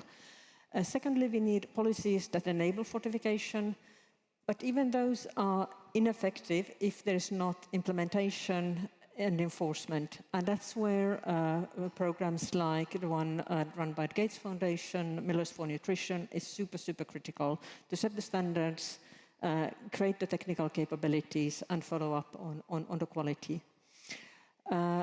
Then all of this obviously doesn't come together if we don't work cross-functionally. And I think also in Europe, to address the question, the European Commission has a big role to play. I would like to commend the German government for the call to action for large-scale food fortification. It was also already called out by my colleagues. I think fortification is really an unfinished agenda. We all have a role to play. Only if we work together, we can get this done. And I'm a firm believer that fortification is probably the most powerful investment we can do in development. It's an incredible investment, and we're going to come back in just a moment to the call to action that was raised just at the beginning. But before that, I want to turn to the World Food Programme. We've spoken a great deal about fortification itself, but it's also a fundamental question how we get fortified foods to the people that need them the most, especially in very difficult to reach areas. Carl, the United Nations World Food Programme provides emergency relief during crises, and it also supports governments to design, scale, and connect systems to assist the most vulnerable. How does the World Food Programme go about this, and how can we ensure nutritious foods, including fortified foods, reach the mouths that need it most?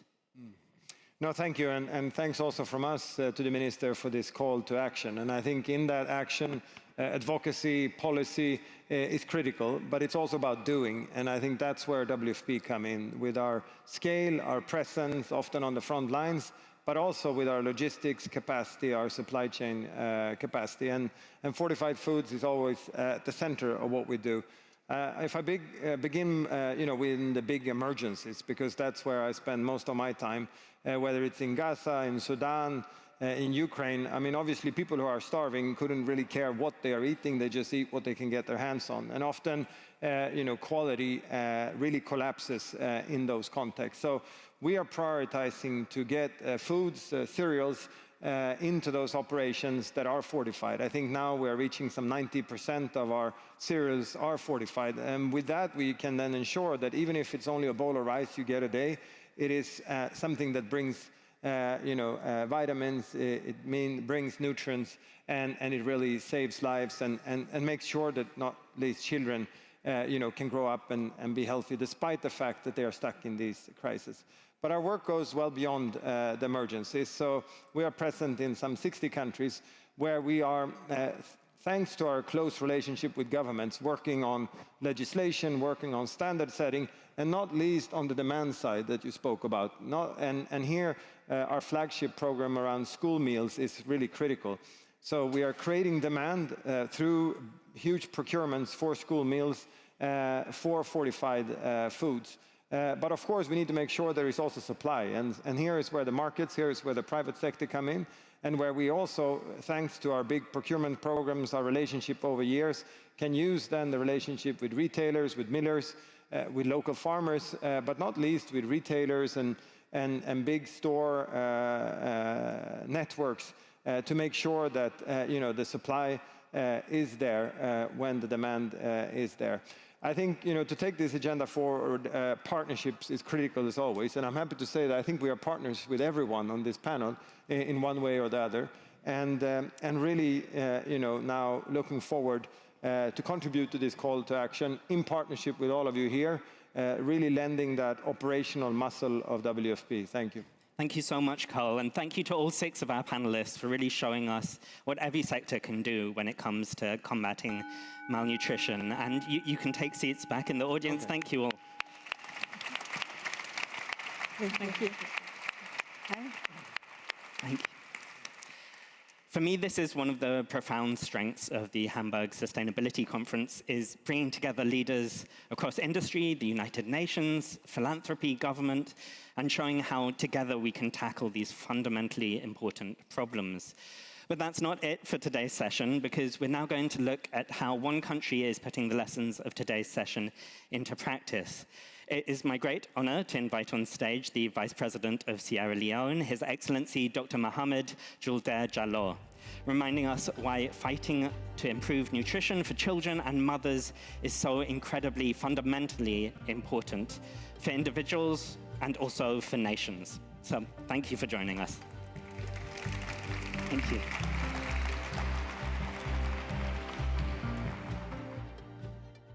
you. Thank you very much. First, let me begin by thanking Minister Radovan for her leadership and for launching today's call to action on food fortification.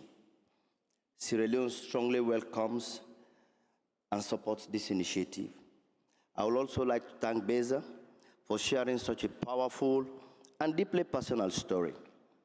Her testimony reminds us that behind every statistics on malnutrition is a child, is a family, and a future. I also want to take the opportunity to thank our panelists for a rich and thoughtful discussions on a subject matter that is so very close to our heart. And I drew 5 key lessons that stand out to me. First, is that in a world of constrained resources, we must be disciplined about choosing interventions that work. As a policymaker, we are facing what I described yesterday in one panel, the politics of painful choices. Resources are limited, development financing is under pressure, government cannot fund everything. That makes it even more important that we prioritize interventions that are proven, practical, and capable of delivering impact at scale. Food fortification, in my view, is one such intervention. It is evidence-based, cost-effective, and capable of reaching millions of people through food systems that already exist. That is why Sierra Leone strongly supports the call to action launched today. The second lesson is that choosing the right interventions is only the beginning. Food fortification does not happen automatically. Governments have a responsibility to create the conditions that allow proven solutions to succeed. Standards matter, regulations matters, like most of the panelists have just highlighted, partnership matters. In Sierra Leone, our partnership with IFC and Sierra Leone Flour Mill reflects exactly that approach. A $19.2 million investment package, including $12 million IFC loan, is supporting expansion of a milling capacity from 150 metric tons per day to 450 metric tons per day, alongside establishment of fortification capacity under Sierra Leone's National Fortification Framework. The third lesson is that nutrition cannot be separated from food system. This is exactly the point our sister from UNICEF just highlighted. That understanding has shaped Feeds Alone, which is our flagship food system transformation initiative. We are investing in nutrition-rich crops, strengthening agricultural value chains, and reducing dependency on import. Rice sufficiency in Sierra Leone over the last couple of years has increased immensely. The same thinking underpins our school feeding program as well, which now reaches more than 929,000 children, and our One Egg per Child initiative, which links child nutrition to domestic poultry production and rural value. The fourth lesson is partnership that has been underlined here. The importance of partnership, the importance of collaboration, as our sister from Nigeria also reiterated, and also the importance of private sector in all of this. The fifth lesson is one that I have learned personally. Whenever I travel around Sierra Leone, I make a point of visiting a health facility and speaking directly with health workers. Those visits keep me grounded in the realities that statistics alone cannot capture. Whenever I remember visiting a community hospital some years ago, as I walked through the maternal ward, I was struck by how empty it was. I asked the nurses, where are all the pregnant women? Their answer stayed with me ever since, that they have gone to find food. Imagine that women who should have been resting, receiving care and preparing to give birth, instead they had left a health facility because they needed to search for something to eat. In that moment, it became painfully clear to me that we cannot separate healthcare from nutrition. We can build clinics, train health workers, and supply medicine, but if a pregnant woman cannot access adequate nutrition, we are already putting both our life and the child's life at risk. It was that experience that convinced me that nutrition should be a national priority. Since then, under my leadership and in my office, we have worked to ensure that nutrition is no longer treated as a health issue, but as a national development priority that cut across agriculture, health, education, and social protection. If we want every child to have the best possible start in life, we must invest in the health and nutrition of women during pregnancy. This is why the first 1,000 days matter so much. For Sierra Leone, this has reinforced the importance of investing in maternal nutrition, infant feeding, and the broader infant food value chain. We are proud to have rolled out multiple micronutrient supplementary nationally, making it a national standard of care for pregnant women.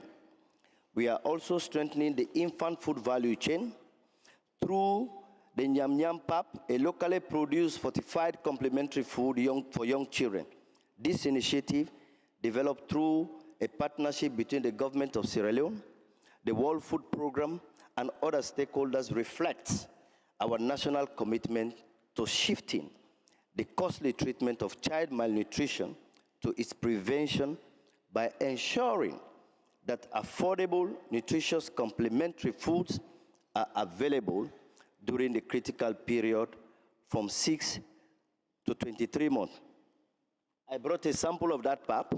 I don't know whether adults can still use them, So this is just to show you what we have been doing over.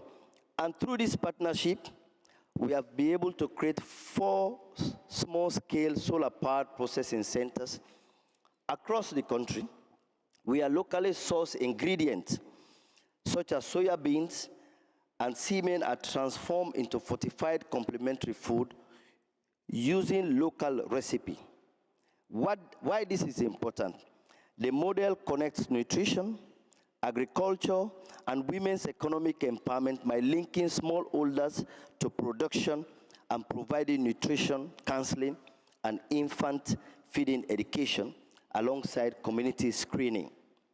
Beyond establishing these facilities, women have been trained in food processing as well across the country, while linking them to private sector markets to strengthen the program's long-term sustainability. Finally, I must say, none of this will happen without political commitment, like one of the panelists just highlighted. In Sierra Leone, we have worked hard to ensure that nutrition is not treated as a niche sector issue, but as a national development priority. Over the past 4 years, government allocations to nutrition-specific and nutrition-sensitive intervention have increased more than 7-fold, while the share of the national budget allocated to the nutrition has increased from 2.56% to 8%. We have also institutionalized nutrition-responsive budgeting and launched a national nutrition information management system to strengthen accountability, coordination, and evidence-based decision. One decision I am particularly proud of was our commitment to establish a dedicated budget line for ready-to-use therapeutic food. That commitment helped unlock match financing through nutrition match windows and significantly expand the resources available for life-saving treatment for vulnerable children. Today, we are exploring opportunities for local production to strengthen sustainability and create economic opportunities within Sierra Leone. For me, that experience illustrates a simple truth. We do not lack solutions. We do not lack evidence. And finally, we are convinced that the long-term solution lies in building resilient food systems by investing in agriculture, strengthening local value chains, and ensuring that nutritious food are produced domestically. I agree with that vision, and Sierra Leone is actively pursuing it through initiatives such as Feed Salon, our investment in the infant food value chain. But from where I stand, as a policymaker, I also understand the urgency of the moment. We cannot afford to wait for long-term reforms to deliver results while children continue to suffer from preventable malnutrition.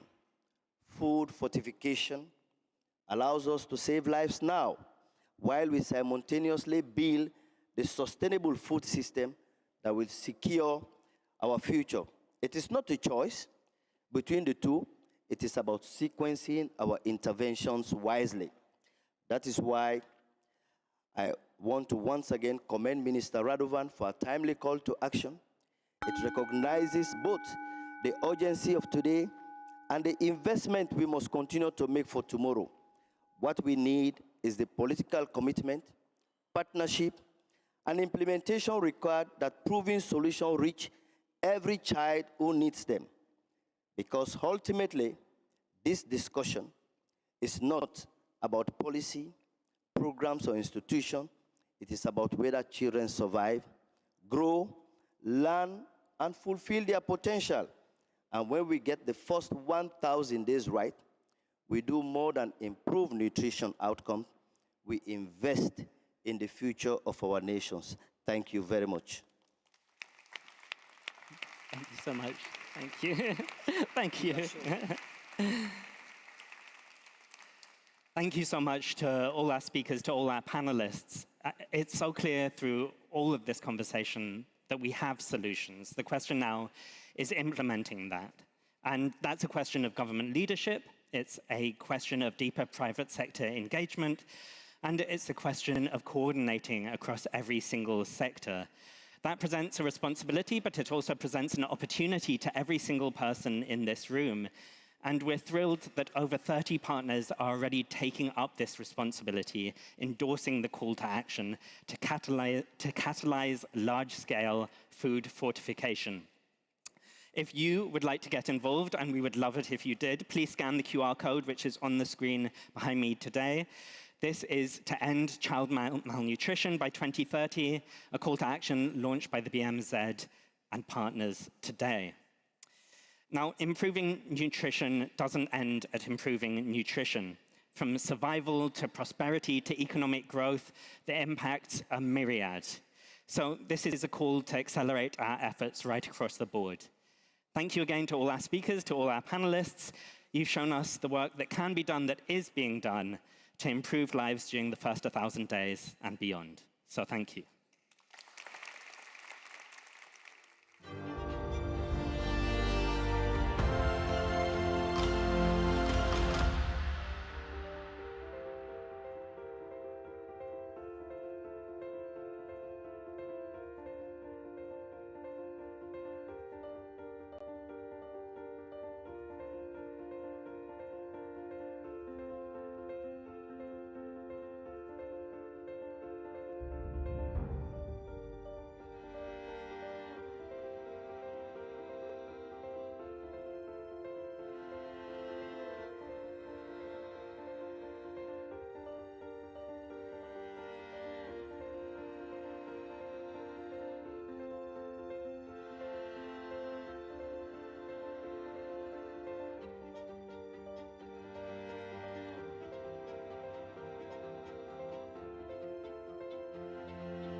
This is the New Alliance Talk, The Dependencies of Growth, How Ecological Loss Drives Financial Risk.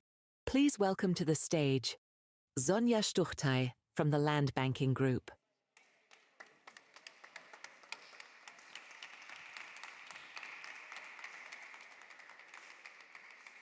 Good afternoon.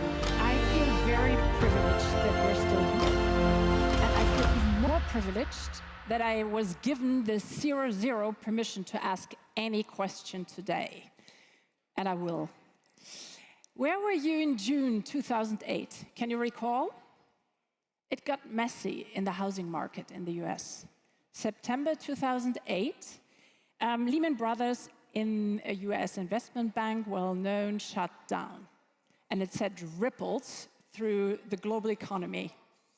Millions of unemployed, and the tsunami went all over the world. This was basically the result of a mortgage bonanza packed in so-called CDOs, a mispricing of risk. At the time, Her Majesty the Queen Elizabeth went to the LSE in London and asked economic Nobel laureates, why haven't you foreseen this? With all your economic models, why didn't you see this coming? Do you know the answer? It was, we all lacked the imagination. We lacked the imagination that something that has never failed us could fail us. Are we in a comparable situation? I don't have a queen to call on stage, but somebody from the German government. So we start there to call on my panel. It's Jochen Flassbart, State Secretary, Federal Minister for the Environment, Climate Action, Nature Conservation, and Nuclear Safety. 3 terms of office. He should know. We add this with Valerie Hickey, Global Director at the World Bank for Environment, Climate Change, Environment, Natural Resources, and Blue Economy. Gustavo Enrique Morales Cobo, Executive President, Faser Kolda, and ex-Superintendente de Salud, very important in that context. And Isabel de Saint-Malo, IFRS Foundation and International Affairs Advisor, former Vice President and Foreign Minister of Panama.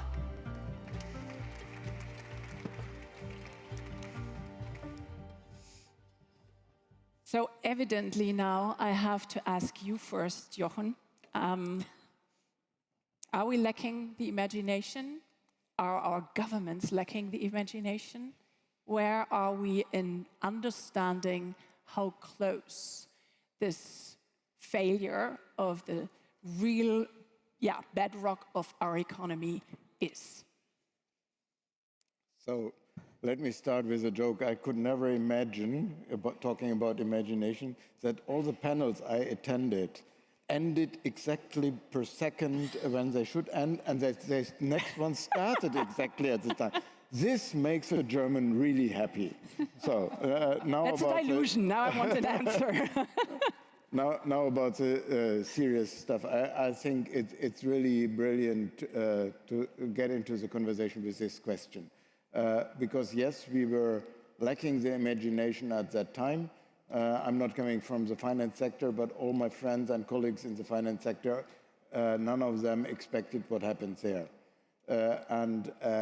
I think on the side of the nature risks, we cannot say that we could not imagine this, because the figures are there, the perceptions are there. If you look at meetings of the World Economic Forum, if you look at the central bank, the European Central Bank, and I just, the other weeks, we had an internal discussion with the German Bundesbank, Sabine Mauderer. They are all telling the same. The risk for companies, the nature-based risk for companies are huge. They are highly underestimated, especially in small and medium-sized companies. The big ones know better about on which dependency they are reliant. And therefore, yes, there is a risk. It's a hugely underestimated risk, but we cannot say that we do not have the information at hand. Just a few numbers to add to this. 2021, we had the Ahrtal catastrophe, the flooding, with 135 deaths and more than 40 billion in damage. In 2023, only 2 years later, Slovenia was drowning. Over 10 billion euros had to be invested to rebuild, which is 15% of their GDP.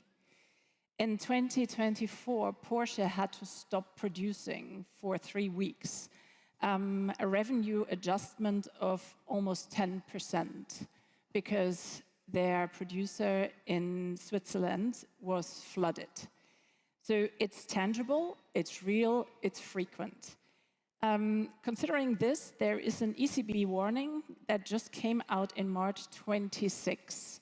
Do you see some development? And that's basically the segue between you, Jochen, and Valerie. Maybe you pick this up both. Is there an understanding in central banking if it's not in policy making? You can start. Yeah. I think there is an increase in understanding. Yes, it is understood. And I'm very happy that already at the level of the central banks, it's understood. It's now triggering into the political system, but we are still not where we are. And now you address me as a representative from governments, but what we are concerned about, and that is why we are working together with initiatives like INAT, that we get these numbers into the DNA of a normal company. They need to understand what their risks are, what their dependencies are, because otherwise I'm not in the private sector, but I assume that a private company works similarly to a government. If you are convinced on the one side that an investment is needed for your company, but your CFO doesn't understand why are you proposing this investment, then it might not happen. And therefore we need to have the language in a kind of figures to make this resilience preparations to happen. And let me mention one last point. As you mentioned, the 15 billion we organized after the catastrophe in Ahrtal, which is for the non-Germans a very, very small river. In summer you really can walk through at some ways, and it created this huge disaster. And then we were happy to organize this financing, but as I'm also negotiating this on international level, our developing countries partners don't understand us. You can organize 15 billion over in a week's time, but we don't have the means, and you tell us that you don't have the money to support us. And I think one of the challenges we find in this space is exactly the way the financial structure and government finance is organized, which is it's easier to move money to respond to a loss or a disaster than it is to move money to avoid a loss. And this is something that we spend a lot of time thinking about when it comes to natural capital for infrastructure, because it is something, I think, Sonia, where increasingly the numbers are there. Even on the forests and how important forests are for water, they're still the most affordable, most available infrastructure for storing, for cleaning, and for distributing water. They're absolutely critical to jobs and GDP. We cannot have a world without poverty, which matters to us at the World Bank Group, unless we have forests that play this role. Increasingly, we have the tools for the public sector to discover the value of these forests. So we have natural capital accounting, which is increasingly becoming part and parcel of how governments, and especially ministers of finance, can look at their books. They can understand the extent and condition of their forests and the impact that can have on their economic growth, for example. The challenge is in the so what. How do you move from discovery to decision making? And it's not so easy because there still are market failures. 60% of fresh water crosses international boundaries. So what you do in one country might benefit your neighbor but doesn't benefit you. And in a world where money is scarce, public governments aren't always willing to be quite so generous to their neighbor. And so how do we figure this out? And I think one of the biggest market failures we found in terms of connecting private capital to the water inputs they get thanks to natural capital like forests is nobody knows who owns and operates that forest infrastructure. There isn't a similar water utility as you have for piped water that you can pay a bill to, that it can be part and parcel of your company's payment for an input that is critical to 42% of the global labor force. Who do you pay? Who owns and operates those forests? Maybe there's a national park service, maybe there isn't. In most emerging markets and developing economies, even where you have a national park service, many of the forests that create that critical natural infrastructure lie outside of them, and even in the forests, it's indigenous communities, it's family farms who are actually stewarding that land. Who gets paid? How do you pay them? And until we figure that out, moving from discovery, where, as Jochen said, we are getting better, we have the numbers, we can show the transmission vectors, we're not going to be able to move to decision-making, not to mind move to capital mobilization. That's an interesting point and something we see recurring as being embedded in this conundrum on how to solve for a lot of segmentation, fragmentation, and attribution challenge. This brings me directly to you.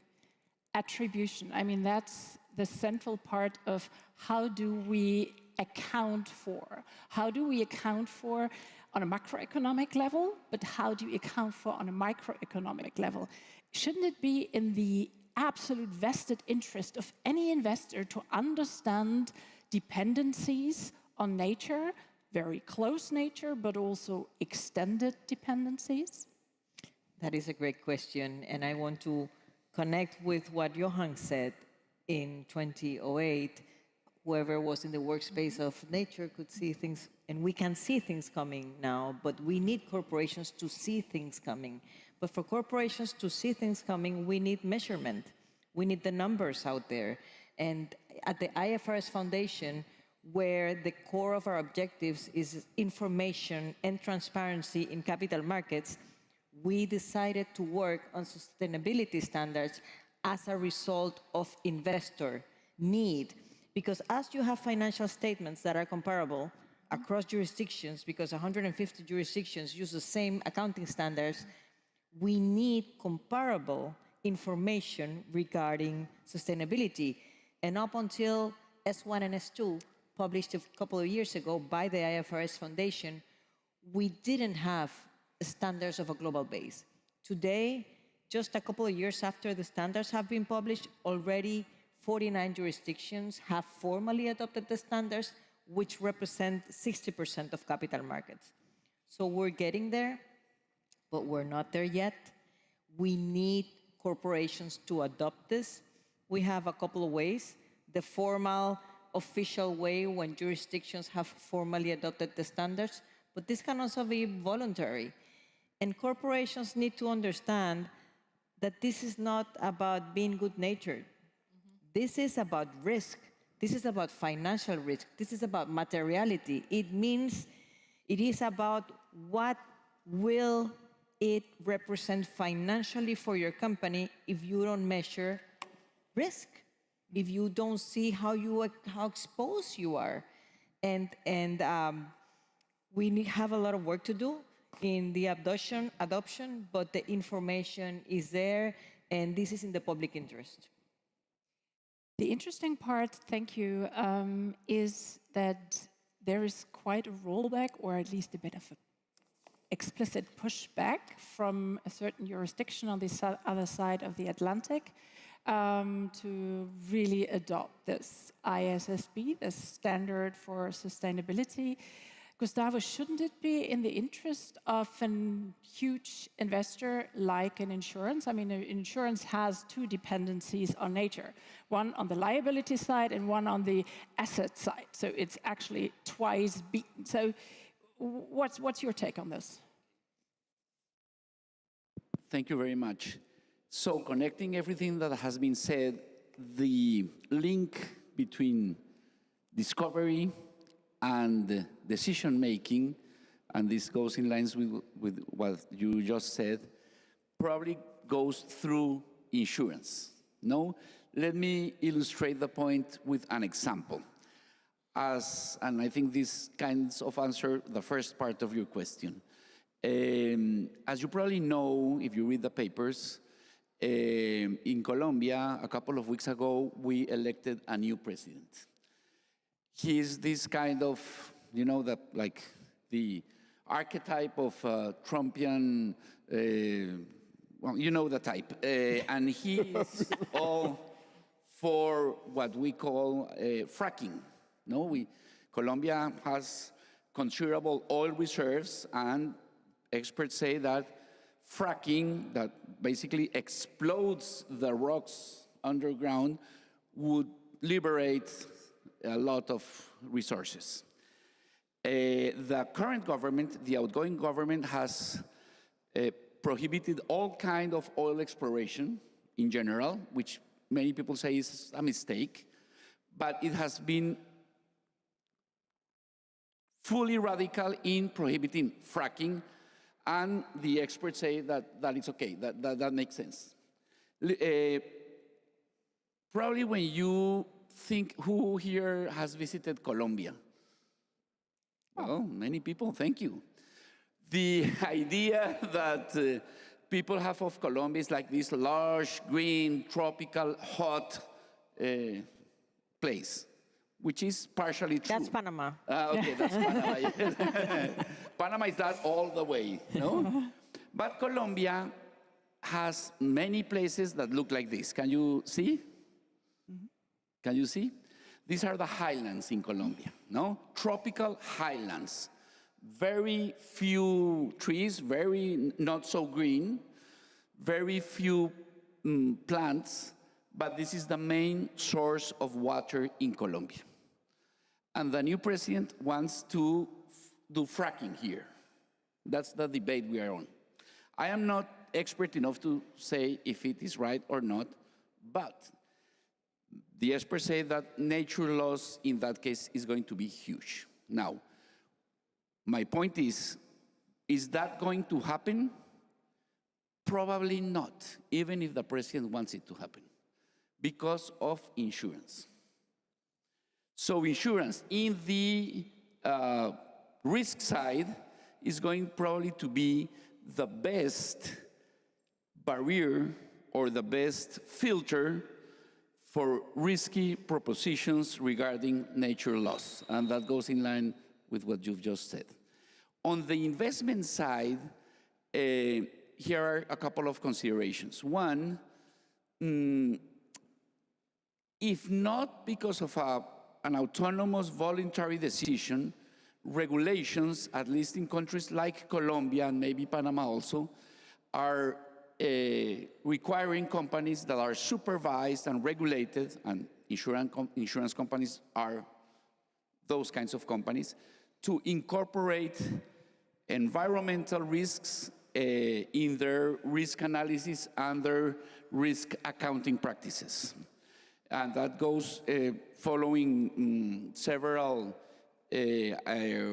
international standards, and that's good. I am not so sure, Sonia, that those requirements, which we think are correct because this cannot depend on only willpower of the corporations, I am not so sure that those regulations are incorporating explicitly enough nature loss considerations. Probably they are incorporating climate change considerations, weather considerations, but not that much nature loss considerations. So there is probably a space for improvement. A couple of years ago in Cali, Colombia, the 16th Conference of the Parties regarding biodiversity was held, and one of the conclusions was that climate conversation and nature loss conversation had to be taken as a whole, together. That is not yet happening. But again, if it's not happening in the regulatory level, probably it's going to happen in the insurance decision-taking level.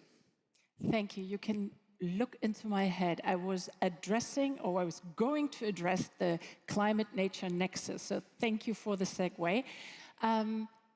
Indeed, we see often in companies, but also in public discourse, we have not even embraced climate yet. Leave me alone with nature.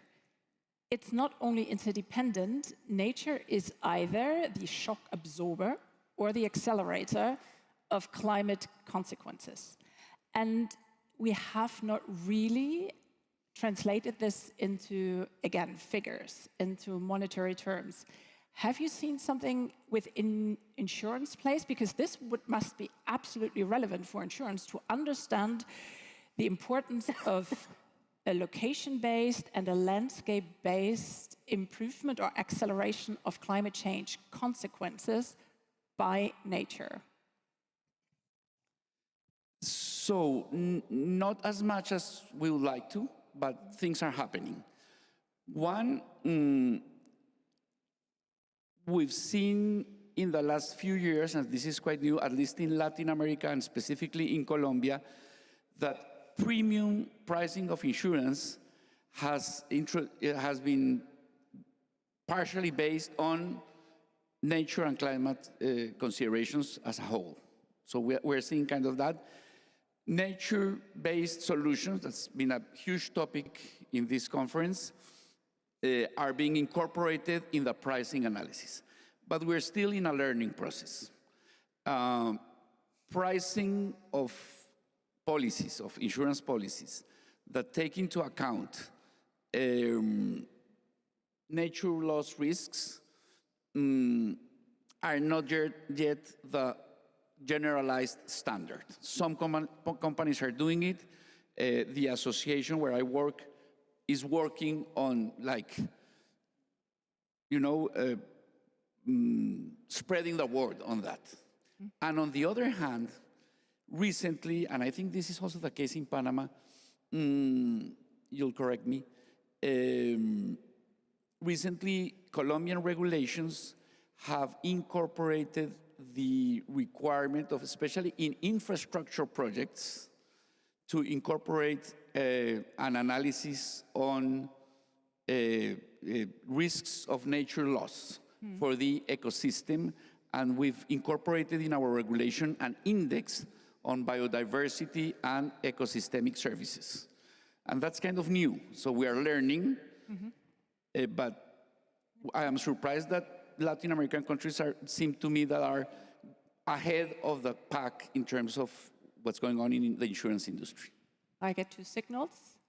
Go ahead, Isabel. On the connection between climate and nature, which is evidently there, that should not take us from measuring separately. And I think of the global space where we have the Sustainable Development Goals, and of course there is connections, say, between health and education. Children that are going to school, if they don't have the appropriate nutrition, cannot really have access to school. So there is connection between development issues, but that doesn't mean that you cannot measure them separately. Likewise, if we look at the climate measurement being considered in the private sector in S2, you need to look at your emissions. You need to look at your energy consumption. There are some kinds of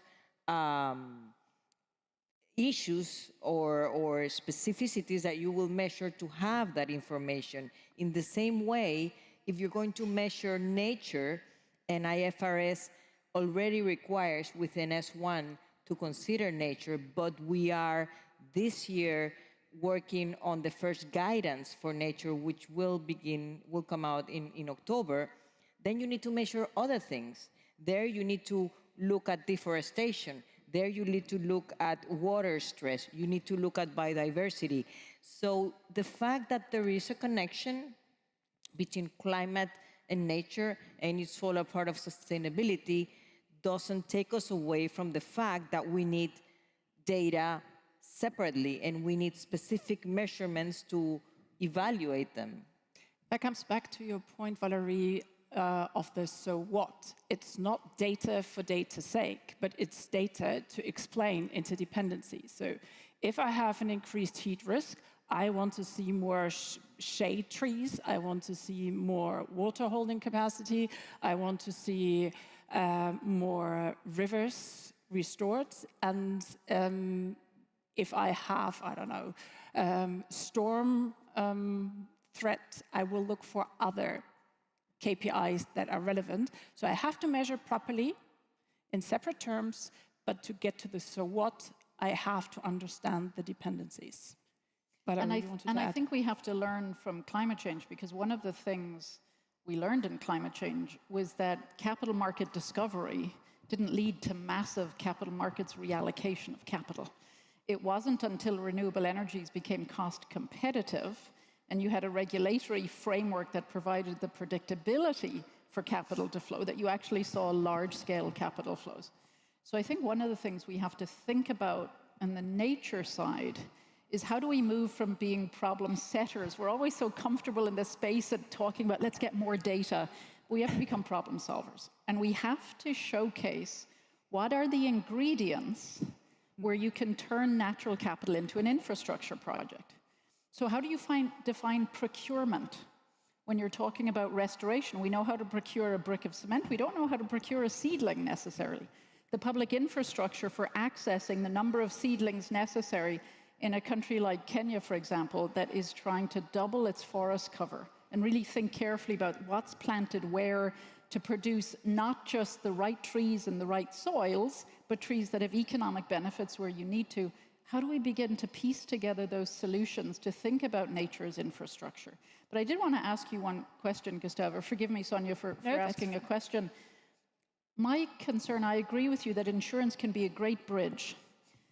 But the people who are at the nexus of suffering some of the worst climate change impacts and who depend more on nature than anybody else are folks like the 300 million small-scale family farms, next to none of whom in a continent like sub-Saharan Africa have access to insurance.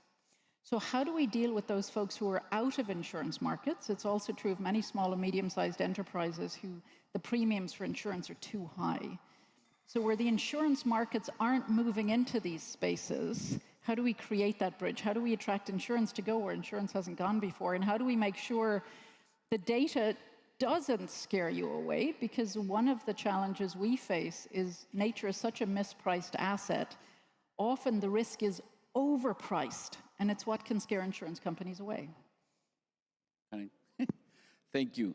What a good question. The answer to that question goes through the nexus between climate and nature considerations and financial inclusion.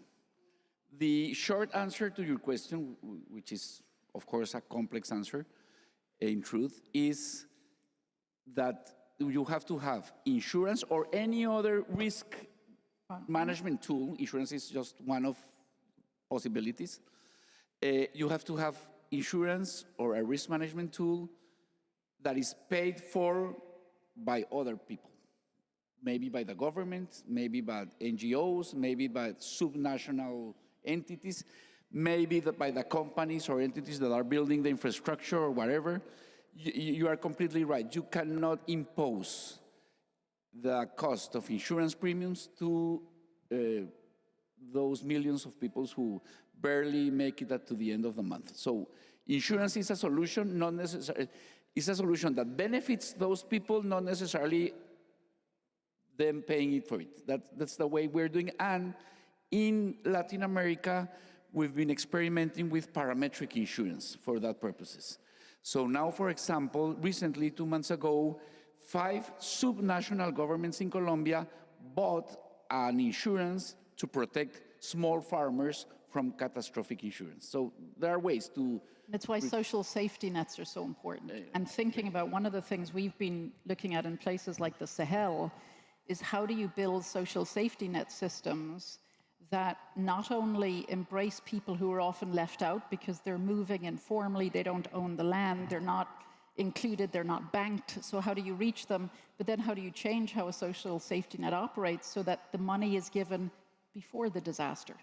So that those farmers, many of whom are women nowadays, because their men have moved to the mines to go fracking, to go looking for gold, they're left behind and they can plant the trees, they can do the things with a little bit of capital through a social safety net system to reduce the shock of what we know is going to be another drought, another flood, but moving it before. So it's a little bit similar to insurance, that kind of a social safety net system for the poor. And there's another aspect to it, which you mentioned just before. It's mispriced.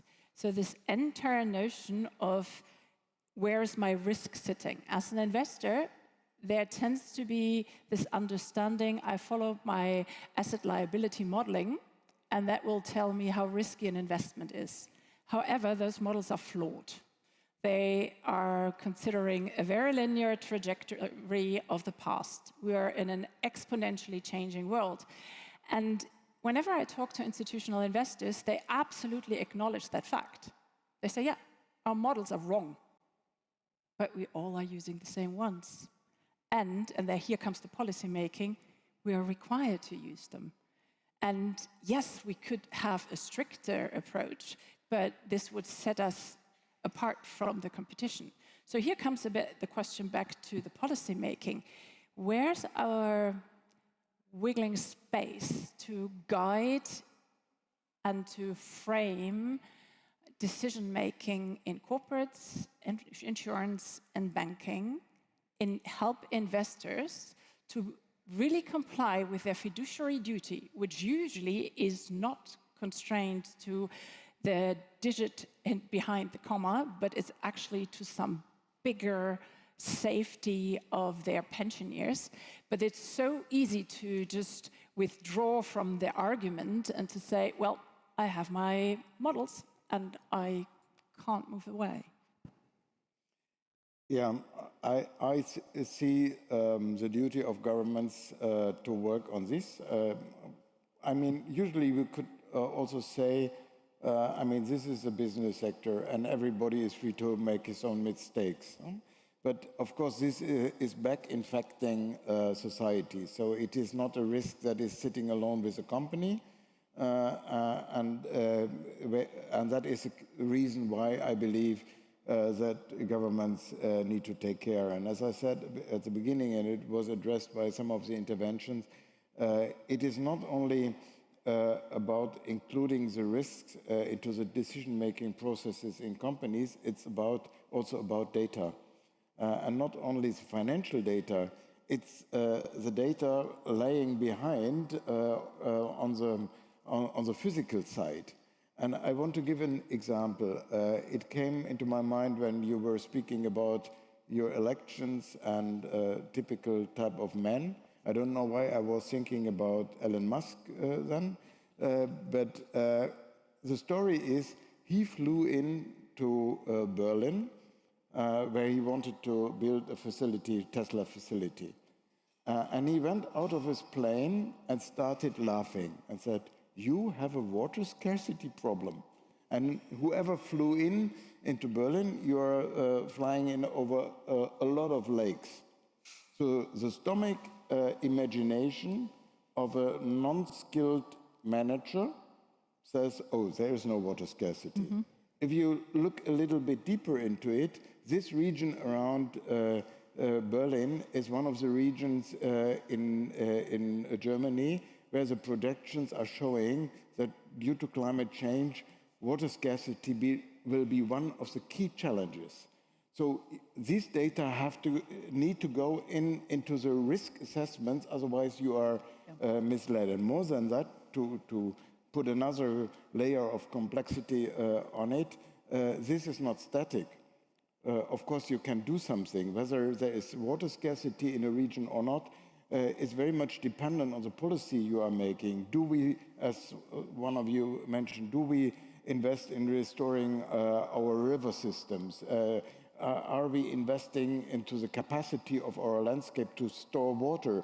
All this is not fixed. You can influence it by governments, and then at the very end, you also can think about, as a company, can we do something on it? Can we understand ourselves also as a player in societal decision-making processes? Absolutely, and I'm very grateful for that segue. As the land banking group, that's our job, to monitor biophysical development, to make the business case for nature in a company. And yes, you can do that.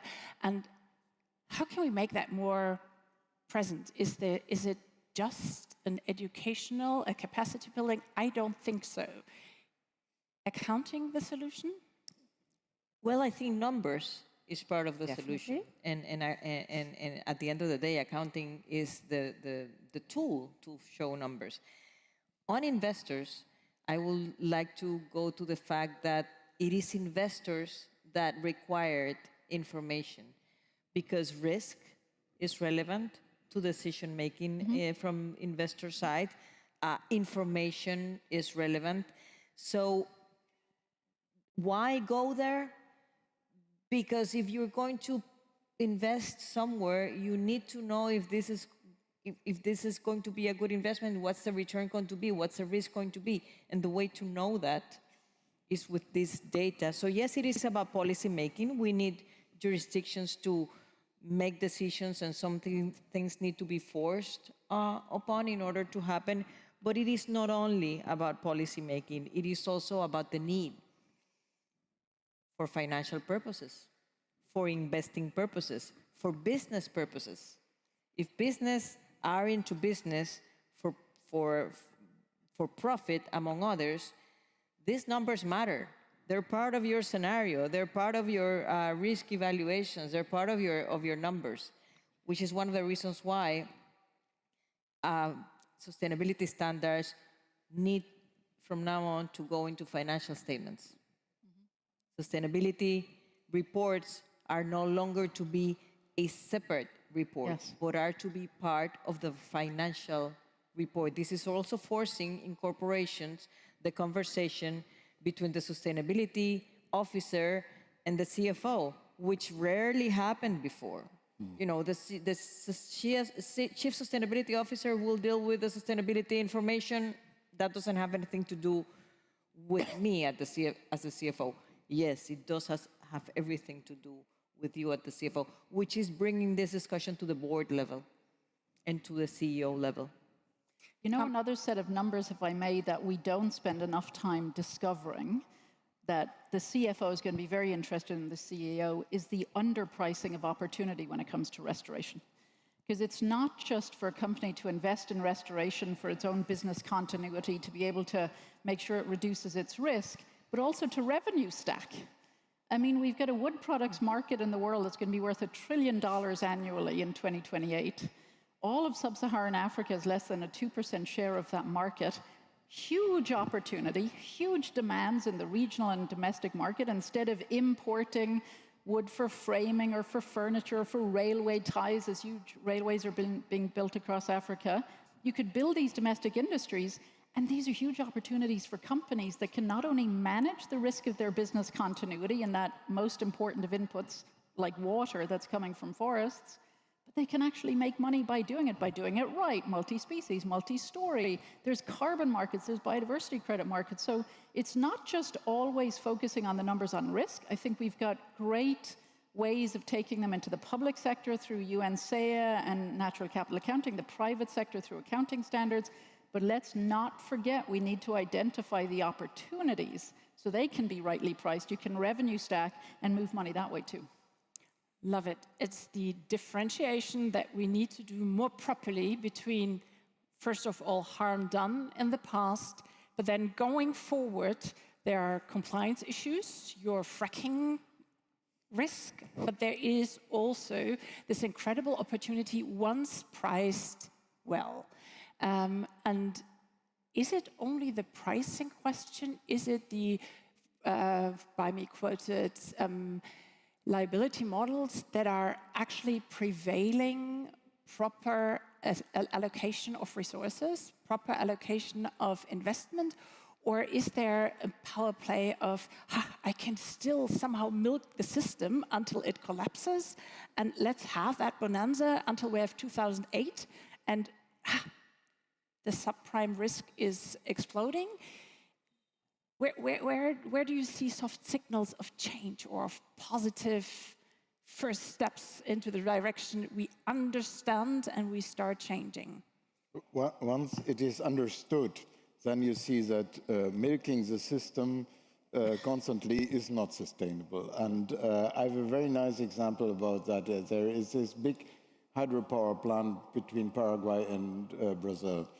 And they are the biggest investor in restoration. Why? Yes. Because they see that the risk of sedimentation will cost them immensely a lot of money, and therefore they're investing there, reducing the risk of the company by that. And Panama Canal does the same thing. Understanding that if it's going to take in the millions of dollars in fees to let ships pass, they need a certain amount of water. That water depends on having less sedimentation. But that's why, Sonia, I know you and I shared a panel a few weeks ago in Bangkok, and you were talking about the next subprime, and I talked about the next AI. Because we're seeing lots of money move into AI. I think we're going to see lots of money move into natural capital because it is ancient intelligence.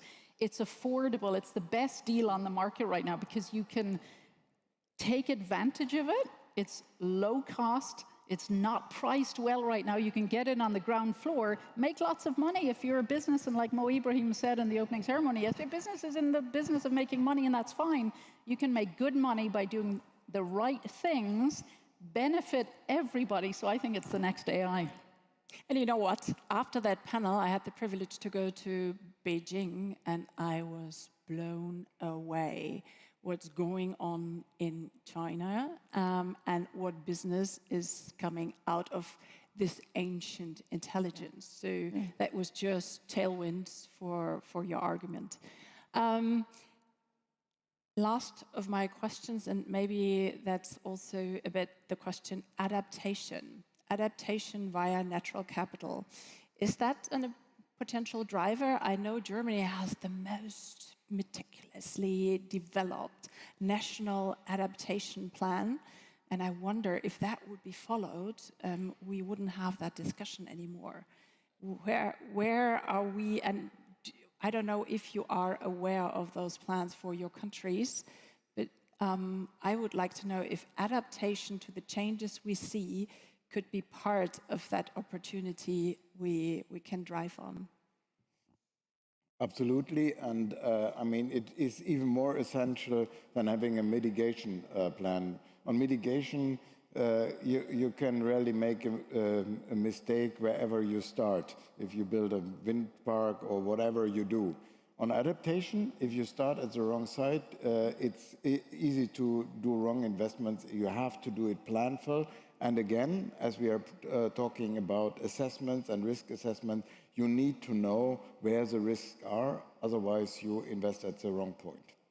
And nature-based adaptation is still the most affordable way to do adaptation. It's the most available technology, particularly in poorer countries for poorer communities in every country. And so what we have to figure out is how to move investment the same way we do for concrete-based adaptation. How do we think about mangroves as a seawall, with the exception that mangroves will accrue value over time for their fisheries nursery intent, for example, different to a seawall. But how do we move money? How do we do procurement? How do we think about the men and women who plant those mangroves as the same as construction workers? How do we pay them the same as construction workers? So we have to think about this as infrastructure and begin to put together the same kind of organizing of capital that we do for concrete-based adaptation, for nature-based adaptation, because it's more affordable, more cost-effective. We are cut short, but still, I would like to give you both a chance to say a last briefly topic.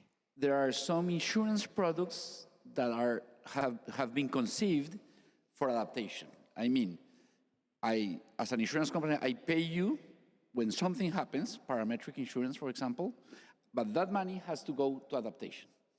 And that is something, a kind of an interesting innovation to explore pathways forward for that concern that you have. I will just say that we need to embrace nature not as something that is this threat that is driving me to do all of this work, that is taking resources away from what I really want to do as a corporation, but that we should embrace it as an opportunity. And there is a lot of opportunity. Adaptation is an opportunity for business, for sure, just like nature and climate change and energy savings and energy efficiency are opportunities. So I think if we change our lens, it would be a good deal for everyone. Wonderful. Nature as accelerator to growth, stability, and competitiveness. It was a joy to share the stage with you. Thank you for being with us, and have a good afternoon.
This is the Future Talk, ESG, credit ratings, and the cost of capital in the Global South. Please welcome to the stage Alison Holland from the International Monetary Fund.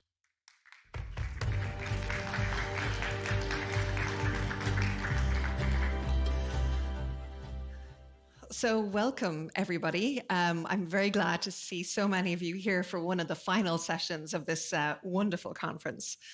So one of the key themes that we've explored over the last day or so is the need for the developing world to access sufficient financing to support sustainable development. And indeed, at the IMF, we see the question as to whether developing economies can access sufficient financing on terms compatible with maintaining debt sustainability as one of the key debt challenges of this moment. And we share the concern voiced by many over the last day or so that the cost of servicing this debt is crowding out countries' capacity to invest in development. So international capital is so critical at the current conjuncture.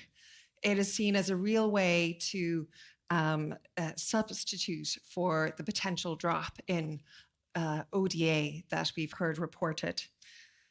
But it is the cost of that capital that is one of the biggest concerns for us all today. So you may recall what Mo Ibrahim said at yesterday's opening session, that if developing countries want to attract good capital, there is work to be done on governance and security. So two key foundations of sustainability and indeed two key foundations of this concept of ESG. So what is ESG? ESG is the framework of environmental, social, and governance factors that can contribute meaningfully to sustainable development. So a country with strong ESG metrics would generally be expected to have a lower risk of default because its economy is more resilient, its workforce is healthy and educated, and its political institutions are stable. So aligning very much with the emphasis that Mo flagged yesterday. So to help me explore the interrelationship between ESG and the cost of capital, I have a great panel with me today. So let me start by introducing Ana Maria Ibanez. She is the Vice President for Sectors and Knowledge at the Inter-American Development Bank. And with her, yes, please, a great round of applause, thank you.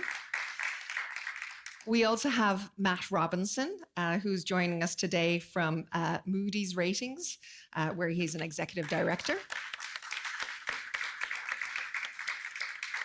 We are also joined by Mavis Owusu-Gyamfi, who's the president and CEO of the African Center for Economic Transformation, so one of Africa's leading economic policy institutions. And finally, and with our great thanks, I'd like to introduce Stephanie Bilo, who's the Chief Client and Investment Solutions Officer for Responsibility Investments, so one of the active impact investors represented here. So we have 41 minutes for what will hopefully be quite a dynamic discussion. So to kick us off, can I ask each one of you how you think sustainable development and creditworthiness complement each other? Is there a trade-off to be made here?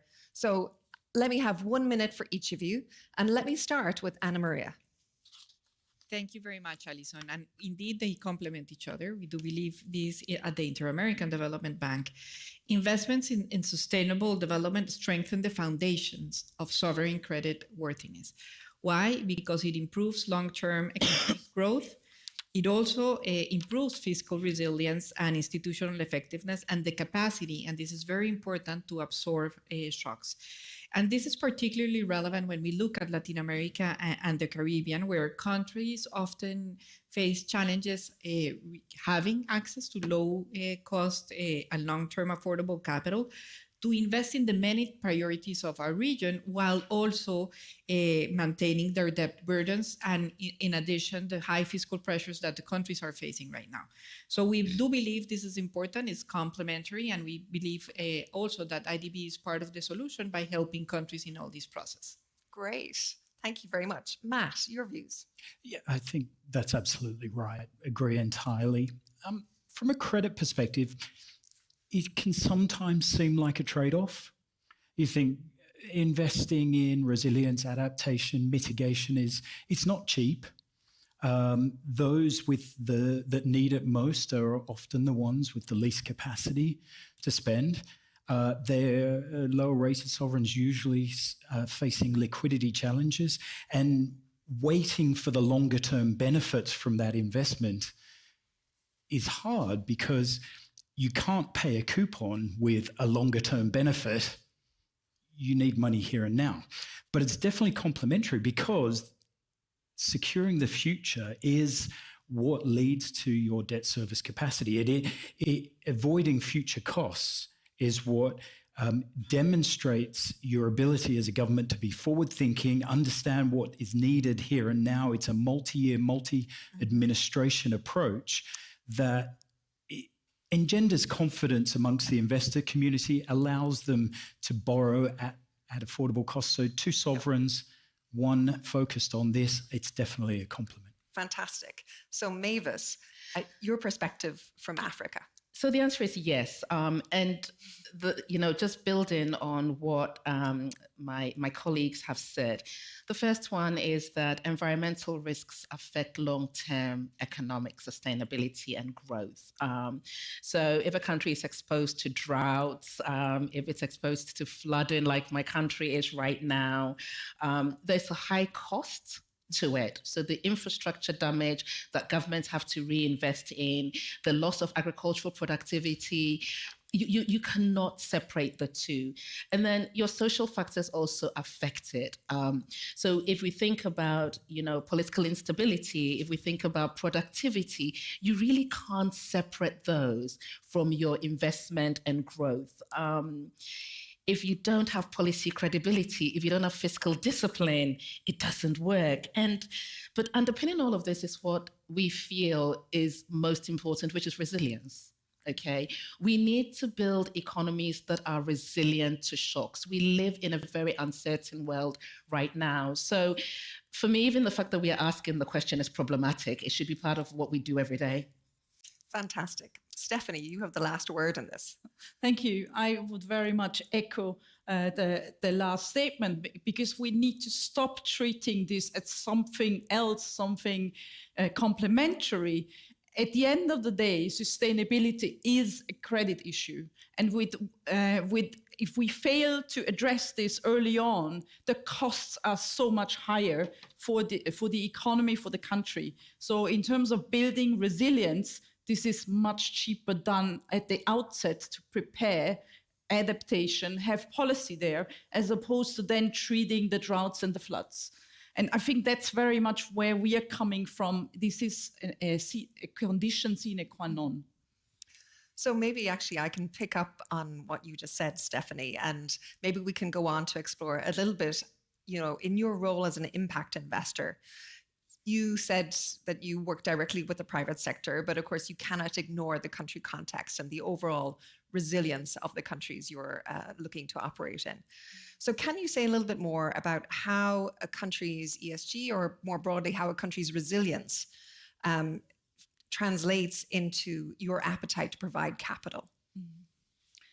So we at Responsibility, we invest into over 70 countries across the globe, and that's really Latin America, Africa, and also Asia. It's really emerging and frontier countries which we tap into, which we often are one of the first bilateral investors in some of the companies. So just to be clear, we do not take sovereign risk. We always invest into the private sector in those economies.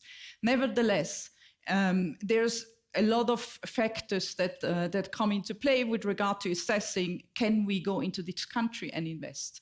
And I mean, the IMF has shown a very nice study recently. It's very clear that governance plays a super important role in this field.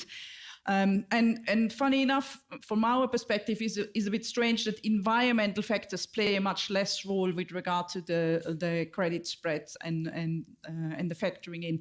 We do see quite often actually the other way around. Let's just pick an example like Vietnam.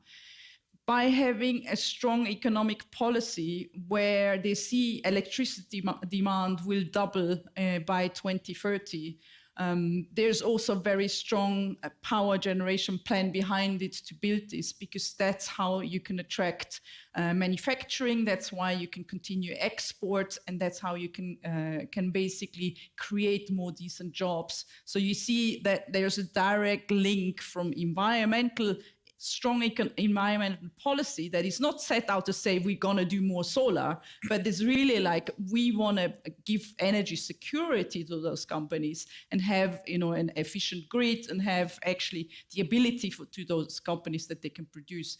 And that translates from company growth to having more exports, having tax revenues increase, and directly translating also to strong policy. So environment to credit spread. Wonderful. So maybe, Anna Maria, you mentioned some of the challenges facing the Latin American and Caribbean region that you work in. So across your membership, what have you seen as the most impactful improvement in ESG or sustainability in terms of improving access to financing? Yes, so let me first go a step back to provide a little bit more of evidence of why this is important. For example, in the Caribbean, when a disaster strikes, a hurricane strikes, the impact on GDP growth can be between 2 to 4%. And the increase in debt during the following 3 years is going to be around 18%. So yes, investing in resilience is important for long-term sustainability of the country in terms of debt, but economic growth as well. We also know that when countries and face improving ESG factors, they are associated with much lower sovereign spreads. So what are we doing at the IDB? We are doing several things, but I just want to mention two, Alison, that I believe are important. Basically, we're trying to innovate such that development outcomes and long-term sustainability, financial soundness come together at the same time. The first one is that we are working with instruments that combine lower cost market access, credible commitments to sustainable investment and better governance. These credit enhancements tools, such as the sovereign guarantees for debt for sustainability conversions, allow countries to access financing on much better terms, lower cost for these credits than their standalone credit profile will allow. And it uses our balance sheet, and it leverages our balance sheet, which is important. There is something that I also believe is very important from these transactions, is that it forces the countries to deliver better governance, development outcomes that translates really into an enabling environment that is not only important for that particular transaction, but for other transactions in the future. For the particular transaction, it is important because it improves debt management. And that's something that I believe is important. It provides also development outcomes for the country, depending on the topic of the debt conversion. It can be either public health, restoration, and resilience. We have done debt conversions for all of those. And we have the trust funds that support the underlying commitments. And that is also creating better governance for the country. On the ESG side, which I do believe it is also important to mention, we have the environmental and social safeguards policy that we approved in 2021. We used to have another one, but we strengthened the new one. And this improves ESG in two channels for the country. The first one, the direct one, the immediate impact, which is because each of the projects that we fund are required to abide by the standards of our ESG policy framework. So immediately, the standards are higher, and this is very important. And we have standards for biodiversity, for local pollution, for resettlement, for stakeholder engagement, for resilience, and many other topics. But the second and the most, I would say the most important one is that we build capacity in the countries in which we are operating. We fund the countries, but the countries are the ones who are executing the projects. So they are the ones who need to fulfill the requirements, the ESG requirements. And this implies that we are embedding into the executing agencies, the ministries or any agency that is executing the project, all these ESG standards, such as environmental risk assessment, stakeholder engagement, and grievance mechanisms, among others. And this remains embedded within the ministry.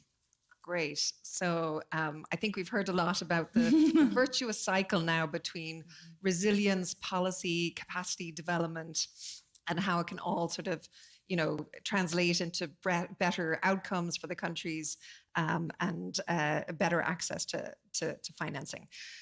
Mavis, we do hear a lot about what, this African risk premium, and, as something that keeps the cost of capital high.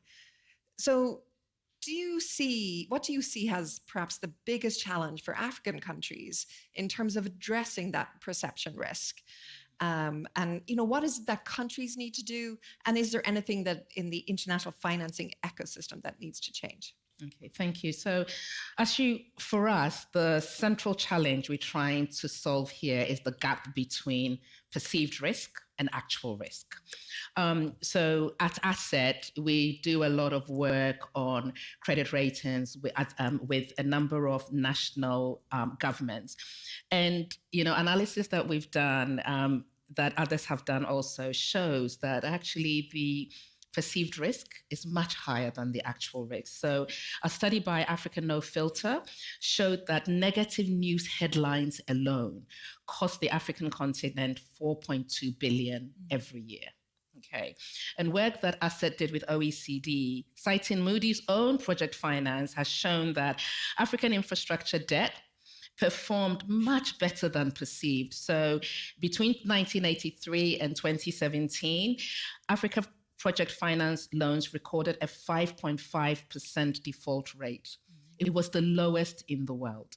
The next lowest was actually Western Europe at 5.9%. And it went all the way to it goes all the way up to 12.9% in Latin America. But, often where we sit, we always say to our governments, what's on your doorstep that you can fix yourself? Because we can ask people to fix things, but let's see what we can do. So I would like to outline 5 practices that we are practically doing with governments on the continent right now. The first one is we're encouraging them to build a dedicated unit in ministries of finance that will work with credit rating agencies. So rating engagement shouldn't be this one-year rush by thing. We should really have units that have relationship management that engages these agencies and investors consistently throughout the year. And this is because from a lot of the conversations we've had with rating agencies, 90% of variation in ratings is driven by a defined set of quantitative variables. Now, if you know which levers to move, you can be more proactive. If you don't know which levers to move, what tends to happen is the rating comes out and you get upset. Secondly, we need to fix the data deficit. So the big 3, as they are famously known, use a lot of data-driven methodologies, and they often rely, to be honest, on limited data when they're working in Africa. So when the data is thin, of course, the subjective judgment plays out a lot higher than it should. So we're really encouraging governments to look at data and be ready to share data on progress on things like economic transformation, etc. And if you can provide timely, granular data, you are in the game. If you can't, then don't be upset. Thirdly, have a strong narrative. Narrative is really important. Now, when we looked at a number of countries, we looked at Tokyo, we looked at Brazil, and when you go there, they don't just hand over a set of data, they have stories and narrative around the data. So we are encouraging governments get ready with your data and your narrative. If your data is about job creation, if it's about growth in specific sectors, it's about returns on investments from large companies, be ready to share it with that data. And government must also understand what investors prioritize. Not all we have this kind of blanket approach to investors, and investors are really different. For some investors, it's about repatriation of profits. For others, it's about reliable electricity. Be ready with that information for the right investor to be able to do it. 4, be ready to challenge credit rating agencies. Now, sorry, between 2011 and 2024, there were 29 statements from 12 African countries disputing rating decisions, which tells you that the grievance is real. Let's be honest, there aren't many countries being rated by the big 3 on the continent. So if 12 are raising 29 grievances, there's a problem. But what we tend to do as countries, we have these scattered narratives. We need to be more structured, more focused. The ratings process should be one of engagement. Governments need strong narratives, but they also need the ability to challenge with evidence and robustness. Ministries of Finance are engaged in deep technical discussions with rating agencies when you turn up in Berlin. But we don't have the same on our continent. We need to turn that around. And finally, use the media wisely, okay? Now, if negative news is costing us 4.2 billion per annum, we need to have a clear communication framework around our fiscal policy. We need to talk to the media with discipline and technical proficiency. We need a clear communication strategy, and we need a clear communication narrative.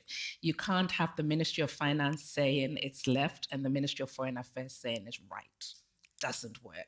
So keep the official narrative consistent and make sure that you influence public policy. And that's why at Asset, we invest in training the media right now around how they communicate on what the credit rating agencies put out, how they communicate on it to investors, just so that the narrative that countries are sending out and the region is sending out is consistent. And that includes a war in a demonstration in Kenya is not a demonstration in Ghana. They are miles apart. Yeah. So I think that's an excellent transition, I think, to Matt. So Matt, we've just heard, that there are many complaints, I think, about the credit rating process. And I think Mavis has outlined some very important elements of advice to countries on how to address the credit rating process. From your perspective, what are really the 3, say, key factors that countries should focus on if they wanted to improve their credit ratings? Yeah, look, I think what Mavis says is fair. I do genuinely believe that better data helps us do our job better. And we welcome the scrutiny. We're not infallible. We're not standing here saying our opinion is always right. We like being subjected to the same scrutiny that we subject the issuers to when we go there and we ask really tough questions.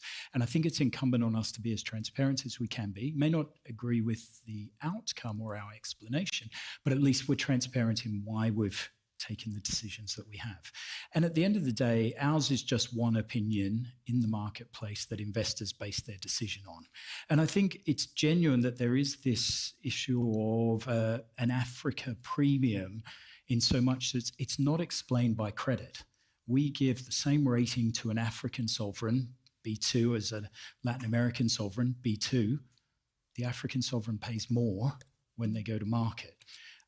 Why is that? Well, it's not credit, because I've just told you it's the same default risk.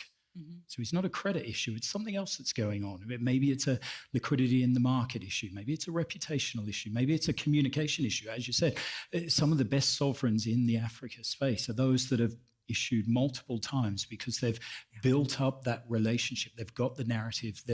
Maybe they needed help and assistance, a guarantee the first time, but the second time they didn't. The third time, they're pricing inside some of the other sovereigns at the same rating level because they've got that story to tell and they've brought that to the market. What are the 3 most important things? Well, look, I think governance, without doubt, is important.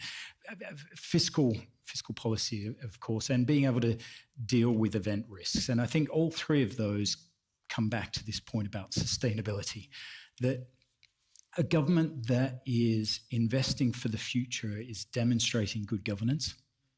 They're avoiding the fiscal costs in future that will ultimately otherwise detract from their debt service capacity.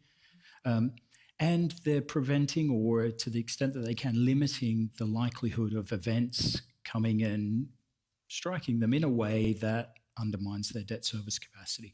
We're getting better as a credit rating agency in articulating E, S, and G in our ratings. They've always been there. Governance is a fundamental pillar of our sovereign methodology, but we're getting better at articulating how is environmental risk being captured, or how is the social pressures and what's being done about it leading to our credit rating actions. We have seen just recently a downgrade of Mexico that was for a number of reasons, including water stress, where we cited what's going on and the stress that's delivering to the future livelihood in Mexico. That was a key issue. But equally, it can be in reverse. Governance can be something that fortifies a sovereign against a downgrade, or indeed, good governance can actually lead to an upgrade. One of the examples that I do like to talk about is the Jamaica catastrophe bond when Hurricane Melissa struck. We already had Jamaica on positive outlook. We'd recognized a good decade of fiscal consolidation. A lot of good governance was in place. Suddenly hit by a hurricane. This cost the equivalent of 40% of GDP. Yields spiked. Investors were worried. They said, is this going to lead to not just a downgrade, is it going to lead to a default? A couple of weeks later, we still upgraded Jamaica. Why? Because they demonstrated really good governance, really good foresight. The cat bond came in at precisely the time they needed it, meant $650 million worth of relief that they didn't have to go out and borrow in the market at the higher rate. So it prevented the crystallization of that higher cost immediately on their fiscal balance sheet. We upgraded. Some investors were saying, why are you upgrading in the face of this? Was good governance, really good governance. Maybe, I don't know if I've got any time, but maybe governance is such a critical issue, and in some respects it can be subjective. I know the challenge, particularly when we're in a European environment or in the US environment, talking about how governance, a lot of people associate that with politics of the day, and it's true that the politics of the day, the politics of certain administrations can be eroding governance over time. We take a lot of confidence from the core institutions when you're talking about the strength of civil society, talking about the quality of the legislature. You talk about the fiscal policy, the macroeconomic and monetary policy arms of the government that tend to be able to outlive an individual administration. But we do see it, and we do take it into account, and certainly what we have stated publicly when we downgraded the US to AA1, and we said what could lead to a further downgrade is this erosion of institutional capacity. We're not ignorant to it happening, but we still take a lot of confidence in the very strong core institutions in the US. Now that means, I'll stop at this point, that means that governance takes time to erode. It also takes time to demonstrate. Jamaica was a really good example that took time. The African governments that I deal with when I'm in country, I see the changes over time, but this is, I don't want to call it a generational thing. It does take years, though, to change, to implement reforms, to be able to provide a conducive regulatory environment, to be able to generate an operating environment where businesses are happy, bring foreign direct investment into the country.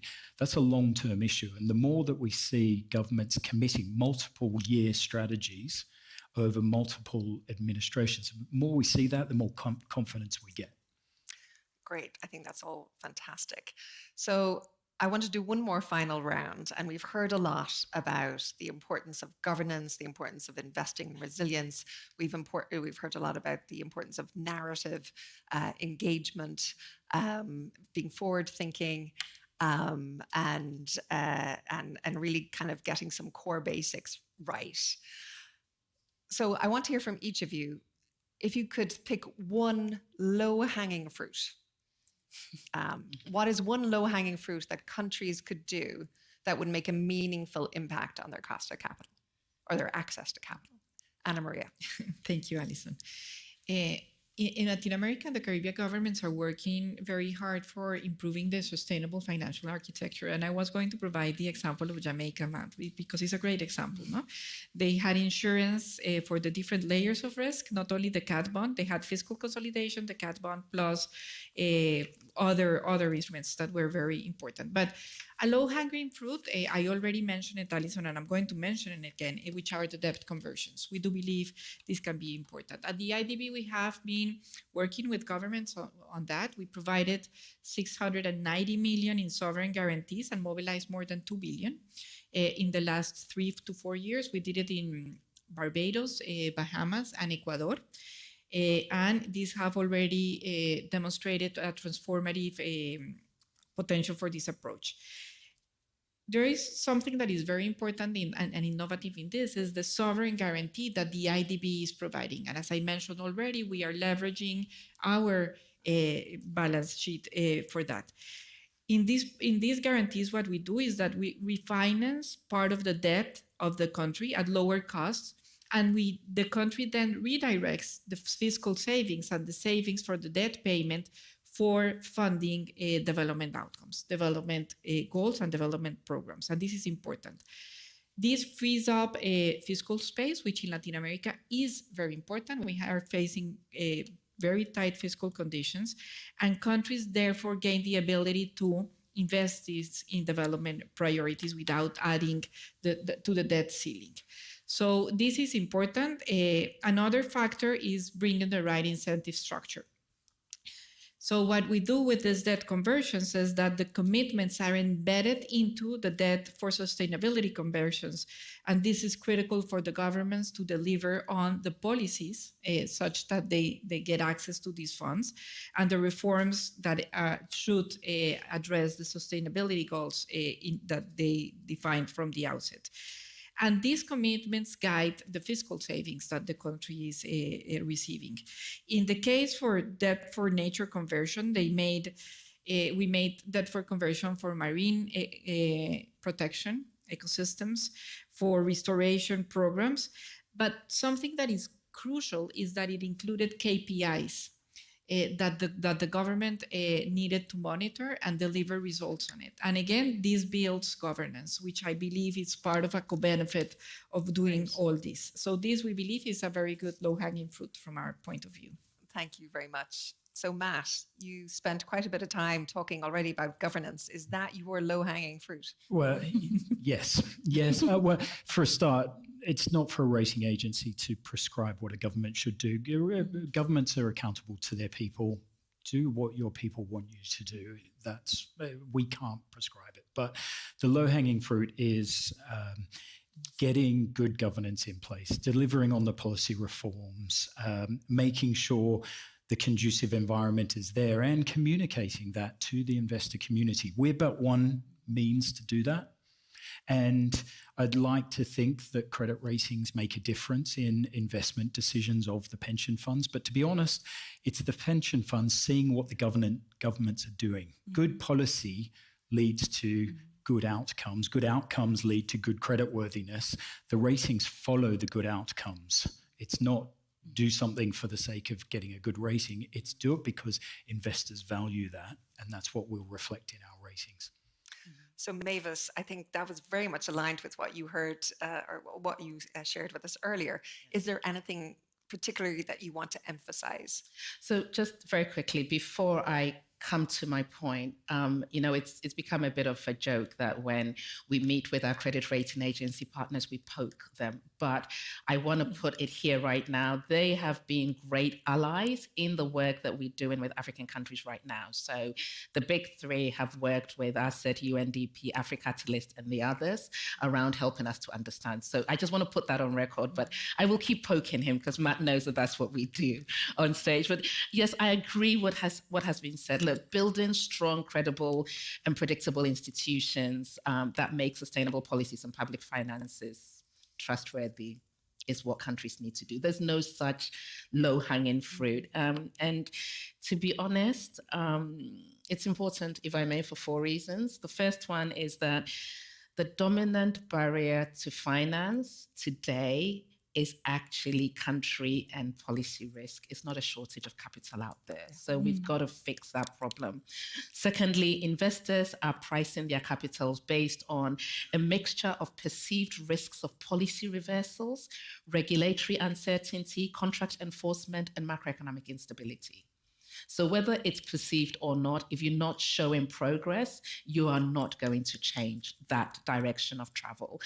So having kind of credible climate strategies, sustainable strategies are really, really important, and regular public reporting.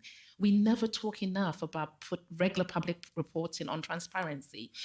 Thirdly, it will enable us to access cheaper financing.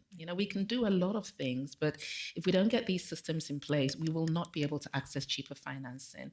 And finally, to be honest, it aligns incentives. So a predictable framework channels capital towards sustainable outcomes rather than short and brown investments. So there's no low-hanging fruit. It's about rolling up your sleeve and getting on with the hard work. So I'm really glad you mentioned the issue of debt transparency and public reporting. We had a very interesting discussion yesterday on just that issue. So again, it all plays into the whole narrative story, the whole getting the basics right, but really glad that you raised that. So finally, Stephanie, as the woman with some of the money, and we just heard from Mavis that there's plenty of money out there. It's just a question of how countries, how good ideas can access that capital. So what, in your view, is the one thing you would advise countries to do? This is a very hard last statement to make because the main things have really been said. And, this is all about building a credible economic strategy, and that needs reporting on outcomes, continuous engagement, and also us as impact investors. We are really not looking for the next sustainability report, but it needs to be a credible policy that fits the country.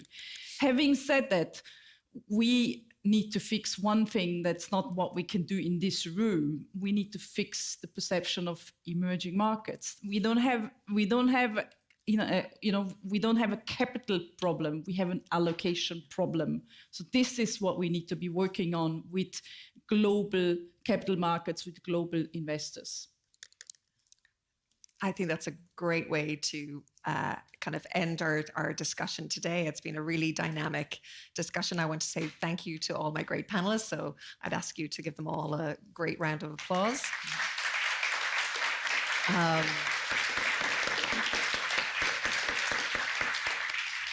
And I think we're kind of pretty much bang on time. So I would encourage you that we have one final session of the conference, and this is the wrap-up session, which will begin at 5:30 downstairs in the Alliance, the New Alliances talk area.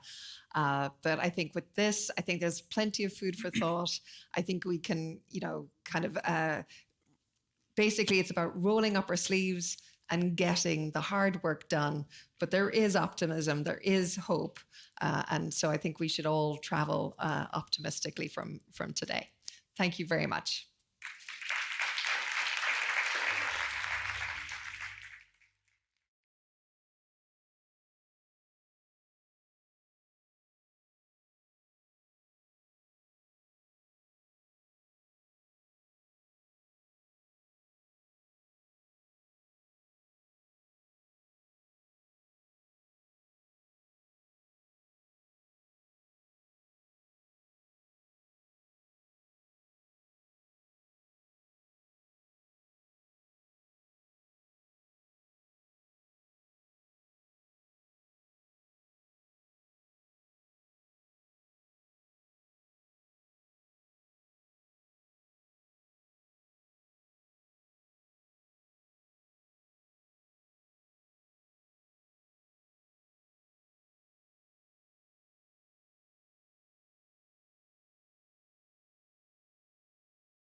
The Hamburg Sustainability Conference 2026 is coming to an end.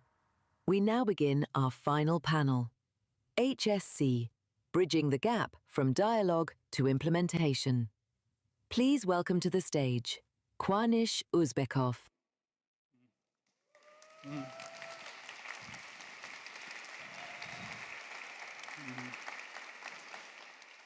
Good afternoon, everyone.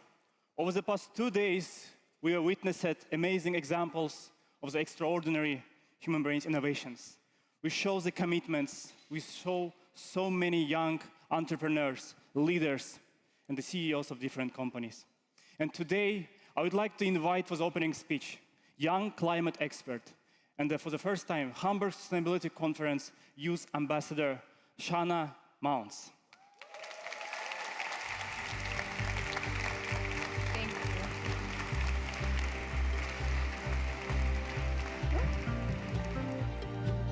Good afternoon, everyone. It's such a pleasure to be here before you. My name is Shauna, as Kwanish mentioned, and I was called to give a little bit of a reflection on what I thought from the 2 days that we've been here, and it was so much that I couldn't just memorize it. So I decided to just give you a little bit of what's in my heart through a letter that I wrote to all of you, and I hope you appreciated some of my reflections throughout the day. What if sustainability isn't just one destination, but millions of different journeys towards the same future? That question stayed with me throughout the last 2 days, because depending on where you come from, sustainability can mean something different. For some, it means decarbonizing heavy industry. For others, it means protecting oceans, building resilient cities, embracing new technologies, or strengthening multilateral collaboration. For many communities where I come from in Mozambique, sustainability also means something fundamental, like access to energy, climate resilience, decent jobs, or even having food to eat and trying to find climate finance to boost climate action. So perhaps the real question isn't, what is sustainability, but actually, who gets to define sustainability? And maybe the answer is all of us. This is my first time in Hamburg and in Hamburg Sustainability Conference. And my time here has shown me that what makes HSC so special is not that everyone arrives with the same perspective, but that we are all willing to listen to each other. And I witnessed that especially in the past 2 days. We came together because the world's biggest challenges have become too interconnected for one country, one sector, or one generation to solve alone. I personally believe that climate change is no longer solely an environmental issue, but it's a fundamental economic development issue. And as one, we should all be having this conversation regardless of which sector we come from. And spaces like these remind us that cooperation is not a luxury, it's our greatest comparative advantage. As one of just 15 youth ambassadors selected from more than 6,000 applications from around the world, I felt both humbled and incredibly hopeful, not simply because of the opportunity itself, but because it showed how many young people are already leading the change in their communities. Earlier today, Alma Obama said something that I will carry with me long after leaving Hamburg. She said, "My difference is my power." And those words perfectly capture what this conference has been about, because our different experiences are not obstacles for collaboration, they're exactly what makes it stronger. And as someone who works in climate finance, I was especially encouraged to see finance being recognized as part of this conversation. But especially, after all, ambition without investment remains only ambition. And if we want to build resilient communities, we need to support, we need to finance initiatives related to sustainability. This morning, we also witnessed the launch of the South-North Commission on Development, at a time when development cooperation is being questioned, reshaped in so many spaces. But it reminded me that collaboration and cooperation, international cooperation, is not becoming less important, it's becoming more necessary than ever. And young people often hear that we are the future. In Mozambique, we often say, if you think you're too small to make a difference, try spending a night with a mosquito. And I believe that we can all do a little bit of change. Even if we think we're small, we have very small power to make a change, we can all do something. We also say different littles make one lot. So if you do a little bit of action towards sustainability within your own fields, collectively we can make a lot. Finally, I would like to thank HSC for creating a platform where young people were not only invited, but we were genuinely heard. And I say this from the bottom of my heart, for trusting us with the spaces to share our voices in the panels, but also co-creating the very first youth session at HSC. Thank you so much. Thank you so much. I'm truly leaving Hamburg Sustainability inspired, and I say this on behalf of all of our youth ambassadors. We want to say thank you so much to Sarah, Nina, Fritz, Elena, Julia, everyone who took such great care of us, and everyone in Hamburg. And I wish all of you to go out and be that mosquito wherever you are. Thank you so much. Shana, thank you. Shana, thank you so much for your call to action, for your passion that you put to these beautiful words. As it said, being at the same table does not always mean that you can choose what in the menu. But at the Hamburg Sustainability Conference, we are witnessing how young people actually are co-creating this conference. And the next to look how we can translate this passion to action, let me introduce our high-level representatives on conference outcomes. Vice Chair of the Hamburg Sustainability Conference Council and CEO at Kehmet Consulting, Juliana Rotesh. And the Vice Chair of the Hamburg Sustainability Council, also International Affairs Advisor and former Vice President and Foreign Minister of Panama, Isabel de Saint-Malo.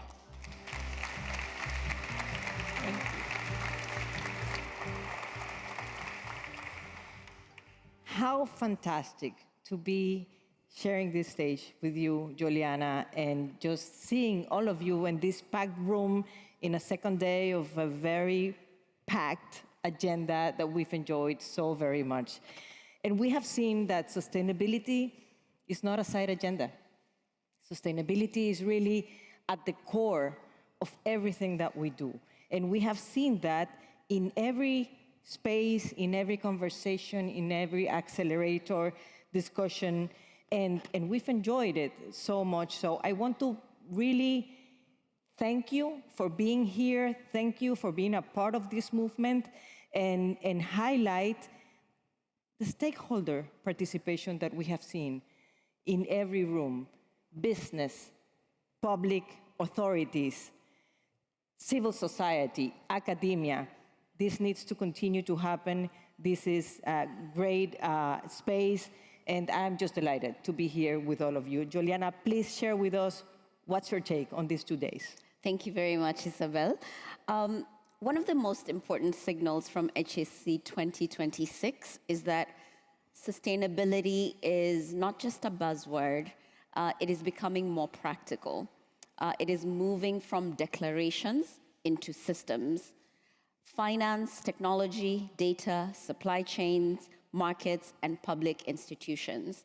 It is getting more and more embedded in all these various sectors. All the various discussions from inclusive AI, digital innovation, green industrial transformation, circular economy, local SDG reporting, water resilience, one message was clear: solutions must work in the real world and under real circumstances, with constraints, but also to make sure that we take the opportunity of these constraints to be innovative. And the HSC Youth Ambassador Program also showed us that we need to be mindful of what are the SDG goals that are not given that much attention. Because where attention flows, energy flows towards that, and also financing flows towards that. In one of the sessions with the HSC Youth Ambassadors, they reminded us that SDG goal number 16 around child trafficking is an issue that we need to add more attention to, and also goal number 12 around zero waste with circular economy. Let's take a moment to add more attention to some of these blind spots that are not getting as much attention. The young people are truly inspiring and are one of the most important and encouraging parts of the HSC experience, and we hope you got to experience some of that during your stay here. Last but not least, the next phase of sustainability has to be distributed, like I said, more practical and truly inclusive. And I'll turn to Isabel to share a little bit about the Women's Leadership Circle. That was also a highlight for us. Of course, Juliana, and you were there with me at that first conversation we had with the amazing women leaders we convened to this HSC, and it was really a representation of what this conference is all about. The leadership from different spaces was there. We talked yesterday about the presence or not of women leading the AI revolution. And a few issues were touched. First of all, that women are not leading the AI revolution. Actually, some figures were given by the youth ambassador there. And I need to make a parenthesis. Every room that I've been in where a youth ambassador has standed like you did here, I am just full of hope. I mean, I listen to you, and I am just really full of hope for what comes next. So yesterday, in our first session on the Women's Leadership Forum, the youth ambassador was giving some figures. And I was kind of shocked when she said that 11% of women are the leaders in the technical space. 11%. So that is way low than what we have in politics, which is already low, what we have in business, which is already low. Having said that, HSC is not about what's not right. It's about the hope of what can go right in the future, and it's about that presence, and that was fantastic, those conversations that we were able to have yesterday. And Juliana, tell me about your take from that conversation, and with your background in tech, how did you perceive that conversation on the governance and the leadership of women in the technological space? Thank you, Isabel. So I think one of the things that I came away with is, like Dr. Ngozi mentioned earlier this morning, I think most of us who were there remember she said, we are done with lamentations, right? We are done with lamentations, and we take the opportunity to now figure out what are the next steps in terms of not only changing the ratio, but anchoring leadership in SDG values and commitment to public good and commitment to positive outcomes for society.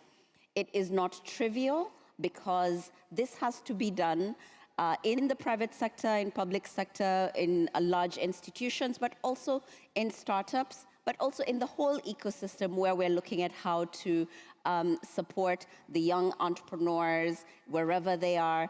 What do they need in order to embody the change that we're looking for? So, and the other bit is also that leadership isn't just about capital. It is also about building up capability. It is about execution, product design, risk-taking, and the discipline of scale.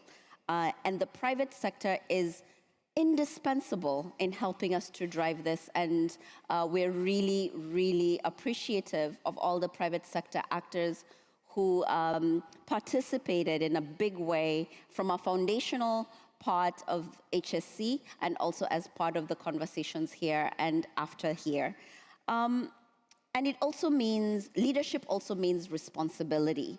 It means asking who benefits from investments, managing risks long term. I think I remember someone saying that leadership at this particular time requires all of us to not only be resilient, deal with the changes, but to remain rooted in values. That was a really big takeaway from me, and also how we support micro SMEs and entrepreneurs to keep markets alive, because some of them are quite vulnerable when we have climate shocks, when we have market dynamics that cause a lot of risks. So that was really a great session. Thank you, Juliana. And I will share one last message, because as you have seen, the moderator has standed there. And when he does that, of course, is because time is coming up. So yes. I will be brief so you can give a closure message as well. But I just want to highlight also what happened this morning. This morning, a South-North Commission was established. It was established with two co-presidents, a former Chancellor of Germany and a former president of, I will say, Global South, but I need to say Latin America, and actually a neighboring country of my own country, Panama. I was very proud of that, and I'm very hopeful, as I am with the youth ambassadors, with that commission established this morning and the work that they can do, and hopeful that just like HSC is concentrating on impact and launching initiatives like Scaled, which was launched earlier also, this South-North Commission can help us think outside the box, think of impact, think of what Dr. Ngozi said earlier today. We cannot just continue talking. Mm-hmm. We need to move to action, and this is what it's all about. Over Fantastic. to you, Diana. And so I have 45 seconds to quickly wrap. And HSC does not end with our final words. It ends with a test, whether we turn our reflections into action, the alliances and connections to collaborations, and meaningful support for change, championing SDGs to actions on the ground. Thank you to everyone who contributed to HSC 2026. Thank you to all partners, participants, and colleagues who will now carry this work forward. I will just invite the HSC Young Ambassadors to please stand up really quickly so we can give you a big round of applause as we exit the stage.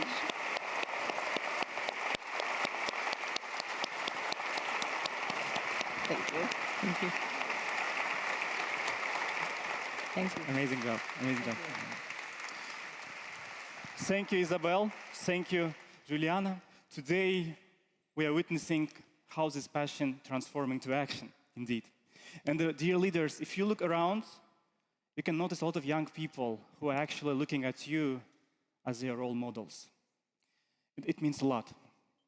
To discuss how we can sustain this momentum, it's my honor to welcome to the stage the chair of the Hamburg Sustainability Conference and the senior fellow at the Oxford Martin School, Achim Steiner. Well done, my friend. Thank you.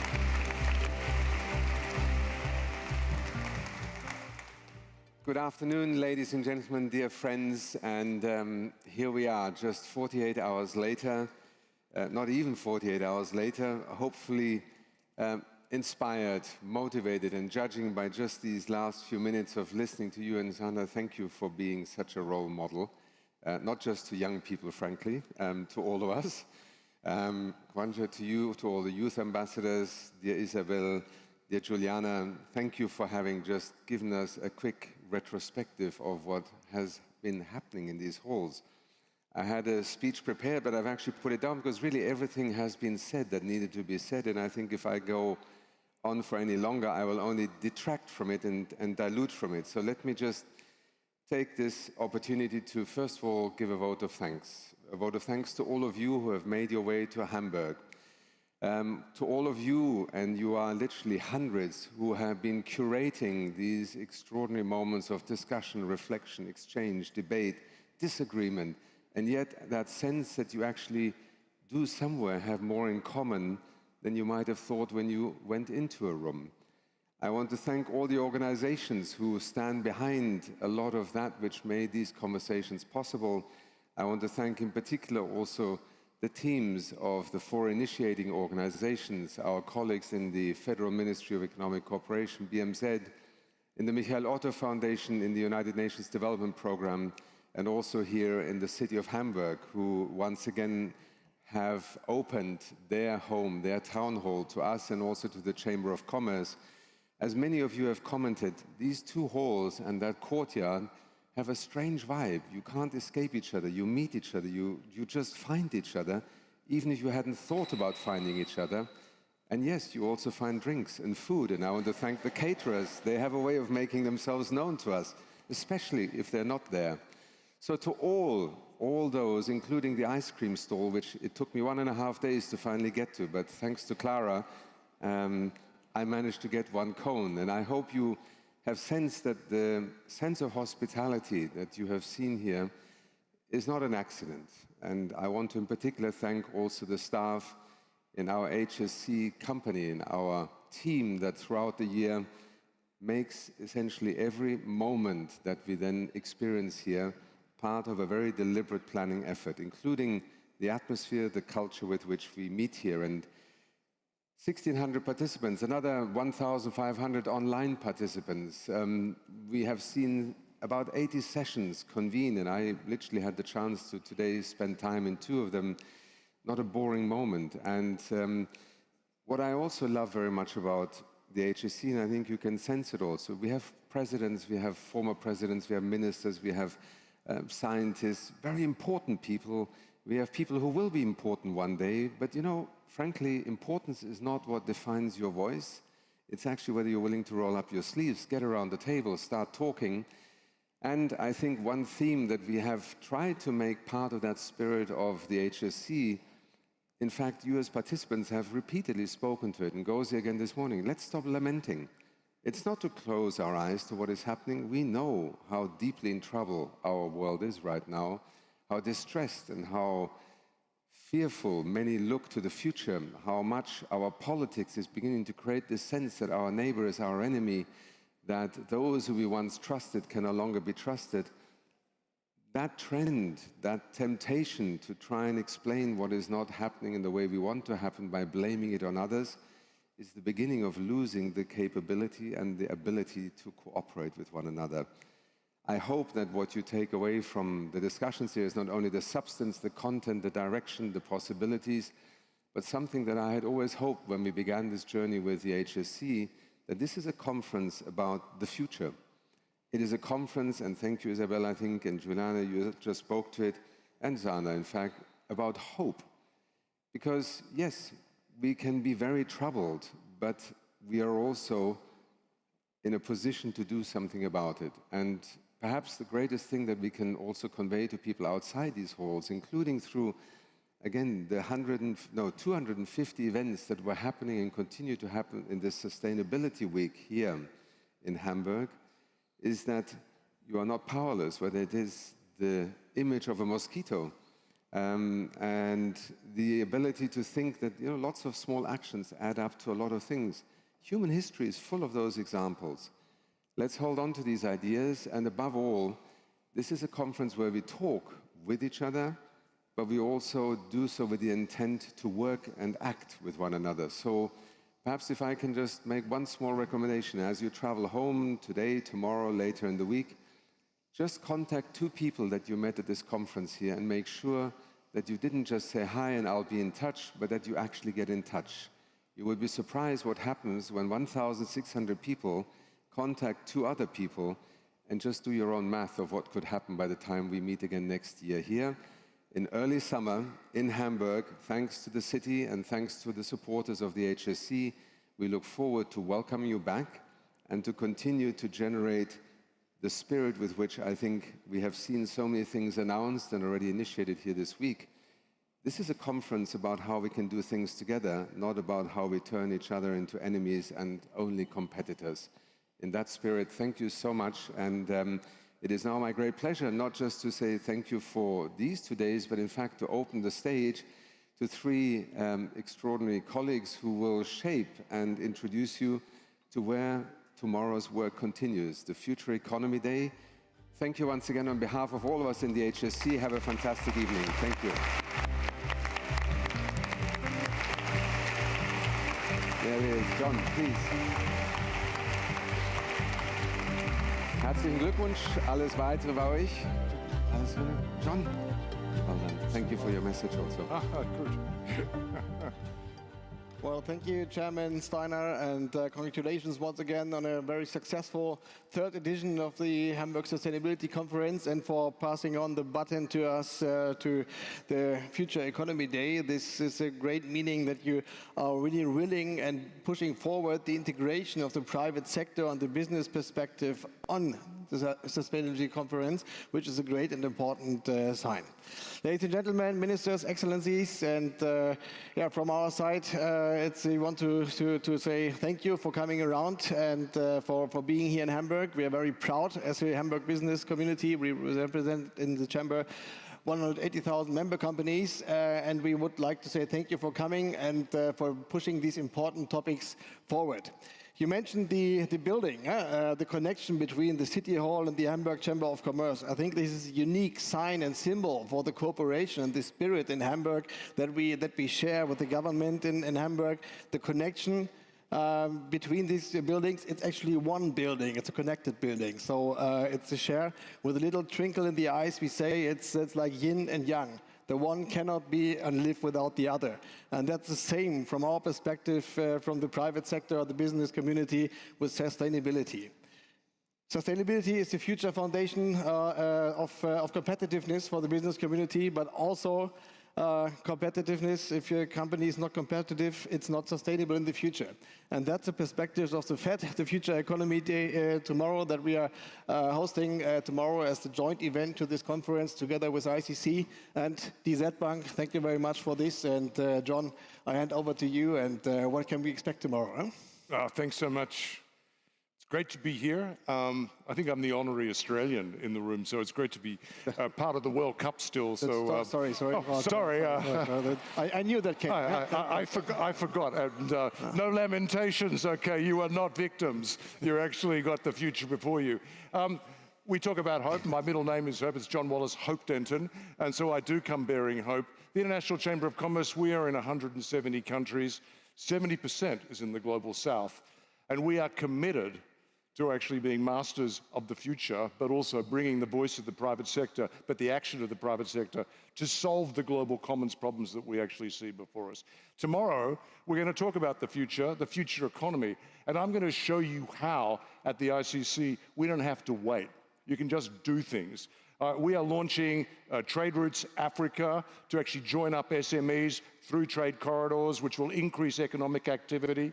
We are launching Trade Routes Americas, which will do the same thing in the Americas. I've just launched in Beirut 10 days ago, Trade Routes Middle East, and I will continue because we can do things. We don't need to wait.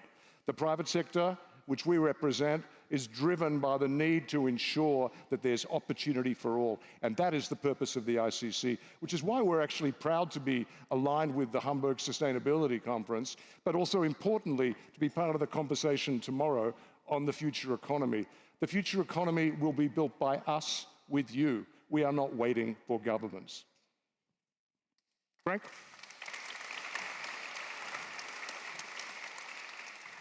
Yeah, what should the banker add on now? Of course, money, finance. There are modern products, there are great technologies which has to be supported. We will talk about that tomorrow. We will also talk about that in the breaks. So all of you, you can carve out the day tomorrow and join us. And thanks to the two gentlemen here and their institutions who made that happen now in this third year in a row. And thanks to the HSC and Achim. Great said what you said. Of course, it is a passion in us. It's not the function being high in hierarchy, whether you are in politics, whether you are in the financial sector or in the real economy. It is on us as individuals to make more out of it. And if in these four corners, science not to forget, we find each other and the people with a passion who want to drive and run the extra kilometer, sometimes mile, extra mile. We should do it then, yes. And so I would be very proud in the name of the three of us, of our three organizations. if you come and we discuss that and take some action afterwards. That's also what Achim said, walk the talk and not just talk. And in particular, I'm very happy that we have seen the historical assignment of the South and the North today. And myself, I'm a big fan of the African continent, of the South and Latin American continent, and not to forget Southeast Asia. That's where the future for this planet is for the next 100 years. That make it happen and make sure we're going to leverage what we have developed, at least here in Germany and in Europe, a lot of patents. That's what we can bring to the pot and hopefully finance as well. Thank you very much, and I wish you all a wonderful evening.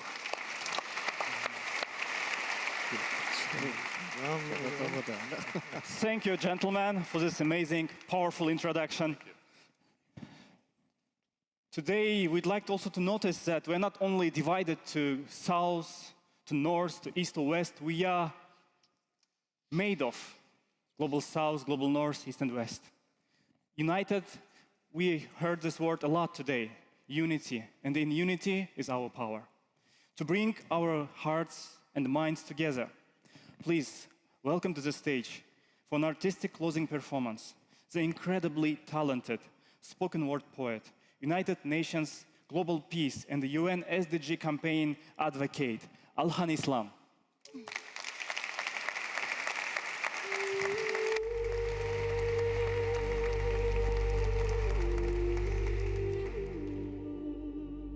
Before we named it crisis, we called it morning.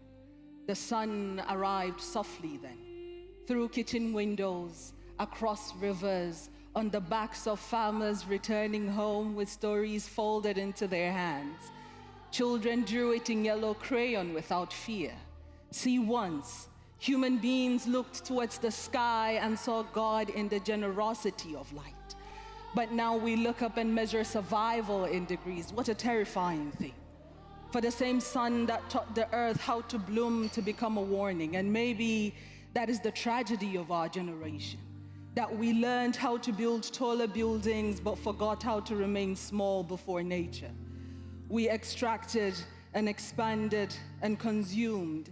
We built economies that could predict profit more accurately than rainfall, and now oceans are entering cities uninvited. Forests are becoming memories. Entire communities are learning new words for grief. Wildfire, drought, displacement, heat wave. The earth is speaking in storms now, and still some of us argue over whose responsibility it is to listen. Scientists arrive with data. Politicians arrive with negotiation. Businesses arrive with innovation, and activists arrive with urgency. Yet somewhere between graphs and governments, between profit and policy, humanity keeps forgetting that the atmosphere does not care about ideology. Flood water does not ask who we voted for. Drought does not recognize borders. Heat does not distinguish between the North and the South. And maybe that is why we are gathered here today, to remember each other. To remember that before we were nations, we were people drinking from the same rivers. To remember that before we were industries, we were bodies warmed by the same sun. That before we became divided by languages, religion, economics, or geography, we were simply human beings doing the best that we can to live long enough to leave something beautiful behind. And so maybe the question is not if we can afford not to act, but rather, what will future generations inherit if we do not? What kind of world are we placing into the hands of children we may never meet? Will they know glaciers or only through photographs? Will they recognize the ocean as a wonder, or will it become a warning? Will they know trees or only hear stories about them? And if one day they ask what we did when the earth began asking for help, what will we say? That we were too busy, too divided, too afraid to inconvenience ourselves? Or will they say they chose collaboration over ego, they chose responsibility over denial, they chose courage before it was too late? Because sustainability is not only about protecting the planet, It is about protecting humanity from becoming so disconnected from life that we forget we are a part of it. And maybe that is where hope begins.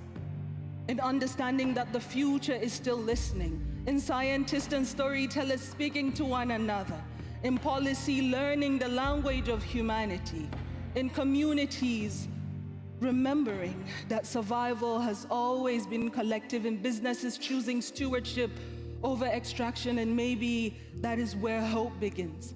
The moment we stop asking who should act first and remember that history will remember all of us together. Because one day, long after we are all gone, someone would stand beneath this same sun. And our hope is they still recognize it as light. Because if human choices helped create many of the crises we face today, then human choices can also help repair them. That is the miracle hidden inside responsibility. It means that the future is still movable. Hope is not denial of difficulty.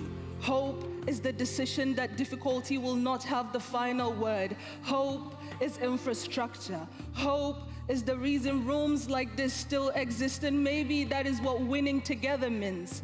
And so here within these walls, let's declare continuity and commitment as allies, and while we deliberate on building the things that will outlive us, let us not neglect the things that will help us live, so that one day someone can look back at this era and say, despite everything, they still chose one another. And oh, that choice changed the world.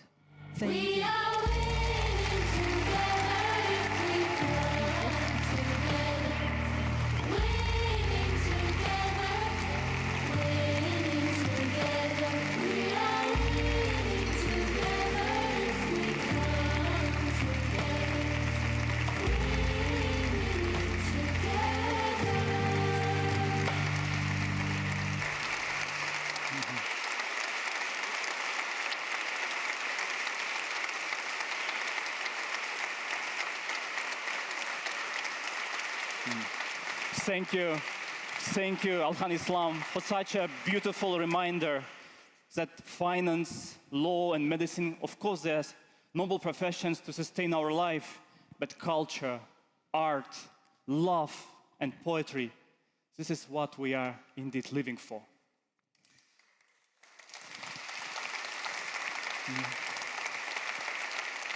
Excellencies, colleagues, and friends, we are, unfortunately, at reaching the ending of our conference. On behalf of the organizers, I want to extend our deepest gratitude to our initiators,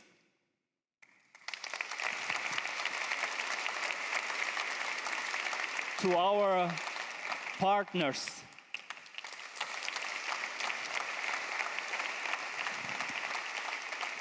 speakers, volunteers, and the incredible hospitality staff for your energy and commitment.